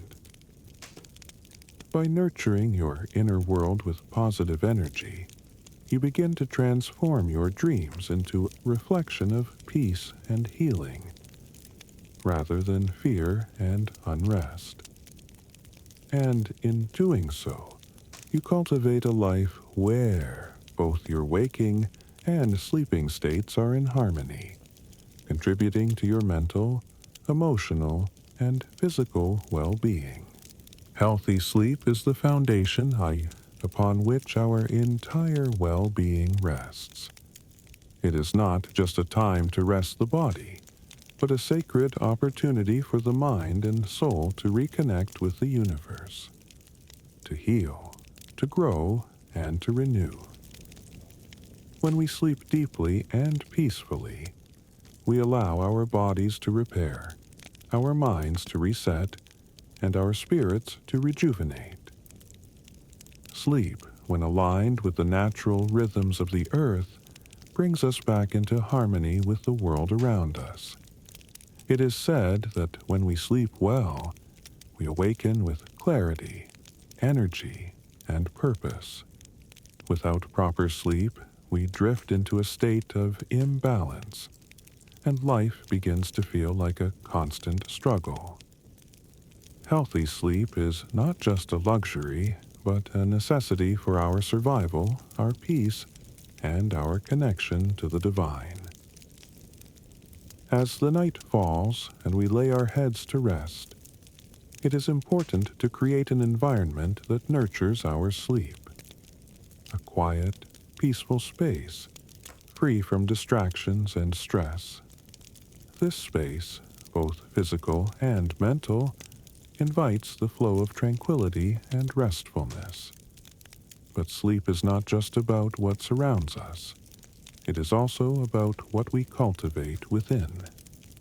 Our thoughts, our emotions, and our mindset all play a vital role in the quality of our sleep. A calm mind, free from worry and anxiety, invites a deep and restful night. In the stillness of sleep, our bodies carry out essential tasks that help us heal, grow stronger, and become more resilient. The cells of our body regenerate, our memories are strengthened, and our energy is replenished for the day to come. True rest comes when we let go of the day's burdens, when we surrender to the peaceful rhythm of the night, trusting that we will be restored, that we will wake up refreshed, and ready to embrace a new day with gratitude and vitality. Healthy sleep is not just a physical need, it is a spiritual practice, an opportunity to reconnect with the eternal rhythms of life and to heal our mind, body, and soul. In the ancient lands where wisdom flowed like the rivers, sleep was seen as a sacred gateway to renewal, a time not just to rest, but to align with the eternal pulse of life. The ancients understood that sleep is not just a time of stillness, but a time when the soul is free to wander and receive guidance from the universe itself. It is said that when the body rests deeply, the mind and spirit become more open, more connected to the truths that lie beyond the physical world. Sleep was viewed as a bridge that connects the finite world of the body to the infinite realm of the soul, a place where wisdom flows freely from the universe into the stillness of our being. As you prepare for rest, my friend, it is important to create a space of peace and comfort, one that encourages the body to relax and the mind to quiet. Surround yourself with calmness, with soothing sounds, with the gentle rhythm of your breath, and allow yourself to enter the sacred space of rest. Just as a river must flow freely to remain pure, so too must your mind release the thoughts that clutter it. Let go of the concerns of the day, the fears, the doubts, and the anxieties. Trust in the process of rest, knowing that with each breath, your body is healing, your mind is becoming clearer, and your soul is being nourished. In the quiet of the night, as you drift into peaceful slumber, know that you are being restored, that the divine wisdom of the universe is flowing into you, bringing healing, strength, and balance. Allow yourself to sink deeply into this healing state, for when you awaken, you will do so renewed, ready to embrace the beauty of the new day, with a calm heart and a clear mind. Sleep, my friend, is not simply the absence of wakefulness, but the presence of peace. When you embrace the sacredness of sleep, you are not only resting your body, but you are also restoring your connection to the greater universe. You are realigning your mind, body, and soul to the divine rhythm of life. So, rest now, with peace and trust, knowing that each night's sleep is a sacred act of renewal, a step closer to your true self. And when the morning sun rises, you will rise with it, more centered, more whole, and more connected to the harmony of the universe. It was said that in sleep, the soul journeys to higher realms, where wisdom is shared by those who came before us, where the divine whispers its truths to those who listen with open hearts. In the stillness of night, the mind finds peace and clarity. As it surrenders to the rhythm of the universe, drawing strength from the silence that surrounds us, dreams, like gentle rivers, carry messages from distant realms, guiding us toward understanding and healing. If we open ourselves to their lessons, through sleep we reconnect with the divine, aligning our hearts with the cosmic flow, and awakening renewed with a deep knowing that we are always supported by the unseen forces. In the vast tapestry of human experience, we all share certain dreams, the dreams of flying, of falling, of being chased, the dreams of loss, of wandering, of being trapped. These are not random occurrences. They are universal, connecting us to the collective soul of humanity. Whispers from the universe, messages that transcend time and space. In every dream, there is a lesson, a reflection of our deepest fears, desires, and truths. When we dream of flying, we are reminded of our innate desire for freedom, to rise above the earthly concerns and soar, to embrace the limitless potential within us. When we dream of falling, we are invited to release our attachments, to let go of the burdens we carry, to trust in the flow of life, even when we cannot see the ground beneath us. The dreams of being chased are often reflections of our inner conflicts, our fears that follow us, urging us to confront what we hide from. These dreams call us to face our shadows, to stand tall in the face of our own anxieties, and in the dream of loss. We are shown the impermanence of all things, the truth that nothing in this world is fixed, but that through loss we find growth. We find the strength to rebuild, to move forward with greater wisdom. These dreams, and so many others, come from the same place, the same infinite source, the universe itself, the eternal energy that flows through us all. They are not to be feared, but embraced. For in every dream there is a message, a truth waiting to be uncovered, a bridge between the waking world and the realm of the divine.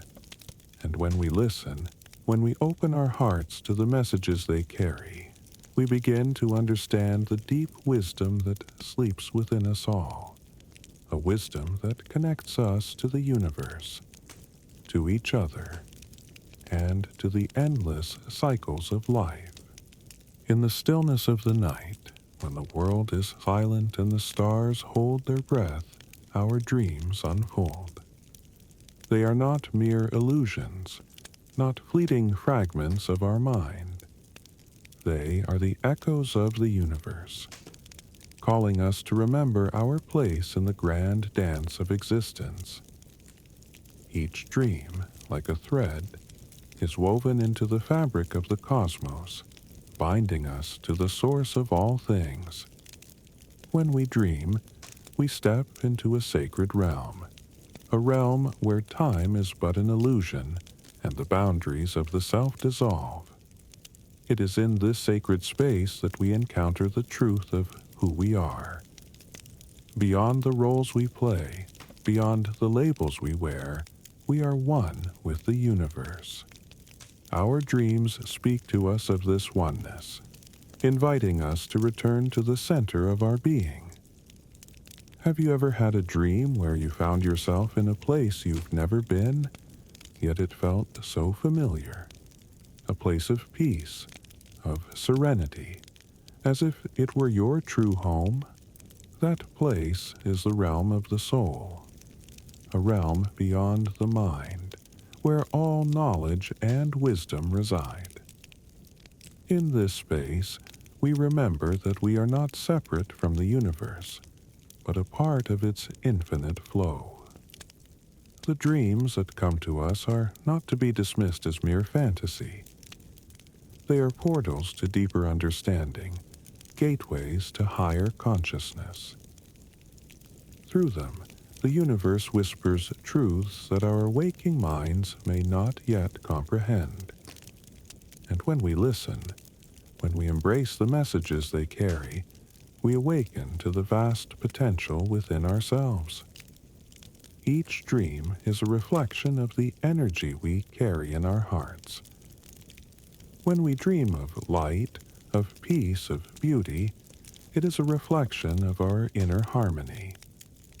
But when we dream of darkness, of fear, of conflict, it is a call to look within. to heal what has been wounded, to release what has been holding us back, to align once more with the flow of life. The ancient One spoke of dreams as the language of the soul, a language that speaks not in words, but in symbols, images, and emotions.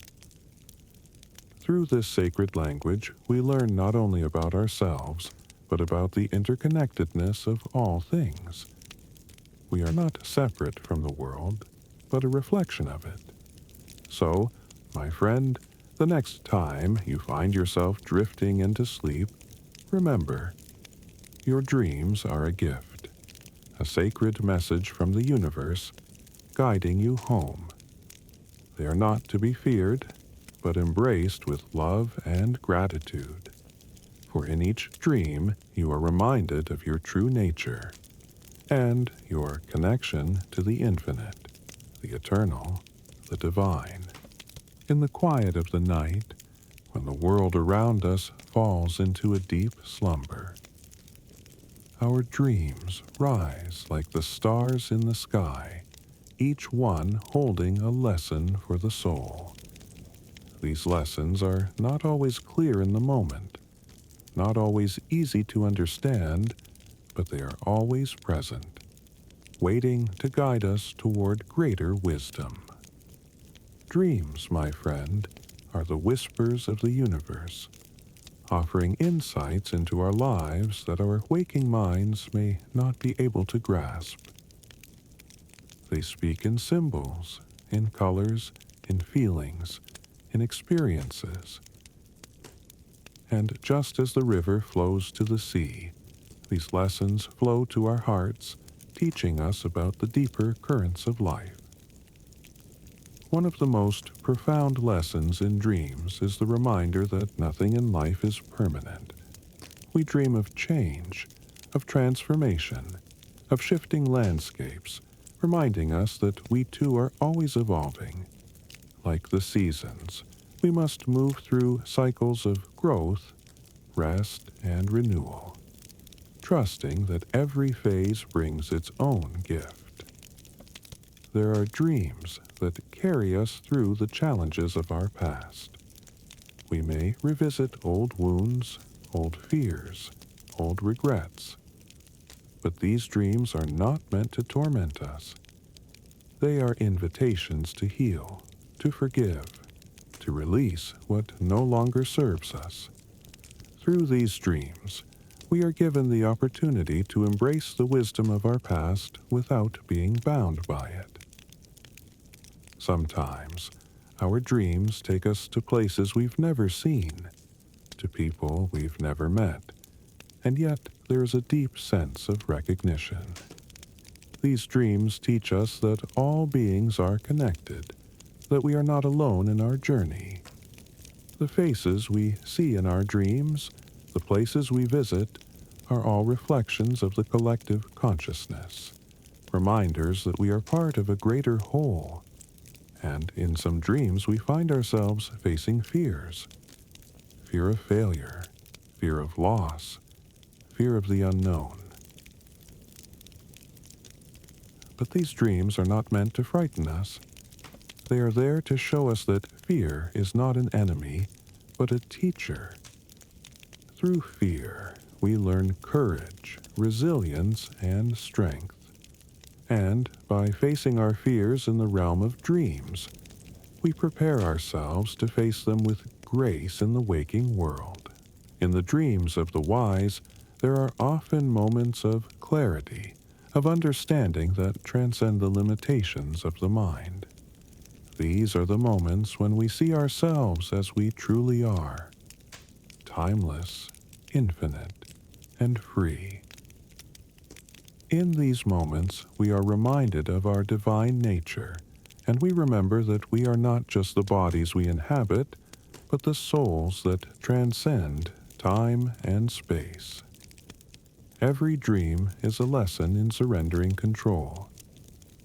In sleep, we release our hold on the world, trusting that the universe will guide us where we need to go. And so too, in life, we must learn to surrender our need for certainty, to trust the flow of existence, and to embrace the unknown with an open heart. The ancient ones spoke of dreams as the sacred teachings of the night. In their wisdom, they knew that the lessons of the dream world were as real, if not more so, than those of the waking world. For in the dream world we confront the deepest aspects of ourselves, the parts we hide, the parts we fear, and the parts we long to understand. So when you lay your head to rest tonight, remember, your dreams are not random. They are not meaningless. They are the universe's way of guiding you, teaching you, and showing you the path to greater wisdom. Embrace the lessons they offer, for each one is a step toward deeper understanding, greater peace, and a fuller connection to the universe itself. Yes, my friend, it is possible to learn to control the very fabric of our dreams, to walk through the night with awareness, and to shape the landscapes of our subconscious as we please. This ancient wisdom, known as lucid dreaming, speaks of the ability to become awake within the dream itself, to realize in the midst of the dream that you are dreaming, and to then steer the course of your journey with your own intentions.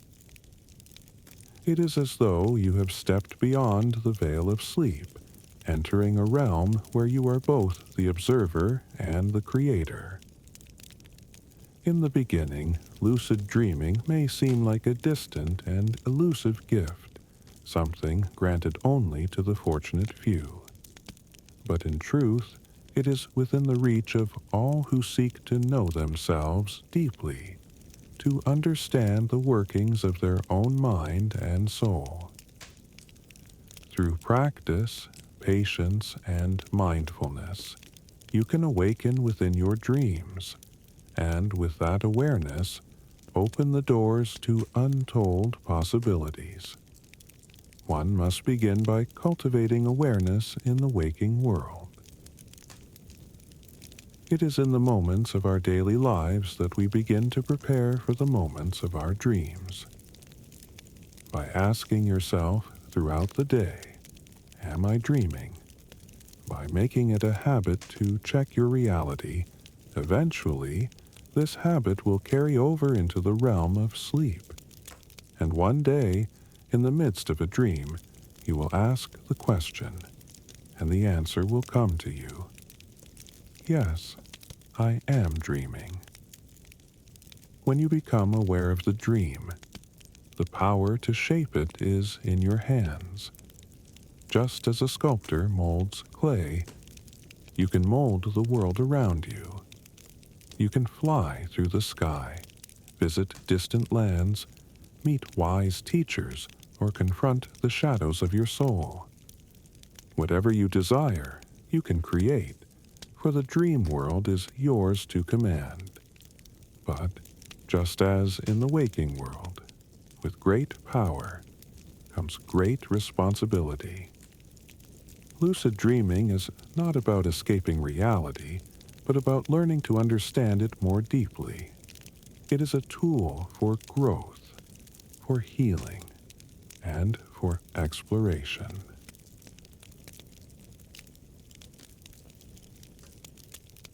Through lucid dreams, you can confront unresolved emotions, revisit past experiences, and even find solutions to problems that elude your waking mind. Ancient traditions spoke of dream incubation, a practice where one would focus on a question or desire before sleep, allowing the subconscious mind to work through it during the night. In lucid dreaming, this concept is taken further. By becoming aware within the dream, you can consciously direct the flow of your thoughts and intentions. You can ask questions, seek guidance, and receive answers from the very depths of your being. And in this realm of conscious dreaming, you can learn the most profound lesson of all. that you are not a passive observer of your life, but an active participant in the creation of your reality.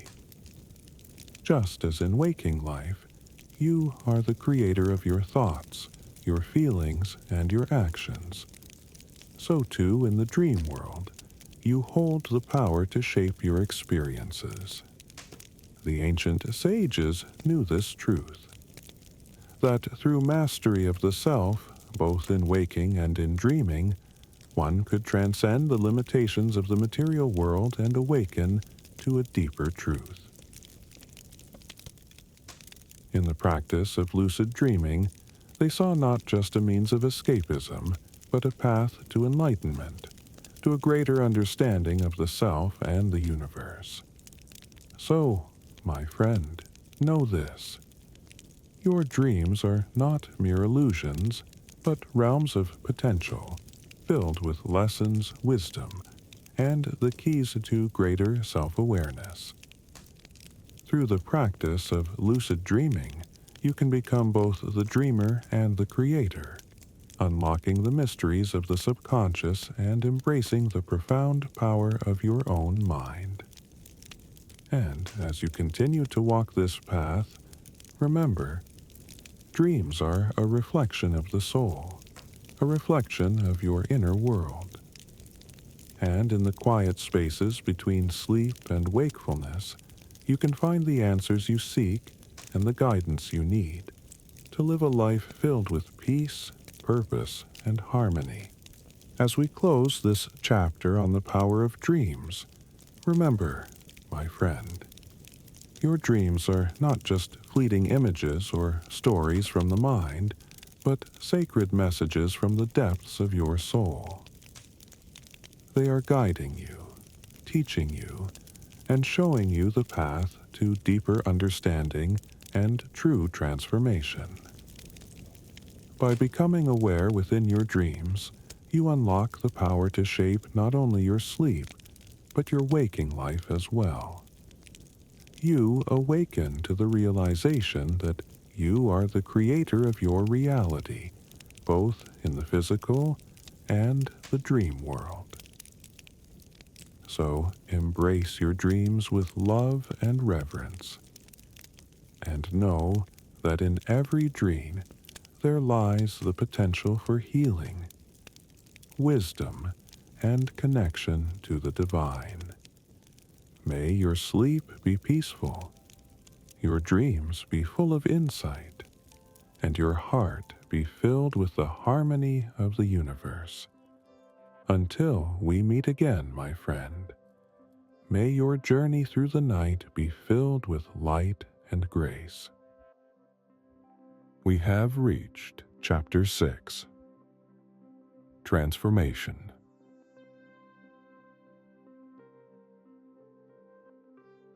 For so long, you have been taught to chase success, chase wealth, chase an image of life that was never truly yours.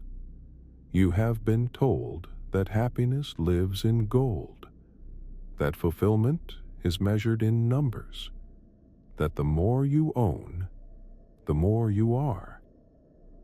But tell me, my friend, has it ever been enough? Has the weight of gold ever filled the emptiness inside? Has the world's approval ever quieted the longing of your soul? You dress in the finest clothes, but your heart feels bare. You surround yourself with luxury, yet your spirit is restless because you have been looking outside, when the truth has always been within. Look around you. The mountains do not chase, yet they are mighty. The rivers do not hoard, yet they are abundant. The sky does not beg to shine, yet the sun rises every day. Nature does not seek approval, it simply exists. Whole, complete, at peace. And so must you. Transformation is not about becoming more. It is about becoming less. Less controlled by the world. Less bound by expectations. Less trapped by illusions.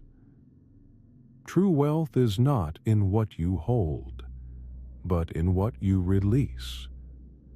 True freedom is not in what you gain, but in what you let go.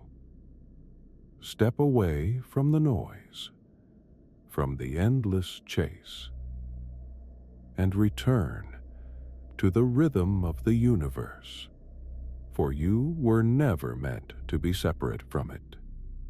You were never meant to be lost in the illusion of ownership. You were always meant to simply be. And in that being, you will find everything.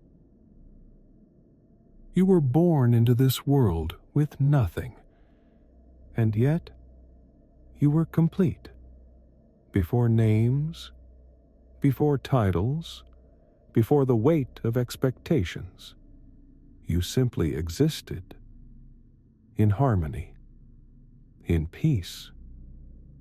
But then, the world whispered in your ear, told you who you should be, told you what success looks like, told you that happiness can be bought.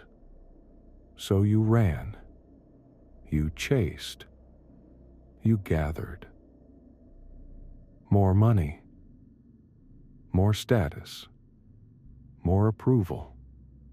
And yet, the more you gathered, the more lost you became. Because the deeper truth is this: you were never separate from the universe.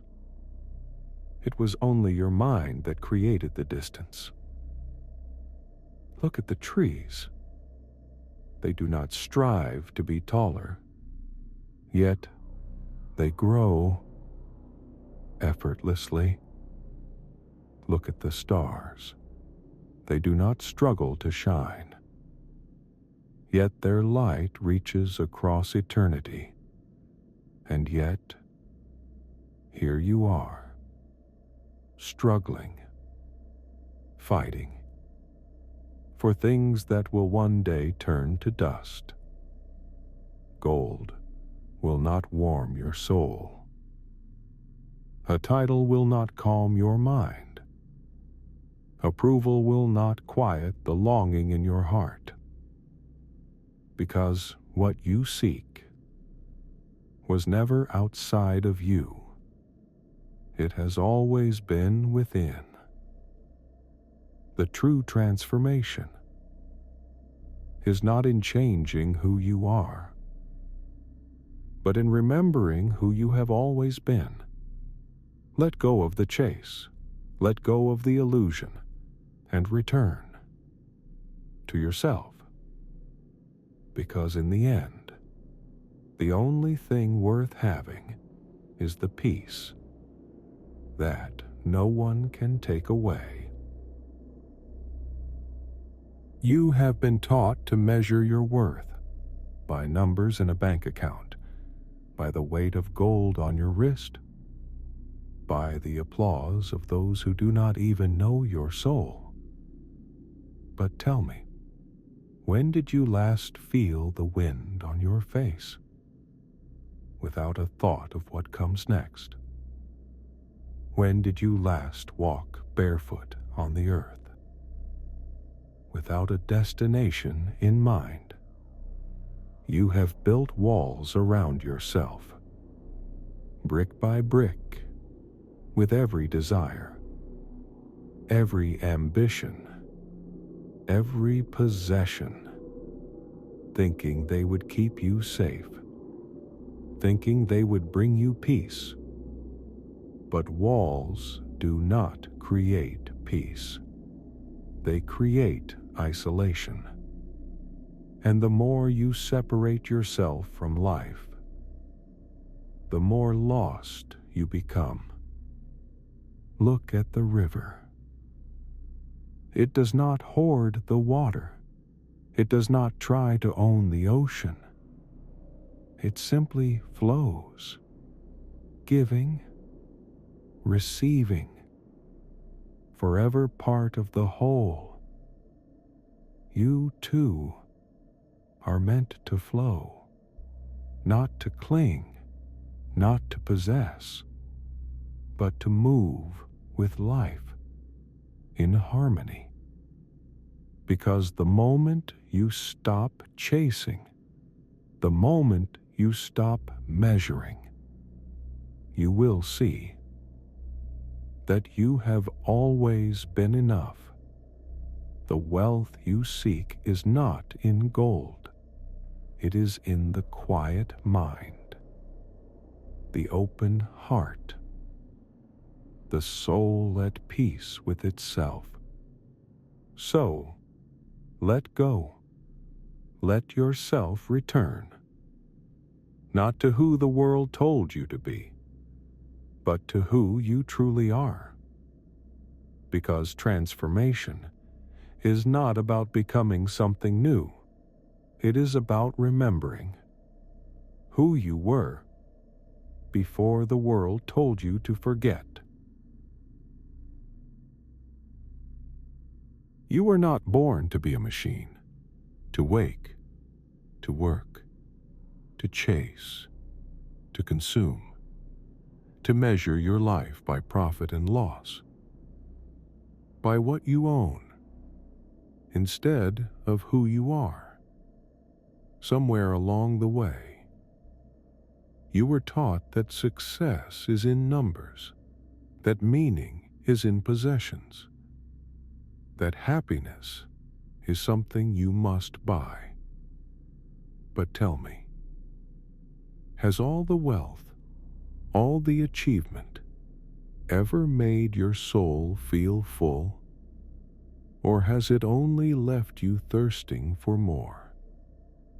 Like a traveler lost in the desert, drinking from an illusion. The trees do not chase. The sun does not demand.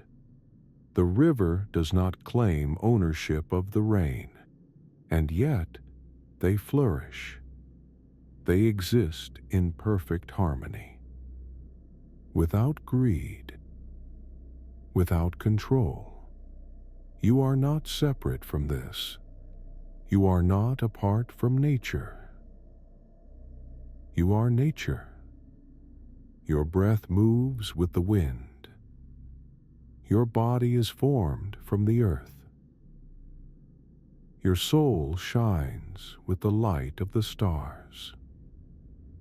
But you have been taught to forget, to see nature as something beneath you, to take from it without gratitude, to bend it to your will, without ever listening to its wisdom. And in that forgetting, you have lost yourself. But now, you awaken, you return, you see that true wealth is in the sunrise that asks for nothing, in the forest that gives without fear, in the ocean that holds all, without judgment.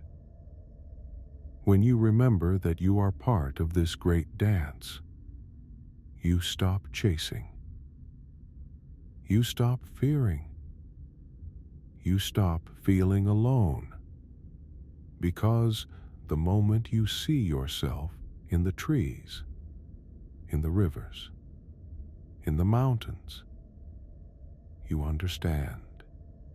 You were never lost. You were simply looking in the wrong place. Let your transformation begin. Not by taking more, but by giving back. Not by conquering nature, but by becoming one with it. Because when you protect the earth, you protect yourself. And when you love the universe, you finally find your place within it.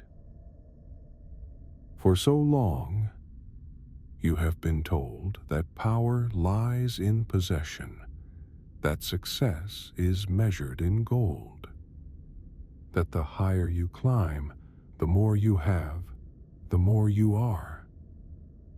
But tell me, can a mountain measure its greatness in coins?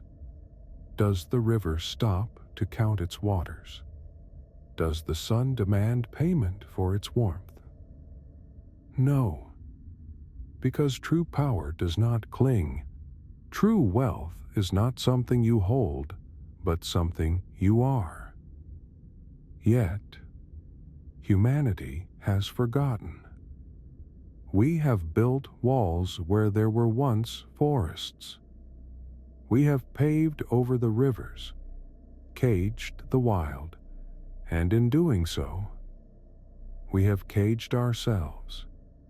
We run in circles, chasing the next prize, the next upgrade, the next proof that we are more than what we fear we are. But all the luxury in the world cannot silence the hunger of the soul, a hunger not for riches, but for meaning, and meaning is not found in the marketplace. It is found in the whisper of the trees, in the rhythm of the waves, in the stillness of the stars. You are not separate from this. You were never meant to be.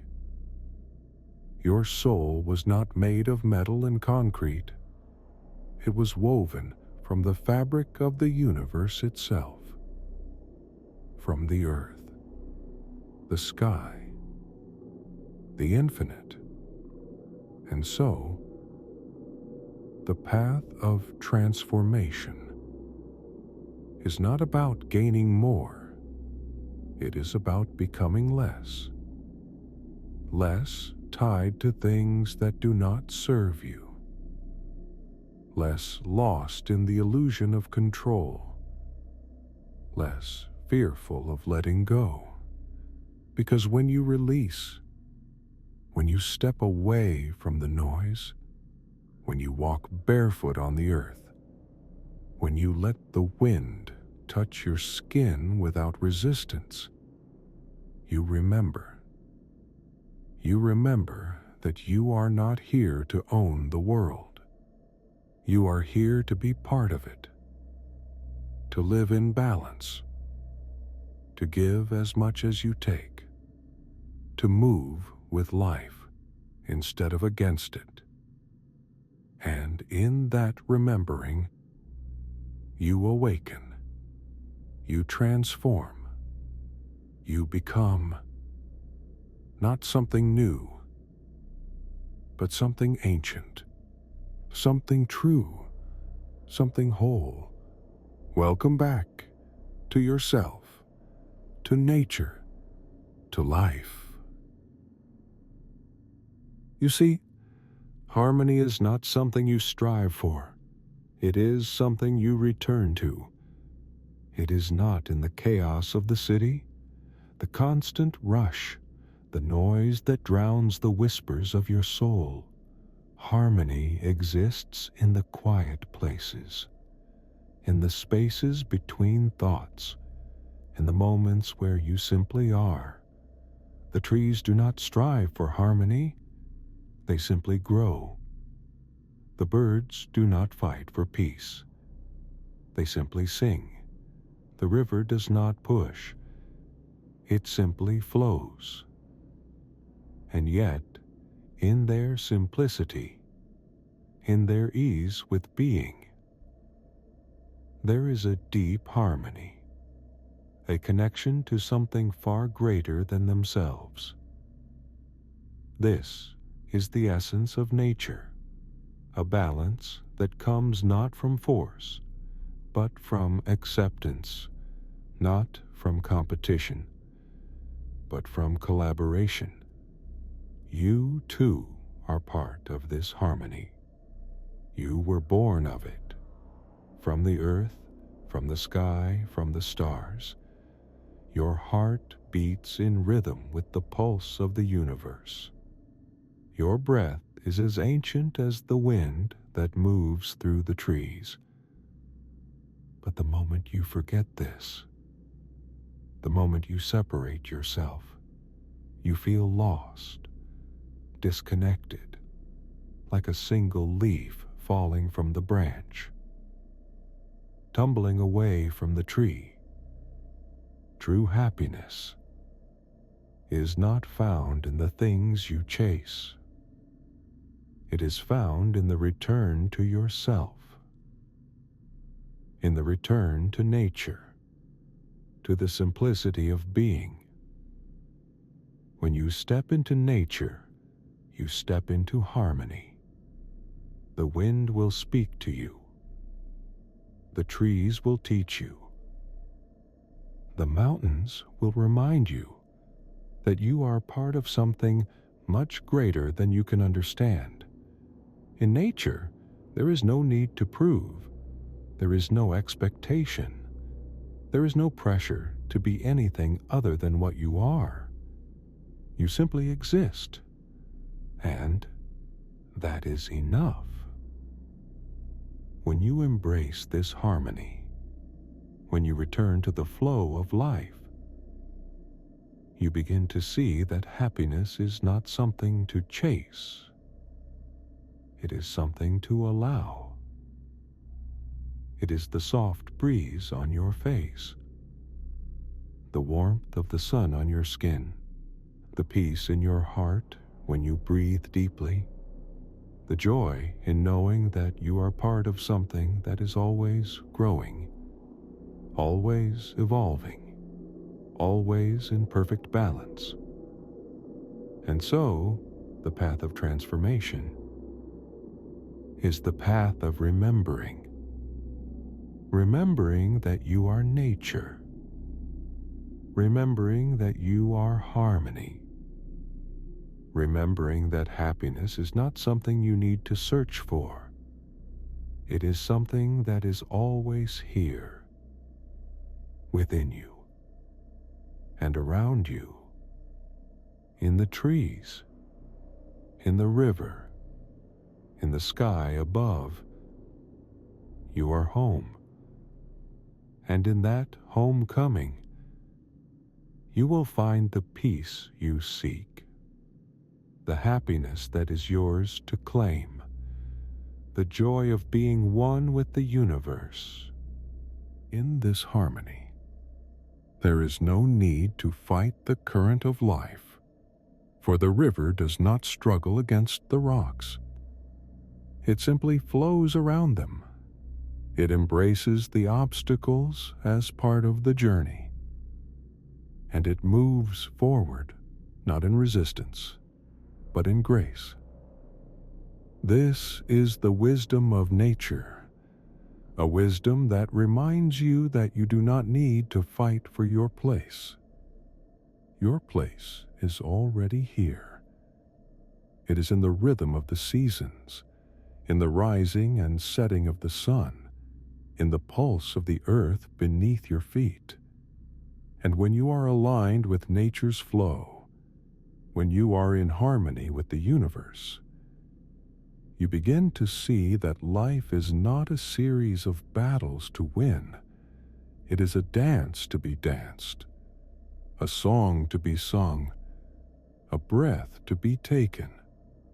You were never meant to be at war with life. You were meant to be at peace with it, to understand that every experience, every moment, is a part of the whole, a thread in the vast tapestry that is life. In this space of harmony, you will discover that there is no need for the chase, no need to prove yourself through endless striving. For the true measure of success is not in what you have, but in who you are and in how you live. The mountains do not race to the top. They rise with grace over time, and they remain rooted, steady, unshaken by the winds of change. So too should you. Rise in your own time, with grace, with patience, and remain steady, knowing that you are part of something far greater than yourself. When you rest in this knowing, you will find that everything you seek is already here. You do not need to search for peace, for it flows through your veins. You do not need to chase happiness, for it is the very essence of your being, and you do not need to fight for your place in this world, for you are already where you belong.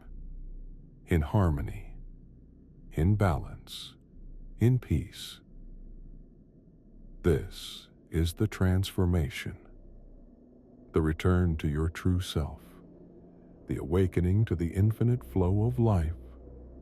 And when you live in this flow, when you dance with the rhythm of the universe, you will know peace.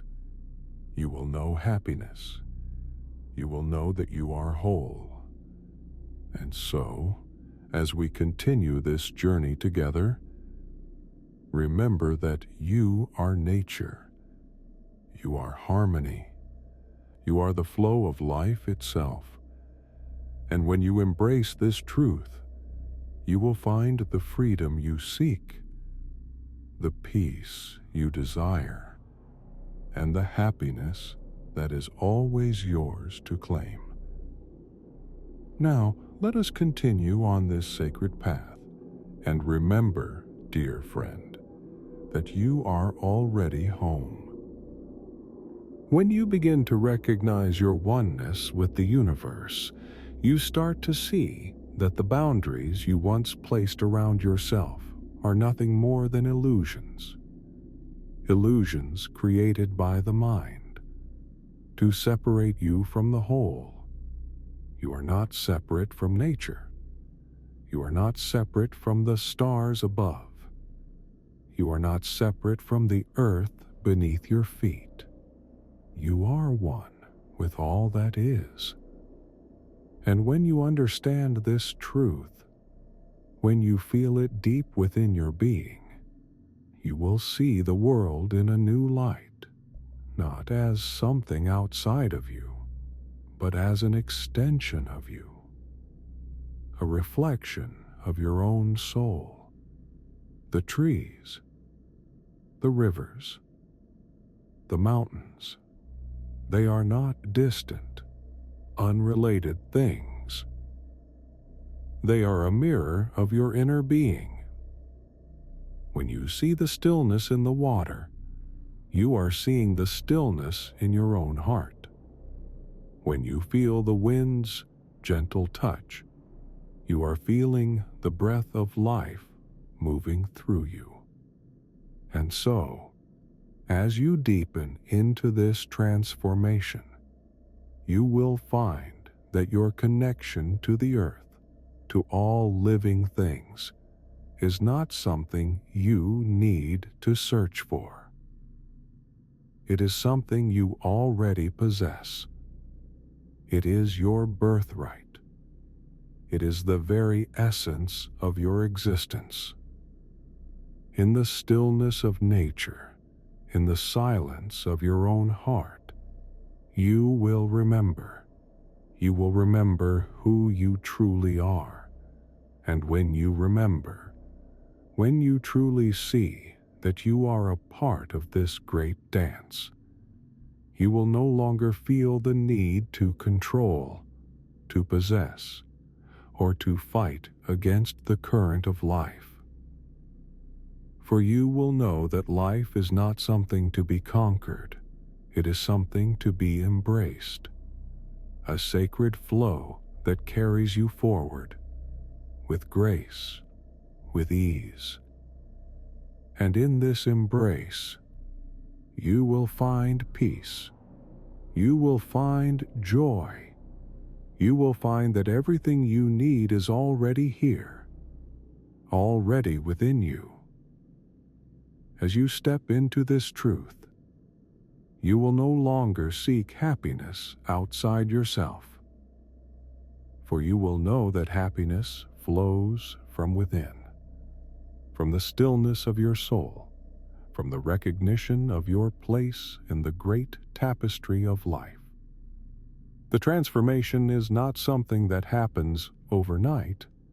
It is a journey of remembering, a journey of letting go, a journey of aligning yourself with the flow of the universe. And as you walk this path, you will find that the struggles you once faced begin to fade. For in the flow there is no struggle.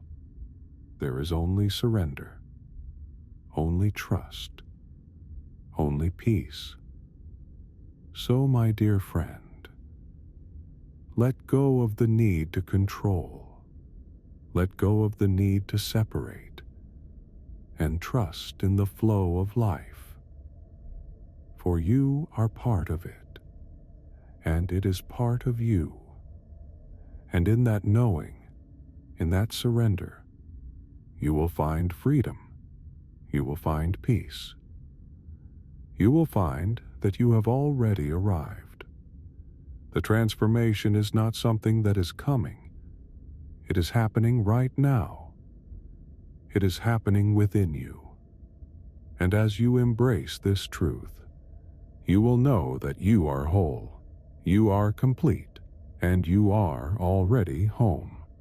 Step forward now, with grace, with trust, and with the deep knowing that you are one with all that is.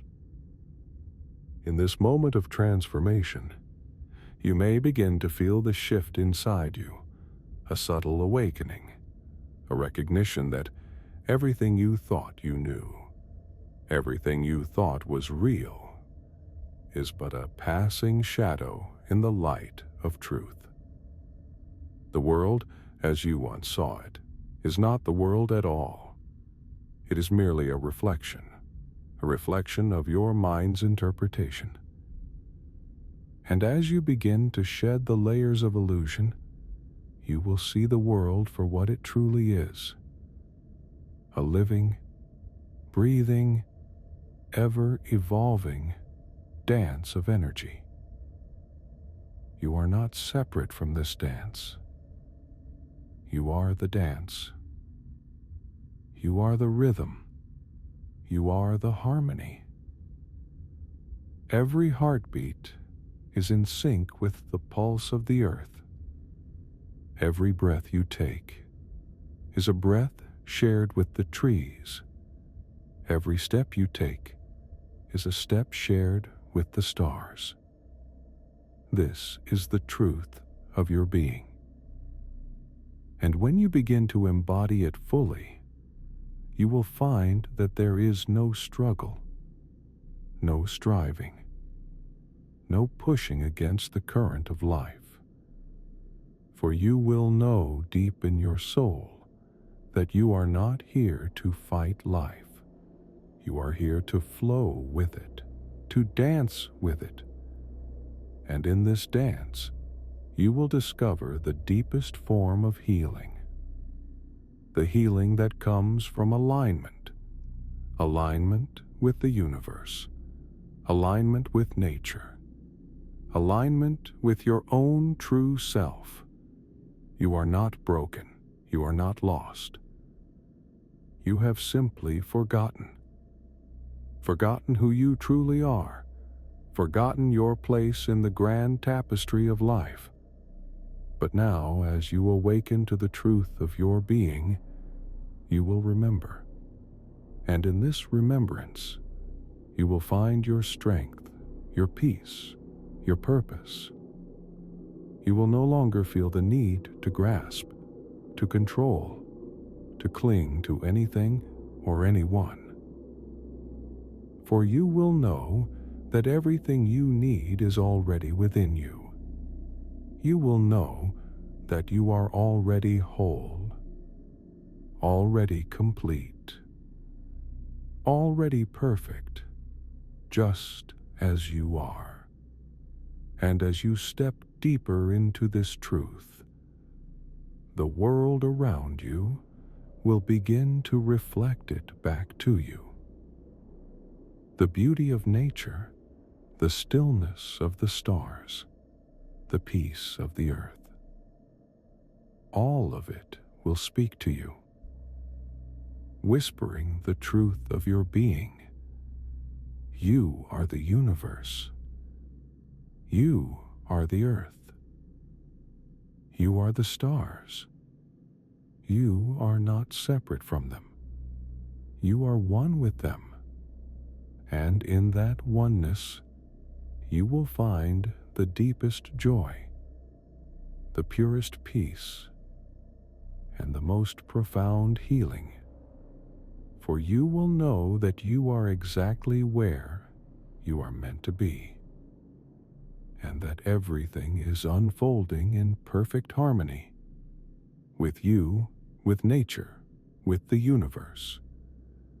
So, my friend, take this moment to breathe deeply, to feel the truth of who you are, to embrace the flow of life, and to know, in the depths of your being, that you are enough, you are complete, you are whole, and you are already home. As you allow this truth to settle into your being, you may feel a stirring within, a deep knowing that calls you to remember, to return to the roots of your existence, the very essence of life that flows through you, that flows through every living thing. This is not a knowledge of the mind.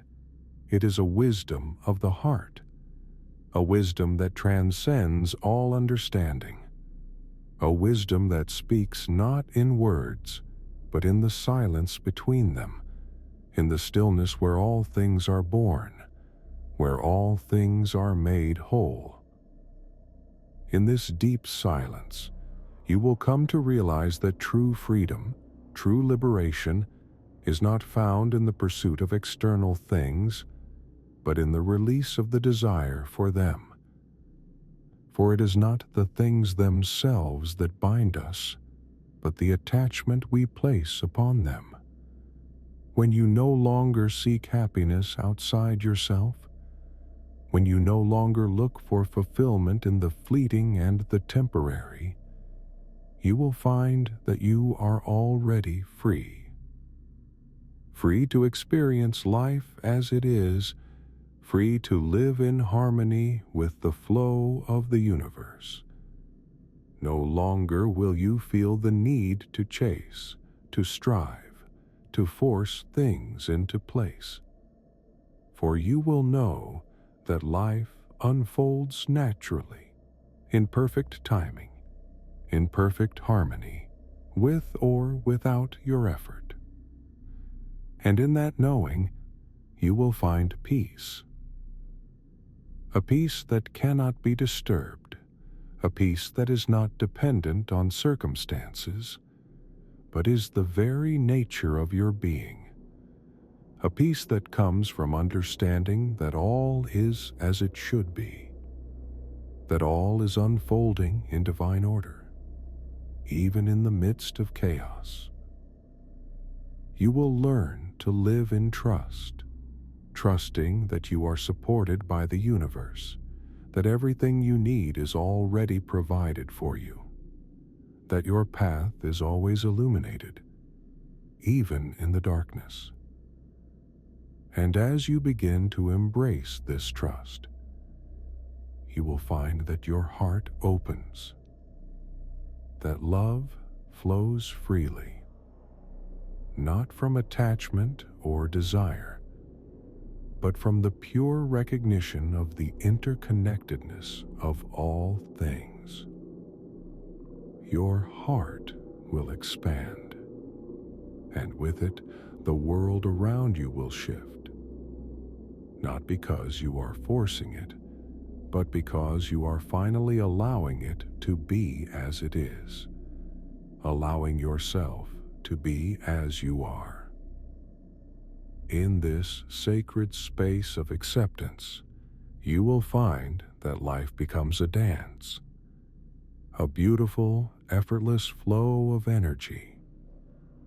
You will no longer need to fight or struggle, for you will know that you are already in harmony, already in alignment with the universe, already part of the dance of life. And as you deepen into this knowing, you will find that the transformation you seek is not something you need to chase. It is something you have always been. It is the essence of your true self. And with each breath you take, you will remember more deeply who you truly are. So breathe and know that you are exactly where you are meant to be, in perfect alignment with the universe, in perfect harmony with the earth, in perfect peace within yourself. And in this perfect peace, you will find all the love, all the joy, all the fulfillment that you have ever longed for. As you dive deeper into this realization, you may notice a subtle shift within, a shift in how you perceive the world around you, how you feel the pulse of life in everything you encounter. The wind that touches your skin, the trees that stand tall in their quiet wisdom, the rhythm of your own breath that mirrors the heartbeat of the earth.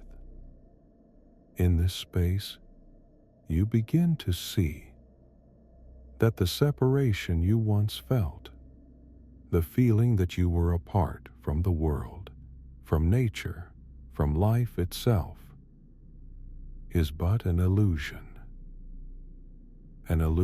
created by the mind, a mind that believed itself separate from the vastness of existence. And as this illusion dissolves, you come to realize that you are not alone. You are not separate. You are a part of this grand, beautiful dance of life, this ever-changing, ever-evolving flow of energy. You are the breath of the wind, the whisper of the trees, the stillness of the ocean, the spark of the stars. In this profound awareness, you no longer feel the need to compete, to prove yourself, to chase after things that seem to promise happiness but never truly satisfy. For you know that happiness is not something to be obtained. It is something to be remembered, something that arises naturally when you are in alignment with the truth of who you are. As you reconnect with nature, you begin to witness the wisdom of all things, how the trees grow not in haste, but in their own perfect time, how the river flows without resistance, how the seasons change effortlessly, how the moon rises and sets without question. And you too can learn to flow with life in the same way. No longer will you fight against the current. No longer will you hold on to attachments, to the illusion of control, for you will know that life is not something to be mastered. It is something to be lived with grace, with trust, with the deep knowing that all is unfolding as it should. In this space of peace and acceptance, you begin to heal, to release the wounds of the past, the hurts, the disappointments, the fears. And with each breath, You shed the old layers that no longer serve you. You shed the false identities you once clung to, and in their place, you emerge. The true you, the you that is whole, the you that is already complete. In this deep transformation, you begin to experience life as it was always meant to be experienced. Not through the lens of fear, but through the lens of love. Not through the lens of lack, but through the lens of abundance. Not through the lens of separation, but through the lens of unity. And in this unity, you find that all things are interconnected, that your life is not separate from the lives of others, not separate from the earth, not separate from the stars. All things are part of the same beautiful whole, a whole that is constantly unfolding, constantly evolving. And you, my friend, are a vital part of this unfolding, a vital part of this evolution. So as you breathe in the air, as you feel the earth beneath your feet, as you listen to the whispers of the trees, remember that you are not just a witness to life. You are life itself, a living expression of the divine, a living expression of the universe. And in this expression, you find true peace, true joy, true freedom. You are exactly where you are meant to be, in perfect harmony with the universe, in perfect alignment with the earth, in perfect peace within yourself. And so it is. As you journey even further within, you begin to feel the pulse of life in every atom, the same energy that courses through the roots of the trees, the same energy that stirs the oceans, the same energy that breathes life into all things. This is the energy you are made of. This is the energy you return to. This is the energy you always were and always will be. With every breath, you draw in the wisdom of the earth, the calm of the mountains, the serenity of the sky, the stillness of the stars, and you realize, in this moment, that all you need to heal, all you need to grow, is already here, within you, surrounding you. The wisdom of the universe is not found in some distant place. It is not something you must search for. It is found in the quiet moments, in the spaces between your thoughts, in the simplicity of being. And in this simplicity, you find everything. You begin to understand that the dance of life is not one of struggle. It is one of surrender. Surrender to the flow of the universe. Surrender to the wisdom that is always guiding you. Surrender to the knowing that you are exactly where you are meant to be, doing exactly what you are meant to do. And in this surrender, you are free. In this freedom, you let go of all the false beliefs you once held. The belief that you must prove your worth. The belief that you must chase after things outside yourself. The belief that happiness is something to be attained. For you know now that happiness is not something to attain. It is something to embrace. Something that flows naturally when you are aligned with the truth of who you are. You are not separate from the universe. You are the universe in motion, the flow of the river, the rhythm of the stars, the pulse of the earth. And as you embody this truth, you move with grace through life, trusting in its flow, trusting in its timing, and trusting in your place within it all. The more you allow yourself to align with this flow, the more you release resistance, the more you let go of the need to control, the more you will find yourself at peace with life, at peace with yourself, at peace with the universe. And in this peace, you realize that everything you have ever sought, everything you have ever desired is already within you. It is not out there. It is right here, in your heart, in your breath, in your being. You are not separate from life. You are life itself. And when you recognize this, you will never feel lost, never feel alone.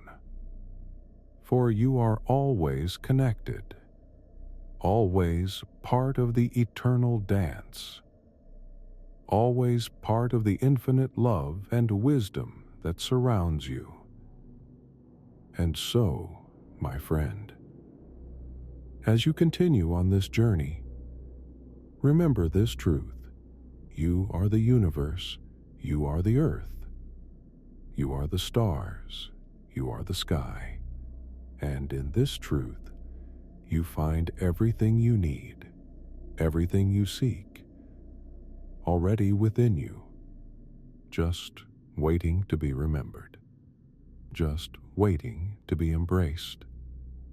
And in that embrace, you find your true home, your true peace, your true self. And so it is. As you journey deeper into this understanding, you begin to feel the connection to all things.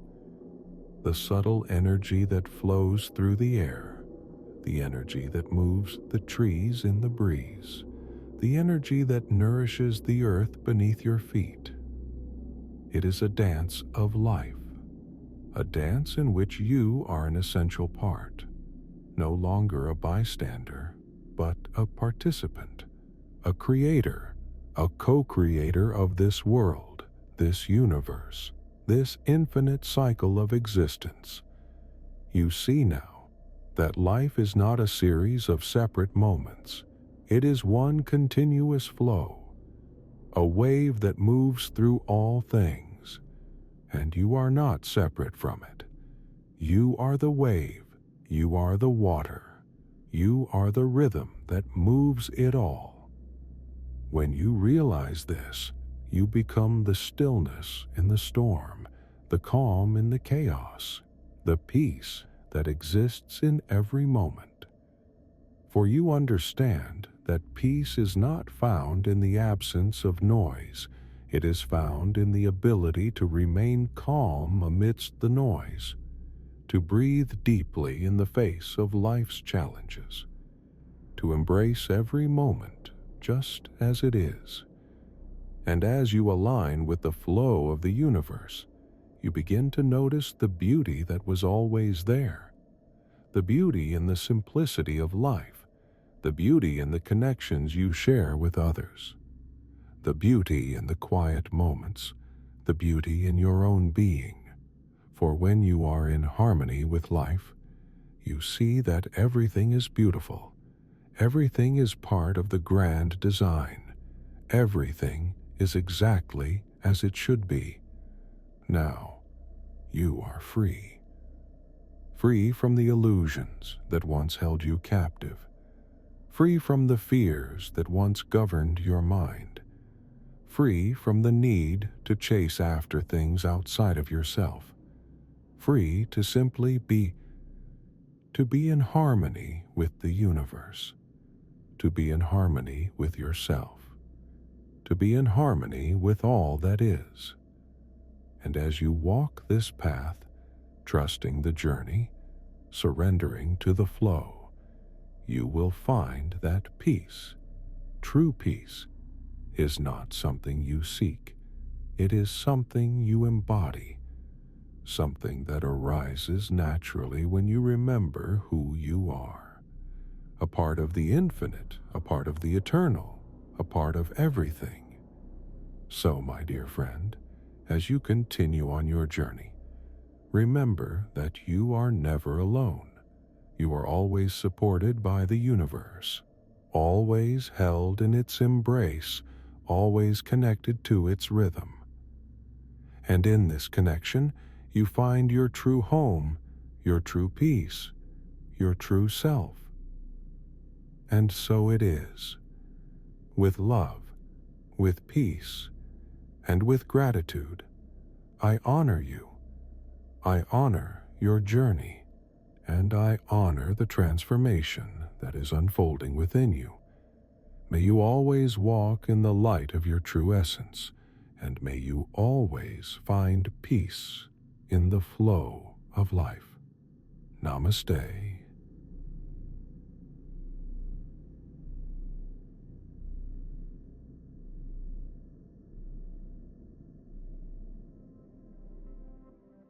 Chapter 7.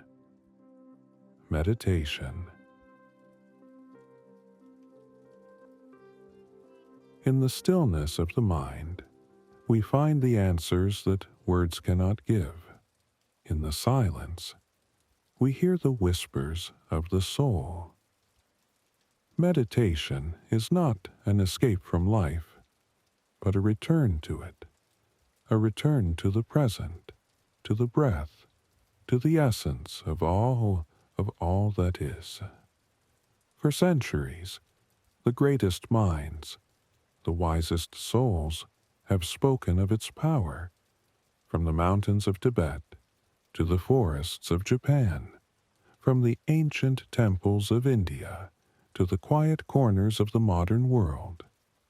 Meditation remains untouched by time, unchanged in its purpose. And so, today, we begin this journey together to understand, to experience, to become one with the stillness. Let us step forward with open hearts and quiet minds into the depths of meditation. Meditation is the art of stillness, the practice of returning to the self. It is not about escaping reality, but about seeing it clearly, not about silencing the mind, but about understanding its nature, not about becoming someone new, but about remembering who you truly are. In every breath, there is a doorway, a path that leads beyond thought, beyond worry, beyond the weight of the world. To meditate is to step through that doorway, to sit in the presence of the eternal, and simply be. The ancients knew that within each of us there is a vast and boundless sky, and the thoughts that come and go are like passing clouds. Meditation teaches us not to chase them, not to fear them, but to watch, to witness, to let them drift, until we see beyond them into the infinite space of awareness. Some say, meditation is the meeting point between the human and the divine. Others say, it is the moment when the soul listens and the universe answers. But in truth, meditation is neither complex nor distant. It is as close as your own breath, as simple as closing your eyes. It is the art of returning home, to yourself, to the universe, to the present moment, where all things begin and all things return. Long ago, in the quiet wisdom of ancient minds, the great sages and gurus of the past spoke of meditation as the path to true understanding. They knew that the soul is boundless, and that through meditation one could unlock the eternal truths of existence. In India, the ancient sage Patanjali, known for his teachings in the Yoga Sutras, described meditation as the key to liberation. He spoke of how the mind, when quieted and focused, could become one with the divine. Patanjali said, "When the mind becomes still, the soul reveals itself." His words were a call to find peace within, to let go of distractions and dive into the depths of one's own being. For him, meditation was not just a practice. It was the essence of life itself. Thousands of miles away, in China, the great Taoist Teme-Tsong sage Lao Tzu spoke of the importance of stillness. He said, "To know others is wisdom. To know yourself is enlightenment." Lao Tzu taught that through meditation, one could align with the natural flow of the universe. The Tao, the way of all things. He believed that in the stillness of the mind, the truth of the universe would emerge, just as the river flows smoothly when there is no obstruction. The practice of meditation was not an effort to control life, but an effort to let life unfold naturally. In the farthest corners of the world, the ancient Greeks held meditation in high regard as well. The philosopher Socrates, known for his exploration of self-knowledge, often spoke of the importance of inner reflection. He famously said, "Know thyself." Though his meditation was not as formal as that of Patanjali or Lao Tzu, Socrates understood that true wisdom came from turning inward, from examining one's thoughts, and finding clarity in the silence within. Meditation, according to these ancient teachers, was not merely a practice, but a gateway, a bridge between the self and the divine, between the earthly and the eternal. It was a way to silence the noise of the world and listen to the whispers of the soul. And so the teachings of these ancient masters still resonate today. They remind us that meditation is not an escape from life, but a way to truly live, to be in harmony with ourselves, with the world around us, and with the infinite universe that holds us all. As we continue to journey through the wisdom of ancient times, we find that these teachings of meditation were not just spiritual exercises, but essential tools for understanding our true nature. The great Buddha, in his pursuit of enlightenment, taught that meditation was the path to liberation from suffering. He spoke of the importance of mindfulness, of being fully present in each moment. He said, "Peace comes from within. Do not seek it without."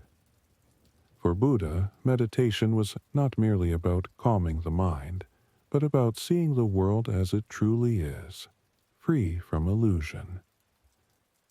He taught that through deep meditation, we could break free from the cycles of desire and attachment, and awaken to a higher state of consciousness. The Buddha's teachings were clear. To be truly at peace, we must look inward and meditate on the nature of our minds. In the distant lands of Egypt, the great priesthood also understood the power of meditation. The ancient Egyptians saw the mind as a sacred space, and meditation was a way to connect with the divine. Their temples were built not just as places of worship, but as sanctuaries of silence, where priests and priestesses could enter into deep states of meditation, to communicate with the gods. Through their practices, they sought to quiet the mind, to receive wisdom from the cosmos, and to align their lives with the rhythms of the universe. In their sacred silence, they found clarity, connection, and insight that transcended the material world. As we look across time and space, the ancient wisdom of meditation remains a constant thread, woven through the hearts of all cultures. These great masters, though from different lands and times, all understood one thing, that true peace and understanding come from stillness, from quieting the noise of the world, and turning inward. Their teachings invite us to embrace the silence within, to meditate, and to awaken to the vastness of our being, for it is in this stillness that we come to know who we truly are and our place in the infinite flow of life. And so, let us continue to meditate, as the ancients did, not as a fleeting practice, but as a way of life, a way to find harmony. Through meditation, we open the doors to a realm of profound possibilities. It is a practice that allows us to connect with our deepest selves, to peel back the layers of distractions and false identities, and uncover the truth of who we are. When we meditate, we invite stillness into our minds, and in that stillness we find clarity. We begin to see the world as it truly is, not colored by the lenses of our fears, desires, or ego, but in its pure essence. Meditation offers us the gift of self-awareness. It helps us recognize patterns in our thoughts, emotions, and behaviors, and empowers us to transform them. With each session, we develop a deeper understanding of our own minds, and through that understanding, we gain control. In the silence of meditation, we touch the infinite, the boundless consciousness that connects us all. We move beyond the limitations of the body and mind, and enter into a space where time ceases to exist, where we are free from the pull of external circumstances. What people gain through meditation is not just peace of mind. It is a deeper connection to the universe, to nature, and to all living things. As we meditate, we realize that we are not separate from the world around us. We are part of the same flow, the same energy. Meditation also brings healing. It allows us to release negative emotions, old wounds, and attachments that no longer serve us. With each breath, we invite healing energy into our bodies. We let go of the past and embrace the present moment. Through meditation, we experience a shift in consciousness. We begin to align with the natural rhythm of life. We tap into a sense of purpose and fulfillment that transcends the material world, and discover that true happiness lies not in external achievement of our deeds, but in the peace and contentment found within. As we continue on this path of inner exploration, we come to realize that the greatest treasure we can find is within ourselves, and through meditation, we uncover this treasure, bringing peace, wisdom, and a deep sense of connection to the world around us. As we journey deeper into the practice of meditation, we begin to feel the subtle shift within, the inner transformation that occurs. We move from the noise of the external world to the quiet of our own being, where the soul can breathe freely. With each breath, each moment of stillness, we start to witness our true nature, the nature that is not bound by fear, pain, or limitation. but the eternal and unchanging essence of who we are. Meditation offers us the ability to live in the present moment, free from the regrets of the past and the anxieties of the future. It allows us to embrace the now, to be fully present in every breath, every sensation, every thought. In this space, we become aware of the interconnectedness of all things. We begin to see that our actions, our thoughts, and our intentions ripple out into the world, creating a profound impact on the lives of others. Through meditation, we learn to live with intention and purpose. We move beyond simply reacting to life and begin to respond with wisdom, compassion, and clarity. As we meditate, we create a sanctuary within ourselves, a place of peace that no external force can disturb. And from this place of inner peace, we move through life with grace, harmony, and balance. The more we meditate, the more we align with our true purpose, and the more we find that the answers we seek are already within us, waiting to be discovered. Meditation is not just a practice, it is a way of life, a way to connect to the divine, to the universe, and to the deepest parts of our own being. It is the path to true freedom, the freedom that comes when we are no longer bound by the illusions of the mind. As we continue to walk this path, we find that with every step we grow more peaceful, more connected, and more aligned with the natural flow of life. And in this alignment, we find our deepest joy, our truest happiness, and our highest potential. Buddha, the awakened one, sat beneath the Bodhi tree in deep meditation, seeking to understand the nature of suffering and the path to liberation. He sought not the distractions of the world, but the stillness within, where all answers lie. Through his meditation, Buddha experienced profound insights. He realized that the root of all suffering is attachment, and that peace is found in the letting go of these attachments. In deep contemplation, he discovered the Four Noble Truths and the Eightfold Path, the way to end suffering and attain enlightenment. Buddha taught that meditation is the key to overcoming the turbulence of the mind and to accessing the deep wisdom that lies within.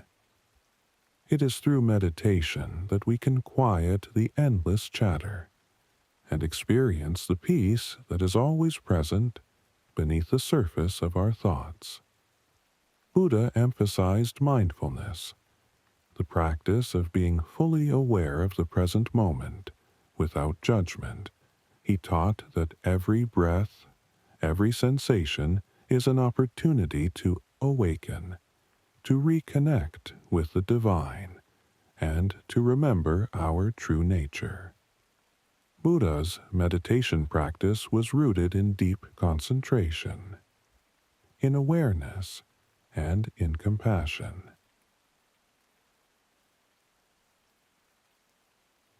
Through these practices, he transcended the limitations of the ego and became one with the universe, free from the cycle of birth, death, and rebirth. He showed us that meditation is not just a technique, but a way of life. It is a way of cultivating a mind that is clear, calm, and compassionate. A mind that sees the world as it truly is, without distortion. In his silence, Buddha spoke the deepest truths, truths that have echoed through the centuries, teaching us that through meditation, we can awaken to the reality of our interconnectedness and the infinite wisdom that exists within us all. To meditate as Buddha did is to sit with the mind, to observe without attachment, to let go of the ego's grasp, and to open oneself to the truth of existence. It is to move beyond the limitations of the self and to embrace the vastness of the universe in all its beauty, peace, and grace. In Buddha's teachings, we find the path to true freedom, a freedom that is not found in external possessions, but in the peace that arises from within, through the practice of meditation. As Buddha sat in stillness, his mind transcended all worldly concerns. He became one with the present moment, not bound by time nor space, and through this union he discovered a state of profound peace. His meditation was not an escape from the world, but a deep immersion into the essence of life itself. He understood that true liberation comes not from avoiding the world, but from understanding it deeply, from being fully present within it. In his meditation, Buddha revealed that the answers to life's greatest questions are not found in external sources, but within the silence of our own being. He showed us that we are not separate from the universe, but an integral part of it. Through meditation, Buddha experienced the interconnectedness of all things. He saw that every being, every moment, is interconnected, and that suffering arises when we fail to recognize this deep bond.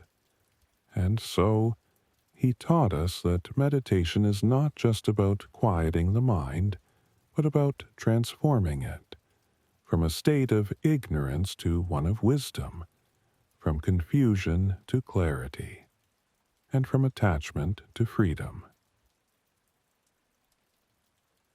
Buddha's meditation practice was not a mere act, but a profound expression of his deep understanding of life.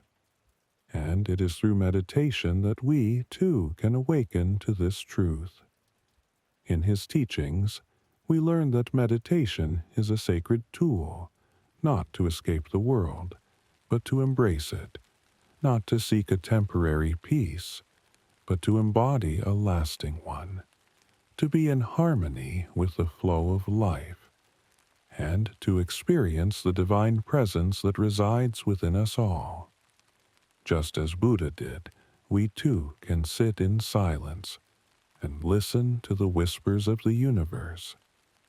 We too can discover the truth that lies beyond the noise of the world, and find peace within our own hearts. Through meditation, we awaken to the boundless love and wisdom that already resides within us. We are reminded that we are whole, complete, and at one with all that is.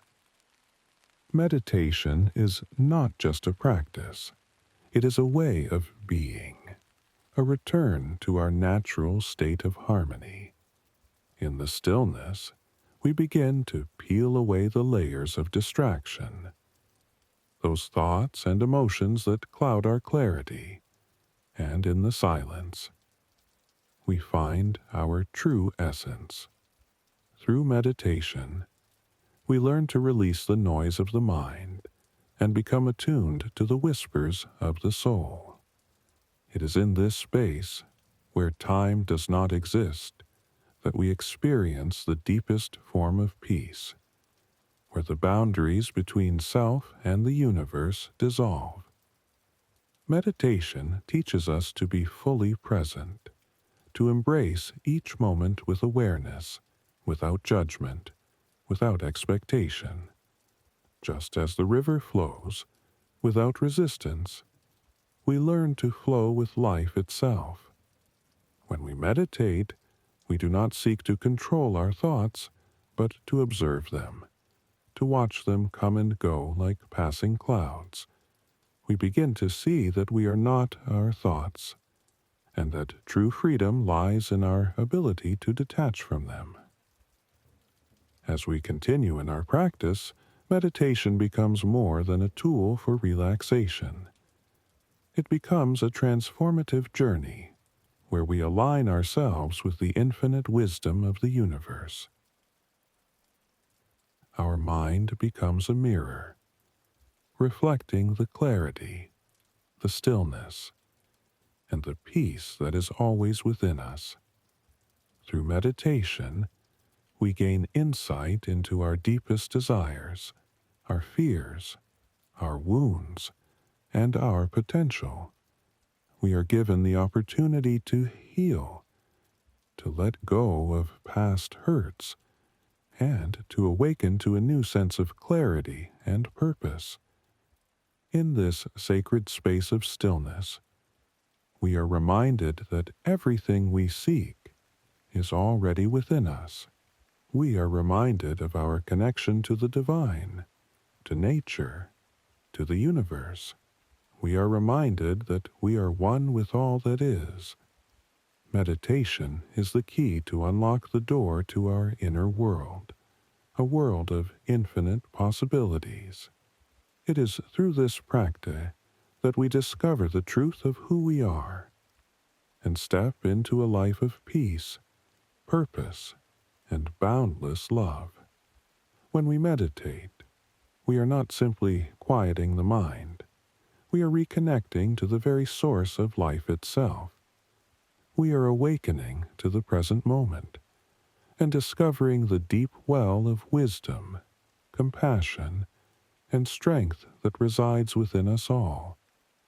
As we continue our journey through meditation, we begin to realize that it is not a destination, but an ongoing process, a path that unfolds each day, with each breath we take, with every session.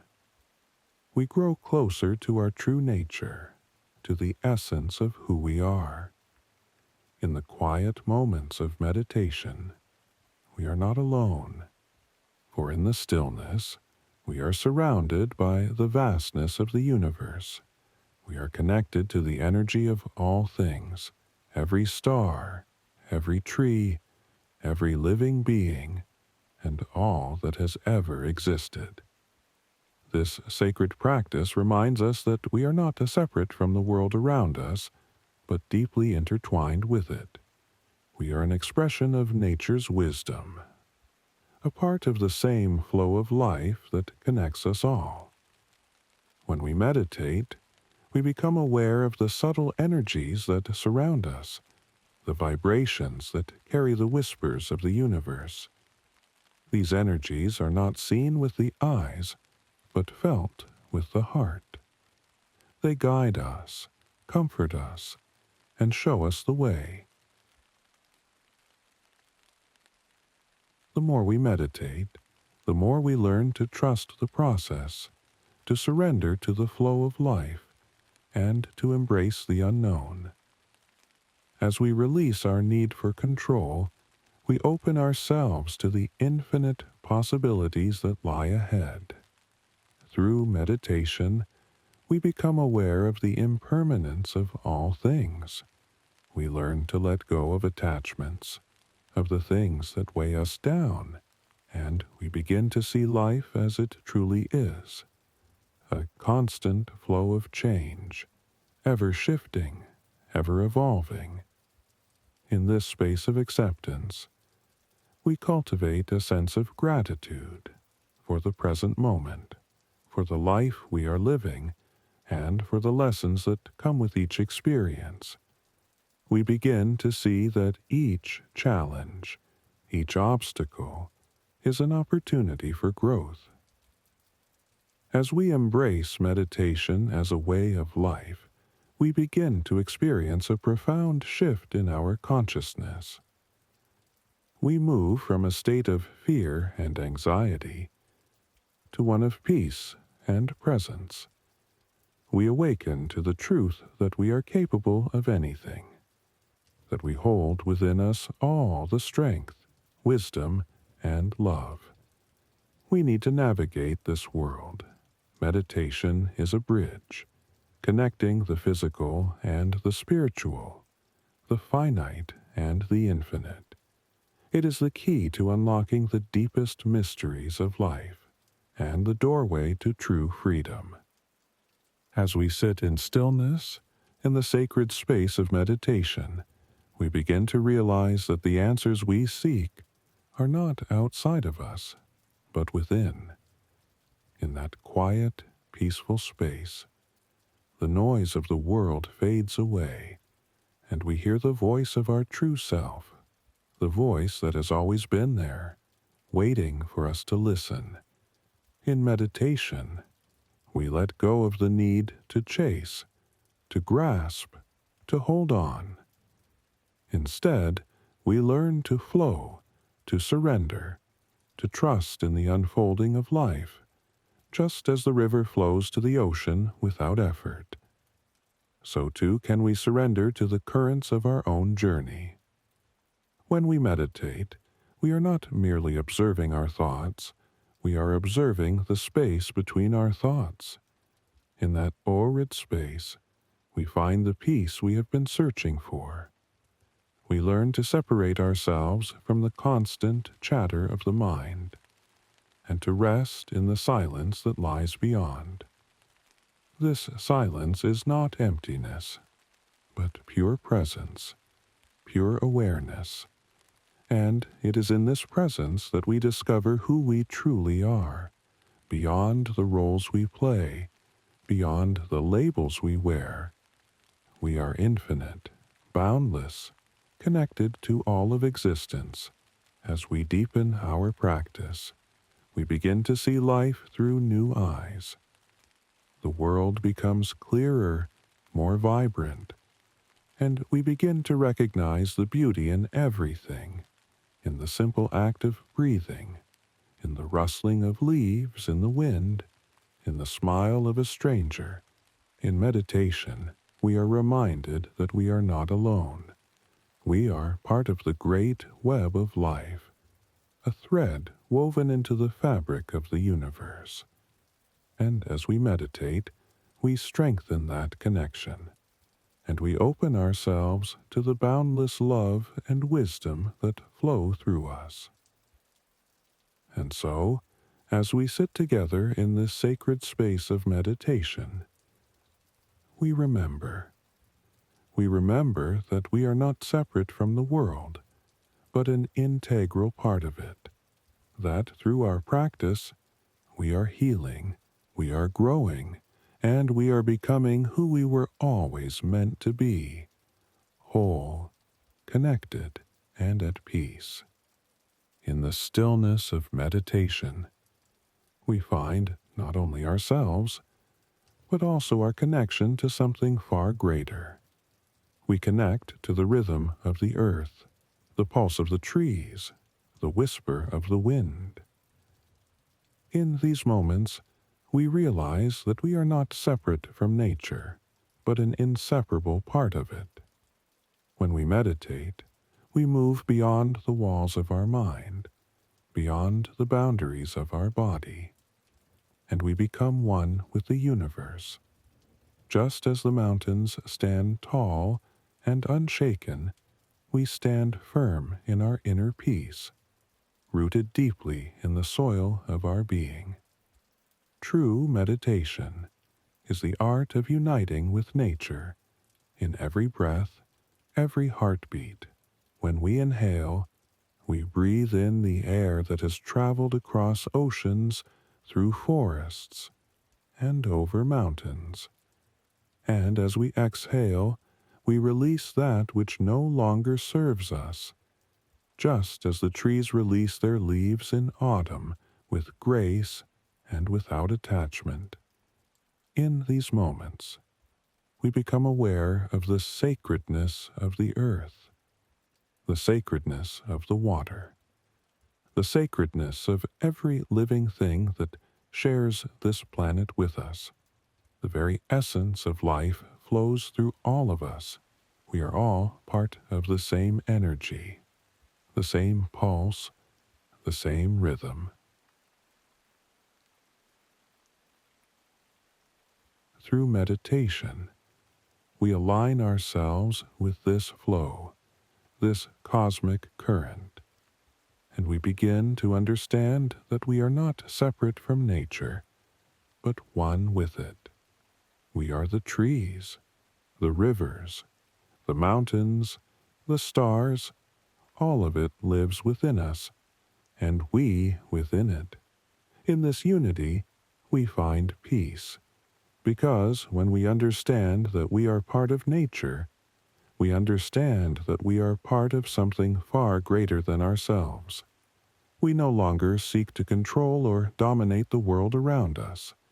Instead, we learn to live in harmony with it, to flow with the currents of life, to bend like the bamboo in the wind, and to stand strong like the oak tree. True meditation teaches us that we are not isolated beings, but interconnected threads in the great web of life. And as we meditate, we weave ourselves more deeply into that web, embracing the beauty, wisdom, and power of the natural world, and allowing it to guide us, heal us, and transform us. In the quiet depths of his meditation, Buddha sat beneath the sacred Bodhi tree, a symbol of enlightenment. And it was here, in the embrace of nature, that he discovered the true connection between the self and the universe, the tree, the earth, the air. They all whispered the secrets of life to him, teaching him that to understand our own minds, we must first understand our relationship with the world around us. Buddha often spoke of the interconnectedness of all things, how the human soul is not separate from the earth, but intimately linked to it.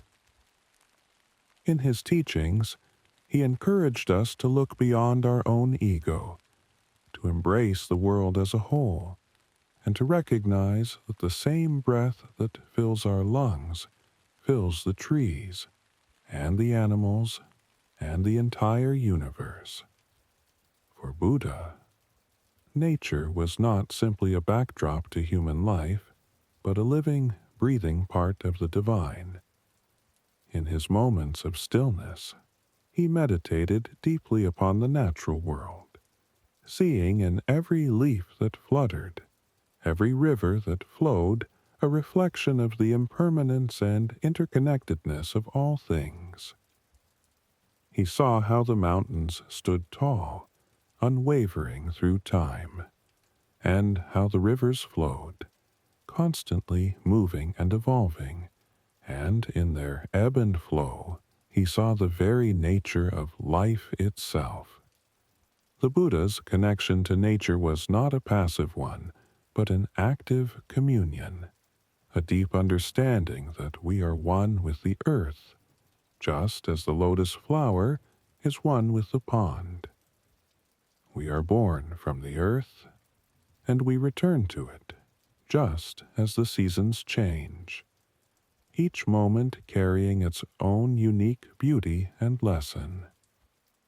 Buddha's teachings remind us that we are not isolated beings, but part of a greater web, a cosmic flow that connects all life. He taught that to meditate is to tune into this flow, to return to the natural rhythm of the universe, and to awaken to our true essence. When we sit in meditation, we join Buddha in his timeless connection to nature, allowing the earth to guide us, the air to soothe us, and the trees to shelter us. We too can find enlightenment in the quiet whispers of the natural world, just as Buddha did when he opened his heart to the wisdom that surrounds us all. Buddha's teachings on nature and meditation remind us that the path to enlightenment is not only found in the mind, but also in the body's connection to the earth. To meditate is to align oneself with the rhythms of the natural world, to breathe in the same air that nourishes the trees, to feel the same ground beneath our feet that supports the mountains. Through meditation, we become aware of the subtle energies that flow through us and through all of creation. Buddha often spoke of the importance of mindfulness in every moment, especially in relation to nature. He encouraged us to see the world around us not as separate from ourselves, but as an extension of our own being. When we meditate, we cultivate this mindfulness, allowing ourselves to feel the presence of the earth, the sky, the water, and the wind. Each element becomes a teacher, guiding us back to the truth of who we are. As Buddha sat under the Bodhi tree, he was not only seeking to understand the nature of the mind, but also the nature of the world itself. His journey was one of deep reflection, where he saw that the peace and clarity we seek in meditation is mirrored in the world around us, the stillness of the forest, the flow of the river, the warmth of the sun. Each carries a message about the interconnectedness of all life. Through this understanding, we come to realize that the meditation we seek is not only a personal journey, but a return to the harmony of the universe itself. To meditate with nature is to surrender to the wisdom that flows through all things. It is to allow the earth to ground us, to allow the sky to open our minds, and to allow the natural world to remind us that we are part of something far greater than ourselves. Just as the lotus flower rises from the mud to bloom in the sunlight, so too can we rise from the distractions of the mind to find peace and enlightenment through the practice of meditation and the connection to the world that surrounds us. Meditation is not merely a practice. It is the art of returning to ourselves. In a world full of distractions, we often lose touch with our true nature. Meditation invites us to pause, to step away from the noise of the world, and listen to the quiet whisper of our soul. Through meditation, we learn to quiet the mind, not by forcing stillness, but by allowing it to arise naturally, like the calm after a storm. It is in this silence that we begin to hear the deeper truths about who we are and what we seek in life. Meditation is a journey inward, a sacred space where we can truly encounter ourselves without the masks we wear for the world. As we sit in stillness, we may feel the body's discomfort or the pull of thoughts and distractions, but through patience, we learn not to fight against them, but to observe them, like leaves floating on a stream. Meditation teaches us that we are not our thoughts, nor our emotions, but the stateliness that lies beyond them. It is through this deep presence, this full acceptance of the moment, that we begin to understand the nature of impermanence. Just as the waves rise and fall upon the ocean, so do our thoughts and feelings. And as we observe them without attachment, we come to realize that they too shall pass. In meditation, we reconnect with the timeless rhythm of the universe, where there is no rush, no need to achieve, simply being. In this space, we are reminded of our inherent connection to all that is, to the earth beneath our feet, and the sky above us. The very air we breathe is a reflection of the life force that flows through us, and in meditation we breathe it all in and become one with it. Through consistent practice, meditation becomes more than a technique. It becomes a way of life. We carry the peace we find in meditation into our daily lives, responding with greater compassion, clarity, and understanding. It is a tool for transformation, allowing us to move through the world with greater ease, no longer bound by the fluctuations of the mind, but grounded in the unshakable peace of our true nature. Chakras, the sacred energy centers within us, each one a gateway to a deeper understanding of our being. These centers are not physical, but vibrational, like wheels of light spinning within our body, influencing not only our physical health, but also our emotional, mental, and spiritual well-being. The word chakra comes from ancient Sanskrit, and it translates to wheel. These wheels of energy align along our spine, from the base of the root to the crown of our head. Each chakra holds a unique frequency, a distinct vibration that corresponds to different aspects of our existence. The root chakra, known as Muladhara, is at the base of the spine. It represents our foundation, our connection to the earth, to stability, security, and survival. When this chakra is balanced, we feel grounded, safe, supported by the universe. The sacral chakra, Svadhisthana, is located in the lower abdomen. It is the seat of our creativity, sensuality, and emotions. When this energy center is in balance, we flow freely with life, embracing our passions, desires, and relationships. Above this, we find the solar plexus chakra, Manipura, situated just above the navel.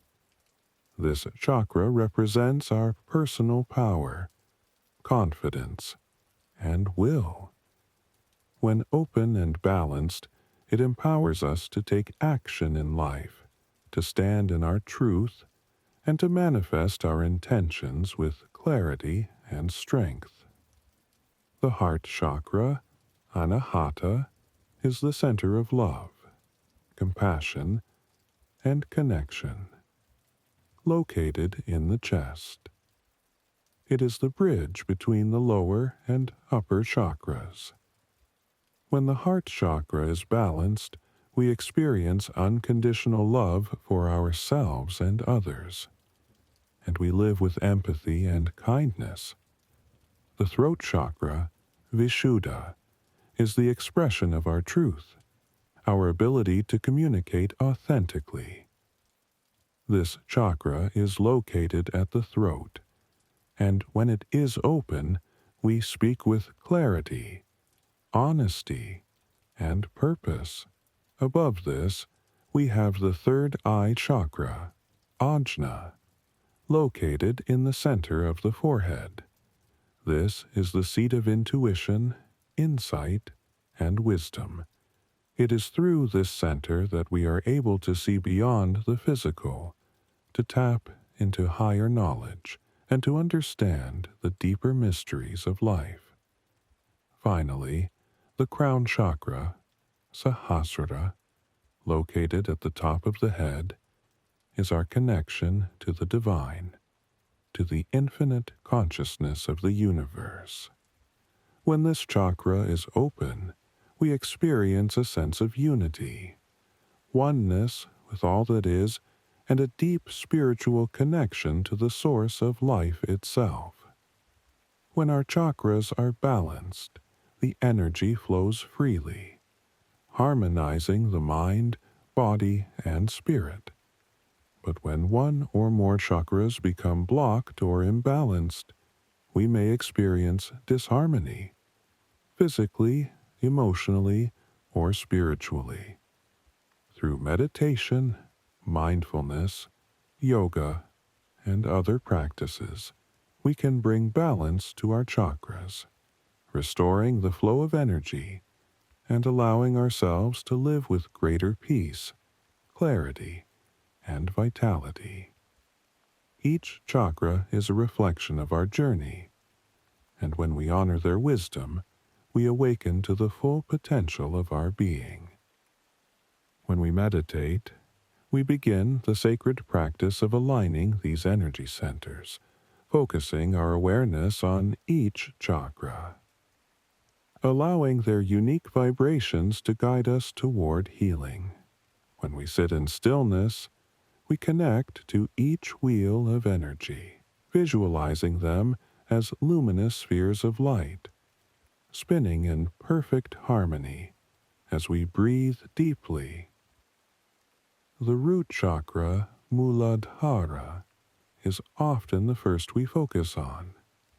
As we ground ourselves, we visualize a red light radiating from the base of our spine, reaching deep into the earth, rooting us to the foundation of all life.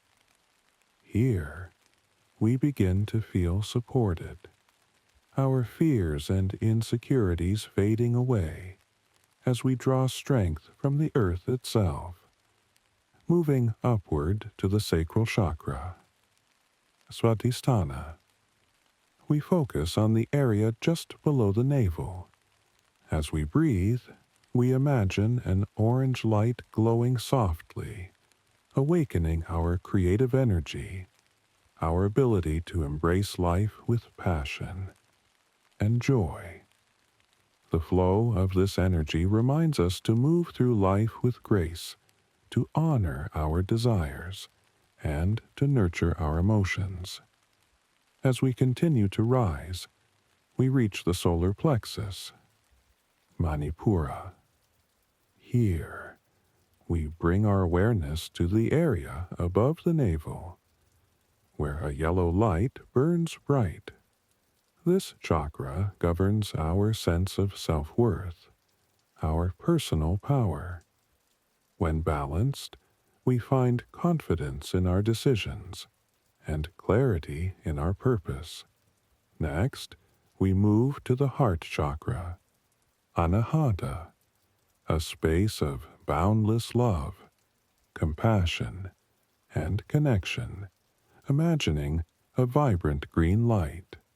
We allow ourselves to open to love, both giving and receiving freely. When the heart is open, we experience peace in every interaction, and we are able to heal the wounds of the past. The throat chakra, Vishuddha, lies next. Here, we envision a beautiful blue light glowing in the throat. This energy center connects us to our truth, our voice, our ability to express ourselves clearly and authentically. As we focus on this chakra, we invite the courage to speak our hearts, to communicate with ease.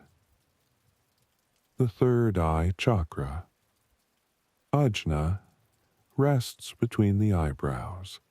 It is the center of our intuition, insight, and higher understanding. As we meditate, we bring our attention here, imagining a deep indigo light shining brightly. When open, this chakra helps us see beyond the surface, offering clarity and wisdom that guides our life's path. Lastly, the crown chakra, Sahasrara, at the top of the head, a brilliant violet or white light. This is the connection to the divine, to the infinite universe. Through this chakra, we are able to feel the oneness of all that is, to transcend the illusion of separation, and experience the unity of creation. When we bring awareness to each of these chakras through meditation, we harmonize the energy flow within us, unlocking the potential of the mind, body, and spirit. As we go deeper into our practice, we awaken a sense of wholeness, of balance, and of peace. By meditating on the chakras, we invite healing and align ourselves with the higher frequencies of the universe. And when each chakra is in harmony, we live with clarity, purpose, and joy. And it is through this alignment that we find a deep sense of peace, contentment, and a direct connection to the divine energy that flows through all living things. As we come to the end of this sacred journey, remember that meditation is not just a practice. It is a way of life.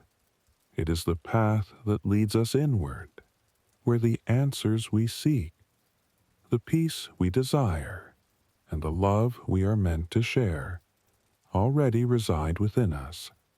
Through meditation, we awaken our true potential. We return to the core of our being, reconnecting with the universe, the earth, and ourselves. Each breath we take, each moment we spend in stillness, deepens our connection, aligning us with the infinite flow of life. So, my friend, as you continue this practice, may you find the stillness that resides in the heart of all things. May your mind be clear, your heart open, and your spirit at peace. Remember, the universe is always with you, and every time you meditate, you move closer to the harmony and love that reside in the depths of your soul. Thank you for joining me on this sacred journey. Until we meet again, may your days be filled with peace, love, and the gentle flow of meditation.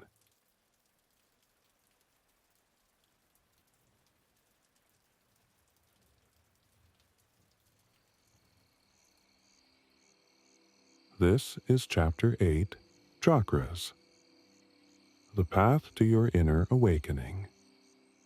The root chakra, known as Muladhara in ancient Sanskrit, is the first of the 7 chakras, and it serves as the very foundation of your energy system.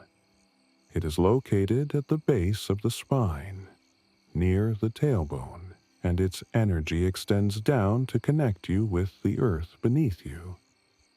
This chakra represents your sense of security, stability, and survival. It is where your connection to the physical world and the material realm is established. Your root chakra governs your basic needs, things like food, shelter, safety, and your ability to survive in this world. It is the chakra that roots you into the earth and allows you to feel grounded in your body and in your life. When your root chakra is balanced and aligned, you feel a deep sense of security, confidence in your ability to meet your needs, and you are able to face the challenges of life with strength. You have a solid foundation that supports you, and you are able to remain calm, centered, and stable even during difficult times.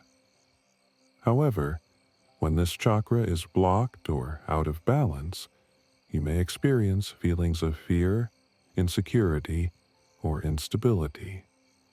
You might feel disconnected from the earth, from your body, or from the present moment. You may struggle with anxiety, and may find it difficult to manifest abundance or feel safe in your own life. The root chakra is not just about physical security. It also relates to your emotional well-being. When this chakra is open, you feel a sense of belonging and connection. You are able to trust yourself and trust the world around you. You feel supported not only by the earth but by the universe itself. In ancient wisdom traditions, The root chakra is often seen as the anchor for all other chakras. It is through this chakra that the life force energy flows upward. To awaken the higher chakras, your root chakra keeps you grounded, firmly planted in the here and now, and it offers you the strength to rise above the obstacles in life. When the root chakra is in balance, you feel stable, secure, and fully present in your life. But when it is blocked, there is a sense of disconnection, a feeling of being lost or unsupported. To heal and balance the root chakra, you must work on creating a solid foundation for your life. Start by tending to your physical needs. Nourish your body with healthy food, get adequate sleep, and take care of your physical environment. Surround yourself with love, safety, and security, both within and around you.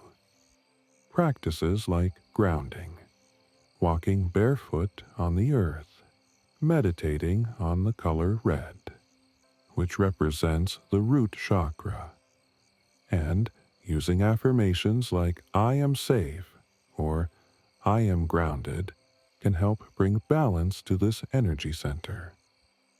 It is also important to honor your physical body and connect with it on a deeper level. Take time to nurture yourself and learn to listen to the signals your body is sending you. When you respect your body and feel secure in your physical existence, the energy of the root chakra will begin to flow freely. The root chakra is the beginning of your spiritual journey. It teaches you the importance of being present, being grounded, and finding your security and strength in the earth.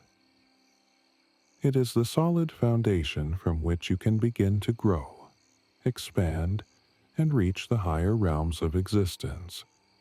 Through honoring and nurturing your root chakra, you create the stability needed to support all the other chakras, and in doing so, you begin to cultivate a life of abundance, security, and peace. Remember, the root chakra is not just about surviving. It is about thriving, about feeling connected to the earth, to the universe, and to your deepest self. It is through this chakra that you are given the strength to stand tall and strong, to face life's challenges with courage, and to find your place in the world. To open the root chakra, sit comfortably with your spine straight and focus on your breath. Imagine a warm, red light at the base of your spine. With each inhale, this light grows brighter and more intense, grounding you to the earth. Feel the earth's energy rising up into your body, giving you strength, stability, and security. Focus on feeling grounded, connected to the earth beneath you, and trust that you are safe. The sacral chakra, known as Svadhisthana in Sanskrit, is the second chakra, located just below the navel in the lower abdomen. It is the center of creativity, passion, and emotional connection. It is deeply linked to your ability to experience pleasure, intimacy, and joy. This chakra governs your relationships with yourself and others, your emotional world, your sexuality, and your ability to feel and express your desires. The sacral chakra is the flow of energy that allows you to tap into your creative potential, to explore the beauty of your emotions, and to experience life fully and joyfully. It is the place where your desires, both physical and emotional, originate, and it governs how you experience pleasure, both in your body and in your heart. When the sacral chakra is balanced and open, you feel free to express yourself emotionally. You are able to create without fear or inhibition. You embrace the pleasure that life offers, and you feel a deep sense of connection to others. In relationships, you are open, nurturing, and emotionally available. You allow yourself to experience intimacy and joy without reservation. However, when the sacral chakra is blocked or unbalanced, you may feel disconnected from your emotions. You may struggle to express yourself or experience pleasure. You may feel emotionally distant, disconnected from others, or unable to experience joy. In relationships, you may feel closed off, or you may find it difficult to establish deep emotional connections. It can also manifest as a lack of creativity, or feelings of guilt or shame about your desires and your body. The sacral chakra is not just about your emotions. It is also deeply connected to your physical well-being. It governs your reproductive system, your sexual energy, and your ability to experience sensual pleasure. When this chakra is balanced, you are in tune with your body. You appreciate its beauty and its energy, and you honor the flow of creative and sexual energy within you. In many ancient traditions, the sacral chakra is seen as the wellspring of life. It is through this chakra that the forces of creation and transformation are unleashed. The ability to create, to give birth to new ideas, art, and even new life, begins with the energy of the sacral chakra. When this chakra is open and flowing freely, your creativity knows no bounds. You are in touch with your passions, and you feel deeply connected to the world around you. Your ability to form meaningful, loving relationships is enhanced, and you experience life with a sense of fluidity and freedom. To heal and balance the sacral chakra, it is important to reconnect with your emotional world. Allow yourself to feel without judgment. Embrace the full spectrum of emotions, from joy to sadness, and understand that each emotion has value. Take time to engage in creative activities that bring you joy and allow your inner world to flourish. Practice honoring your sexuality in a healthy, respectful way, and allow your sexual energy to flow freely and without shame. Physical practices like hip-opening exercises or dance can also help to release stagnant energy in this chakra. Embrace the fluidity of movement and allow the energy to flow freely through your body. Meditation on the color orange, the color associated with the sacral chakra, can also help you connect to the flow of creativity and emotion within you. Your sacral chakra reminds you of the beauty of the present moment and the joy that can be found in simply being.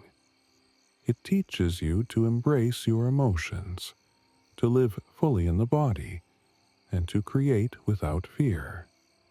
It is the energy of life itself, flowing through you, guiding you toward a life of passion, creativity, and deep emotional connection. When the sacral chakra is balanced, you can experience life with an open heart and an open mind. You can embrace the fullness of your emotions, the depth of your desires, and the freedom to express your most authentic self. It is through the sacral chakra that you connect to the natural rhythms of life and allow your true creative energy to flow freely, bringing beauty and joy into every moment. For the sacral chakra, focus on the area below your navel. Imagine a vibrant orange light spinning and expanding in this area. As you breathe in, feel the warmth and energy of this chakra awaken. This chakra is connected to creativity, passion, and pleasure. Let go of any blockages around your emotional expression and allow the energy to flow freely. Feel the balance of sensuality and creativity in your life as you cultivate joy and passion. The solar plexus chakra, known as Manipura in Sanskrit, is the third chakra, located in the upper abdomen, just above the navel and below the rib cage. This chakra is the center of personal power, confidence, and self-esteem. It governs your sense of identity, willpower, and your ability to take action in the world. The solar plexus is the seat of your inner fire, your determination, and your ability to stand in your own strength. When the solar plexus chakra is balanced and open, you feel a deep sense of confidence. You trust in your ability to make decisions and to navigate the challenges of life. You are motivated and driven, able to take inspired action toward your goals and dreams. You have a clear sense of your personal identity, and you know your worth. This chakra empowers you to assert yourself in the world, to speak your truth, and to stand firm in your beliefs. This chakra also governs your digestion and your ability to process the experiences of life. Just as the digestive system breaks down food and absorbs nutrients, the solar plexus helps you to digest the emotional and psychological experiences you encounter. It allows you to process and release what no longer serves you, and to transform challenges into opportunities for growth. However, when the solar plexus chakra is imbalanced or blocked, you may experience feelings of insecurity or low self-esteem. You may struggle with self-doubt and find it difficult to make decisions or take action in your life. You may feel powerless or disconnected from your inner strength. This can also manifest as digestive issues, a lack of motivation, and an inability to assert yourself in relationship or work. When the solar plexus chakra is out of balance, you may also feel a sense of fear or anxiety. Your sense of personal power may feel diminished, and you may find yourself easily influenced by the opinions of others. You might avoid confrontation or shy away from challenges. Instead of feeling in control of your life, you may feel overwhelmed or helpless. The solar plexus is the chakra of transformation. It is here that you turn your intentions into actions and your dreams into reality.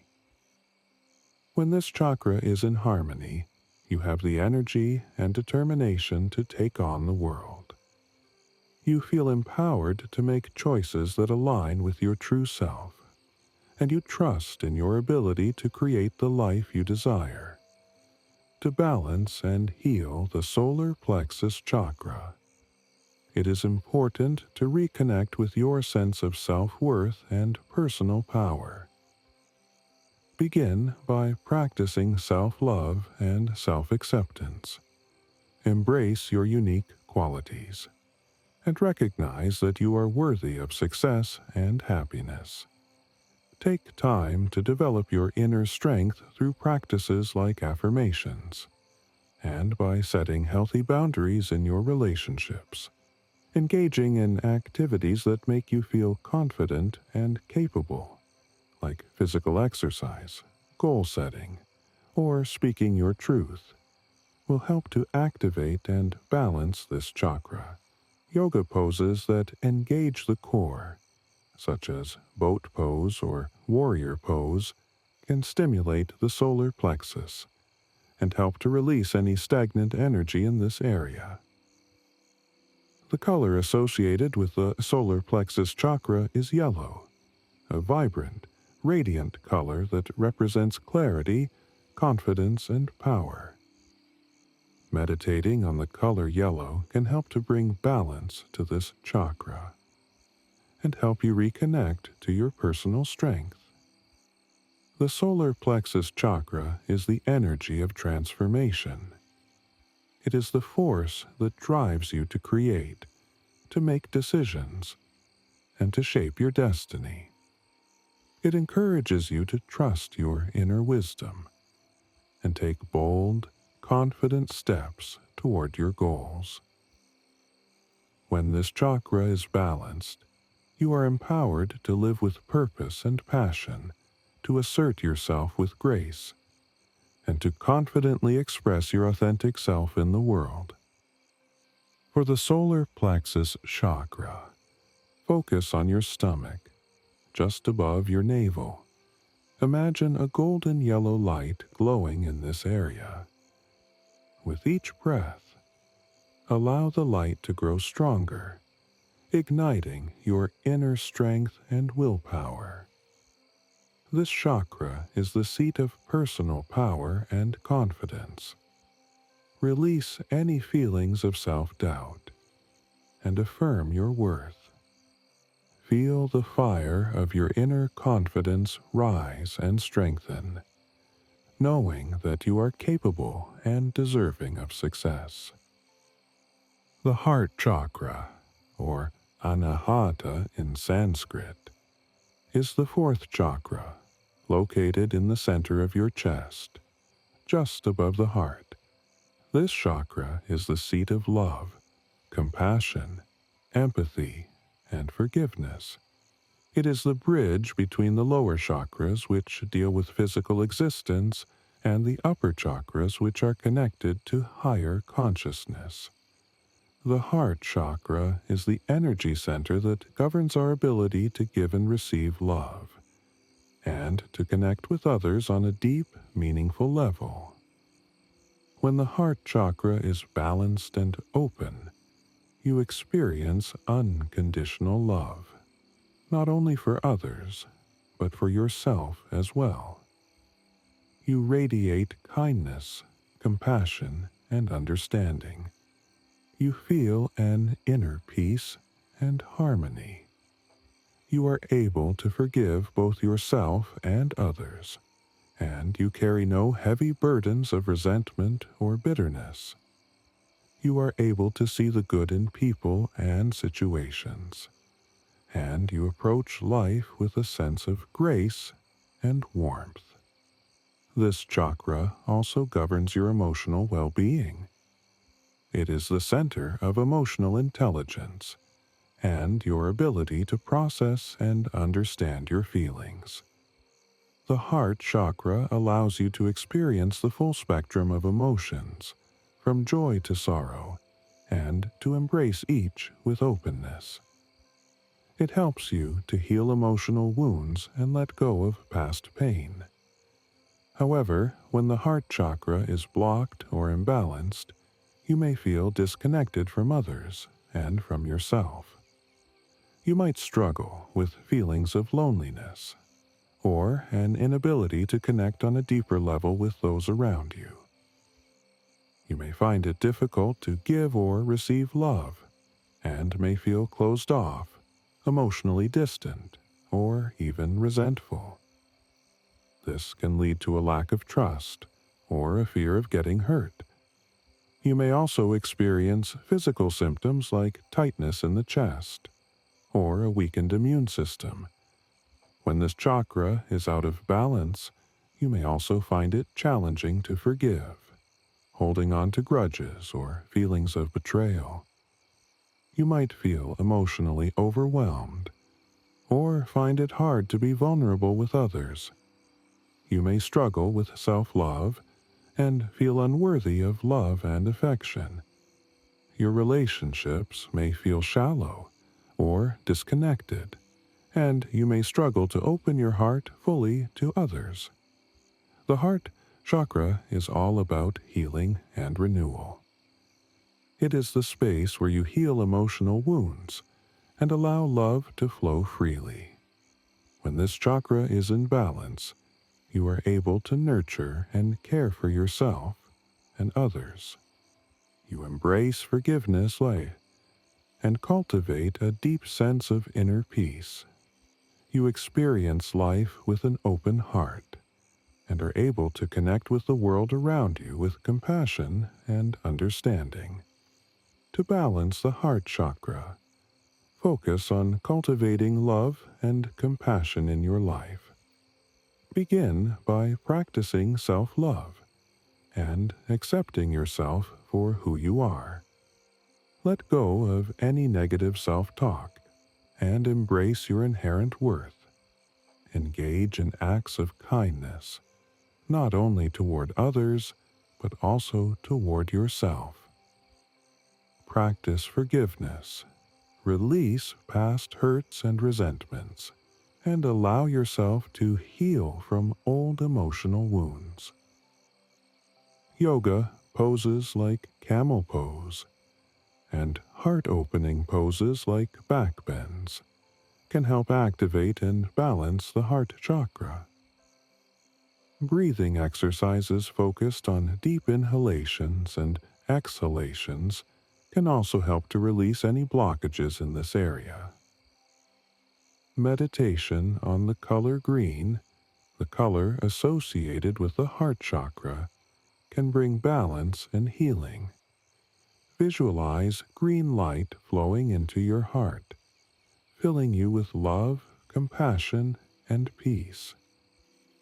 The heart chakra is the energy of unconditional love. It is the space where emotional healing takes place and where deep connections are formed. When this chakra is in balance, you are able to love freely, forgive easily, and connect with others in a meaningful way. You are at peace with yourself and open to the love and compassion the universe has to offer. To open the heart chakra, bring your awareness to the center of your chest. Imagine a soft green light glowing warmly in this space. With each breath, let the green light grow brighter and more expansive. As you focus on this area, think of love, compassion, and gratitude. Let go of past hurts and allow your heart to open fully. Feel yourself connected to others and to the world around you. Embrace love, forgiveness, and healing for yourself and others. The throat chakra, or Vishuddha in Sanskrit, is the fifth chakra, located at the center of your throat. This chakra is the center of communication, self-expression, and truth. It is the bridge between the heart and the mind, and governs how we express our thoughts and emotions. The throat chakra is deeply connected to our ability to speak our truth, listen attentively, and communicate openly and honestly. It is the space where we find our voice and share our authentic selves with the world. When the throat chakra is balanced and open, you experience clear, effective, and truthful communication. You are able to express yourself with confidence and speak with integrity. Your words are aligned with your inner truth, and you feel heard and understood by others. You are able to communicate both verbally and non-verbally, and can listen with an open heart and mind. This chakra also governs your creativity, allowing you to express yourself artistically, musically, and intellectually. You are in touch with your inner voice and able to articulate your thoughts and feelings with clarity. This chakra is not only about speaking, but also about listening. It is about being able to receive communication from others without judgment and with an open heart. When the throat chakra is balanced, you are able to engage in conversations, to share your ideas, and to listen with empathy and understanding. You can easily express your desires, needs, and emotions without fear of rejection or misunderstanding. However, when the throat chakra is blocked or imbalanced, you may find it difficult to express yourself. You may struggle to speak your truth, either holding back or saying things that don't feel authentic to you. You may feel misunderstood or unable to communicate your needs and desires. You might experience a fear of public speaking, or feel a constant sense of insecurity when speaking. You may also feel like your creative expression is stifled, unable to tap into your natural gifts and talents. Physically, a blocked throat chakra can manifest as a sore throat, hoarseness, neck pain, or difficulty swallowing. It can also lead to issues with the thyroid and other communication-related ailments like laryngitis or frequent colds and coughs. The throat chakra is all about finding your authentic voice, expressing your inner truth, and being heard in the world. When this chakra is in balance, you are free to communicate with clarity, confidence, and authenticity. You speak with love, kindness, and compassion. Your words carry the energy of truth and have the power to heal and inspire others. To balance the throat chakra, practice speaking your truth. Be honest with yourself and others. Release any fear of judgment or rejection, and allow yourself to speak from a place of integrity and authenticity. Engage in activities that encourage self-expression, like singing, writing, or journaling. Practice active listening, and allow others to be heard without interruption or judgment. Yoga poses like shoulder stand, plow pose, and fish pose are all beneficial for opening and balancing the throat chakra. These poses help to stretch and release tension in the neck and throat area. Breathing exercises like Ujjayi breath can also help to clear the energy in this chakra.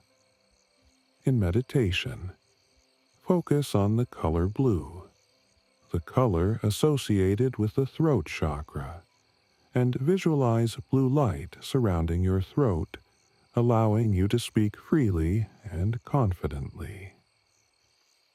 The throat chakra is the center of self-expression and communication. It is the energy of truth and the voice through which we speak to the world. When this chakra is in balance, you are able to express your authentic self freely and communicate with love and clarity. You are in alignment with your truth, and the world hears you clearly. For the throat chakra, focus on your throat and imagine a brilliant blue light glowing there. As you breathe in, feel the energy in your throat expand, opening your communication and self-expression. This chakra governs truth and speaking your authentic voice. Let go of any fears around expressing yourself. Allow the energy of the throat chakra to flow freely, helping you speak your truth with clarity and confidence. The third eye chakra, also known as Ajna in Sanskrit, is the sixth chakra, located in the center of your forehead, slightly above the space between your eyebrows. This chakra is the center of intuition, perception, and inner wisdom. It governs our ability to see beyond the physical and connect with the deeper truths of the universe. The third eye is our spiritual eye, the doorway to higher consciousness and self-awareness. It allows us to tap into our inner guidance, see the bigger picture, and understand things that are not immediately visible to the senses. When the third eye chakra is open and balanced, you experience a deeper connection to your intuition. Your inner wisdom and insights are clear, and you have a strong sense of trust in your instincts. You are able to see things clearly, not just with your eyes, but with your heart and mind. You can perceive the world beyond its surface and understand the interconnectedness of all things. Your awareness expands, and you are able to make decisions with clarity, confidence, and wisdom. The third eye chakra also enhances your ability to visualize, meditate, and receive guidance from the higher realms. This chakra governs your perception of reality, and when it is open, you may begin to experience heightened awareness, vivid dreams, and intuitive flashes. You become more attuned to subtle energies, and your spiritual connection deepens. Your sense of purpose becomes clearer, and you are guided by your inner knowing. However, when the third eye chakra is blocked or imbalanced, you may feel disconnected from your intuition, or experience confusion about your path in life. You may have trouble making decisions or trusting your instincts. Your perception of reality may feel clouded, and you may be stuck in old thought patterns or beliefs. You might struggle with self-doubt and find it difficult to see the bigger picture. When the third eye chakra is blocked, you may also experience tension or headaches in the forehead area, or feel disconnected from your higher self.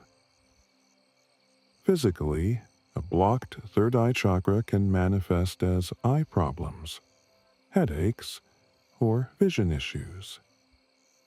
You may feel a sense of mental fog, or struggle to focus, or even experience sinus problems. Emotionally, you may feel disconnected from your spiritual path or unsure of your purpose.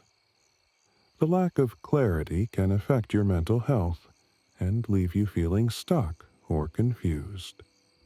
To balance the third eye chakra, practice stillness and meditation. Allow yourself to tune in to your inner voice and trust your intuitive guidance. Spend time in quiet contemplation and focus on developing your connection with your higher self. Engage in activities that stimulate your mind and imagination, like reading, journaling, or creative visualization. Pay attention to your dreams, as they are often a window into your subconscious and spiritual awareness. Try practicing mindfulness and being present in the moment, allowing your awareness to expand beyond the physical world. yoga poses like child's pose, forward fold, and seated forward bend can help to open and activate the third eye chakra. These poses calm the mind, allowing for deeper spiritual insight. Breathing exercises like Nadi Shodhana, or alternate nostril breathing, can also help to balance this chakra. In meditation, visualize a deep indigo or purple light at the center of your forehead, and imagine it expanding, awakening your inner vision and intuition. The third eye chakra is the center of insight and intuition. It is the gateway to higher consciousness and the energy of deep wisdom. When this chakra is in balance, you are guided by your inner knowing and able to see the truth in all things. You are connected to the vast expanse of the universe and the wisdom that flows from it. Trust your intuition, for it is the voice of your soul guiding you on your journey. To open the third eye chakra, focus on the space between your eyebrows, the center of your forehead. Imagine an indigo light glowing in this space.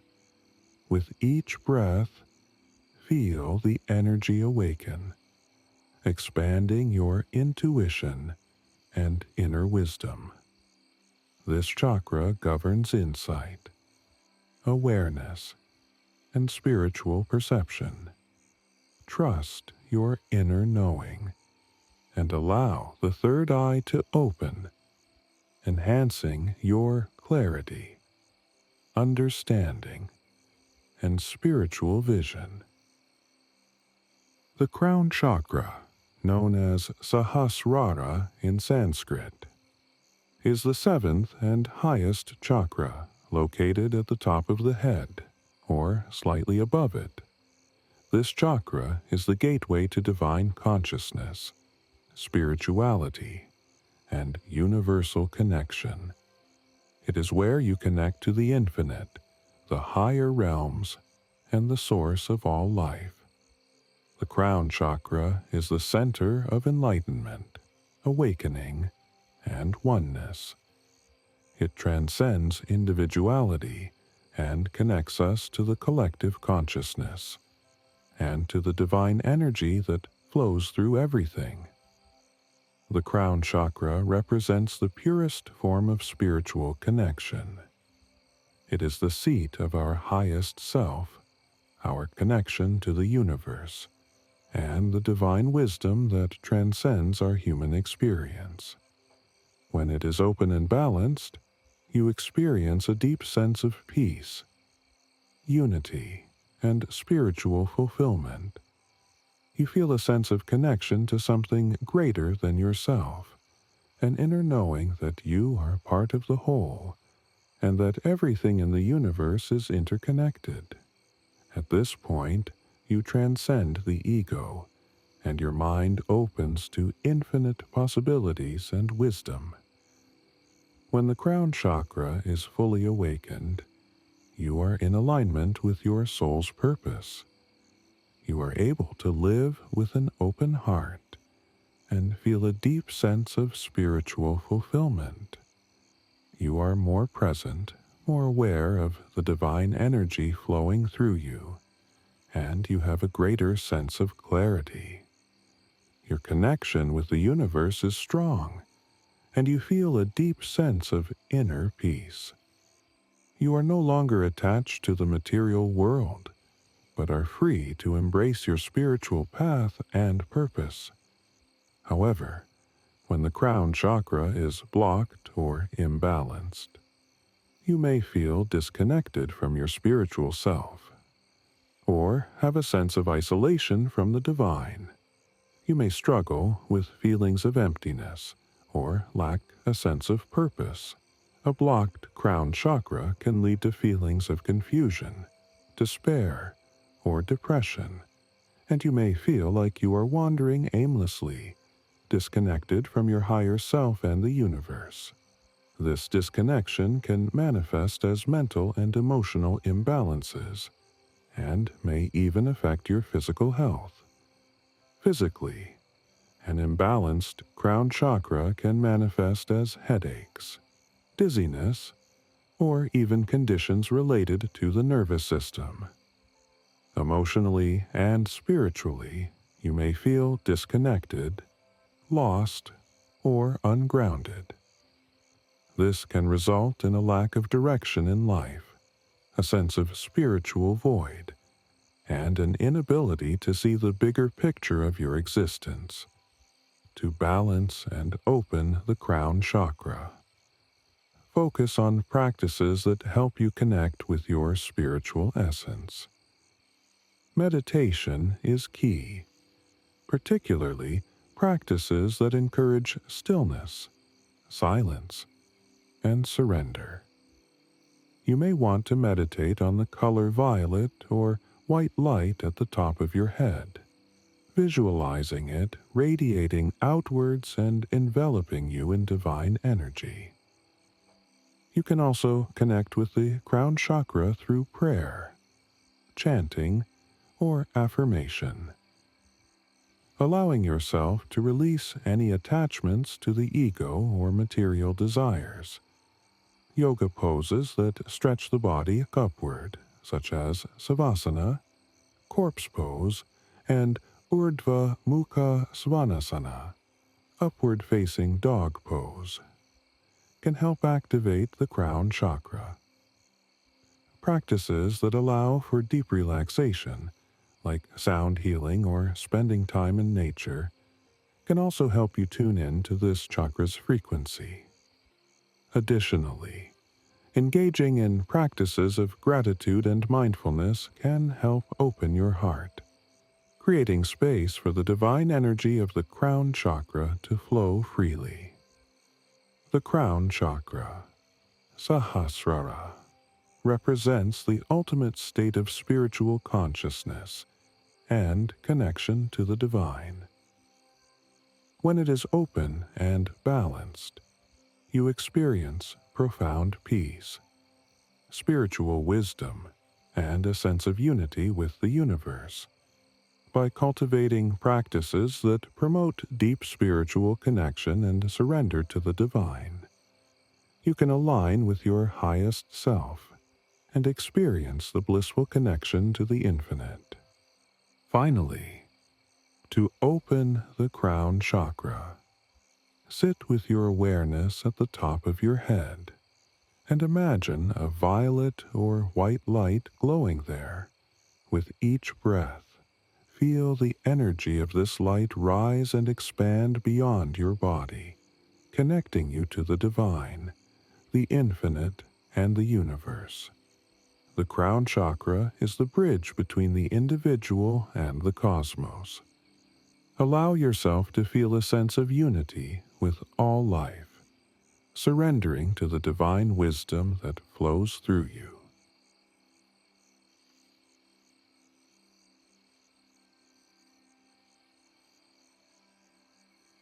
Each of these 7 chakras plays an essential role in maintaining our balance and alignment. When they are open and flowing freely, we experience health, peace, and unity with the world around us. It is through the understanding and nurturing of these energy centers that we move toward a state of complete harmony. In the ancient teachings, meditation is seen as the gateway to inner peace, healing, and spiritual awakening. It is through meditation that we can open and balance our chakras, allowing the flow of energy through our being to become aligned and in harmony with the universe. To begin opening your chakras, it is important to start with the intention of healing and becoming fully aware of your energy centers. Each chakra corresponds to different aspects of your life, emotions, and physical health, and by focusing on each one, you can restore balance to your mind, body, and spirit. As you meditate on each of these chakras, take your time and allow each energy center to fully open. Visualize the light glowing brightly in each chakra and feel the energy flowing freely. As you open your chakras, you may experience a sense of inner peace, balance, and harmony. You may also begin to notice shifts in your life as your energy becomes aligned with your highest self. Breathing deeply and with full awareness, practice focusing on each chakra regularly. By doing so, you invite healing, clarity, and alignment into your life. You'll feel more grounded, emotionally balanced, and spiritually connected. Allow your chakras to flow freely and become aligned with the energy of the universe. When you do, you create space for inner peace, transformation, and a deeper connection with yourself.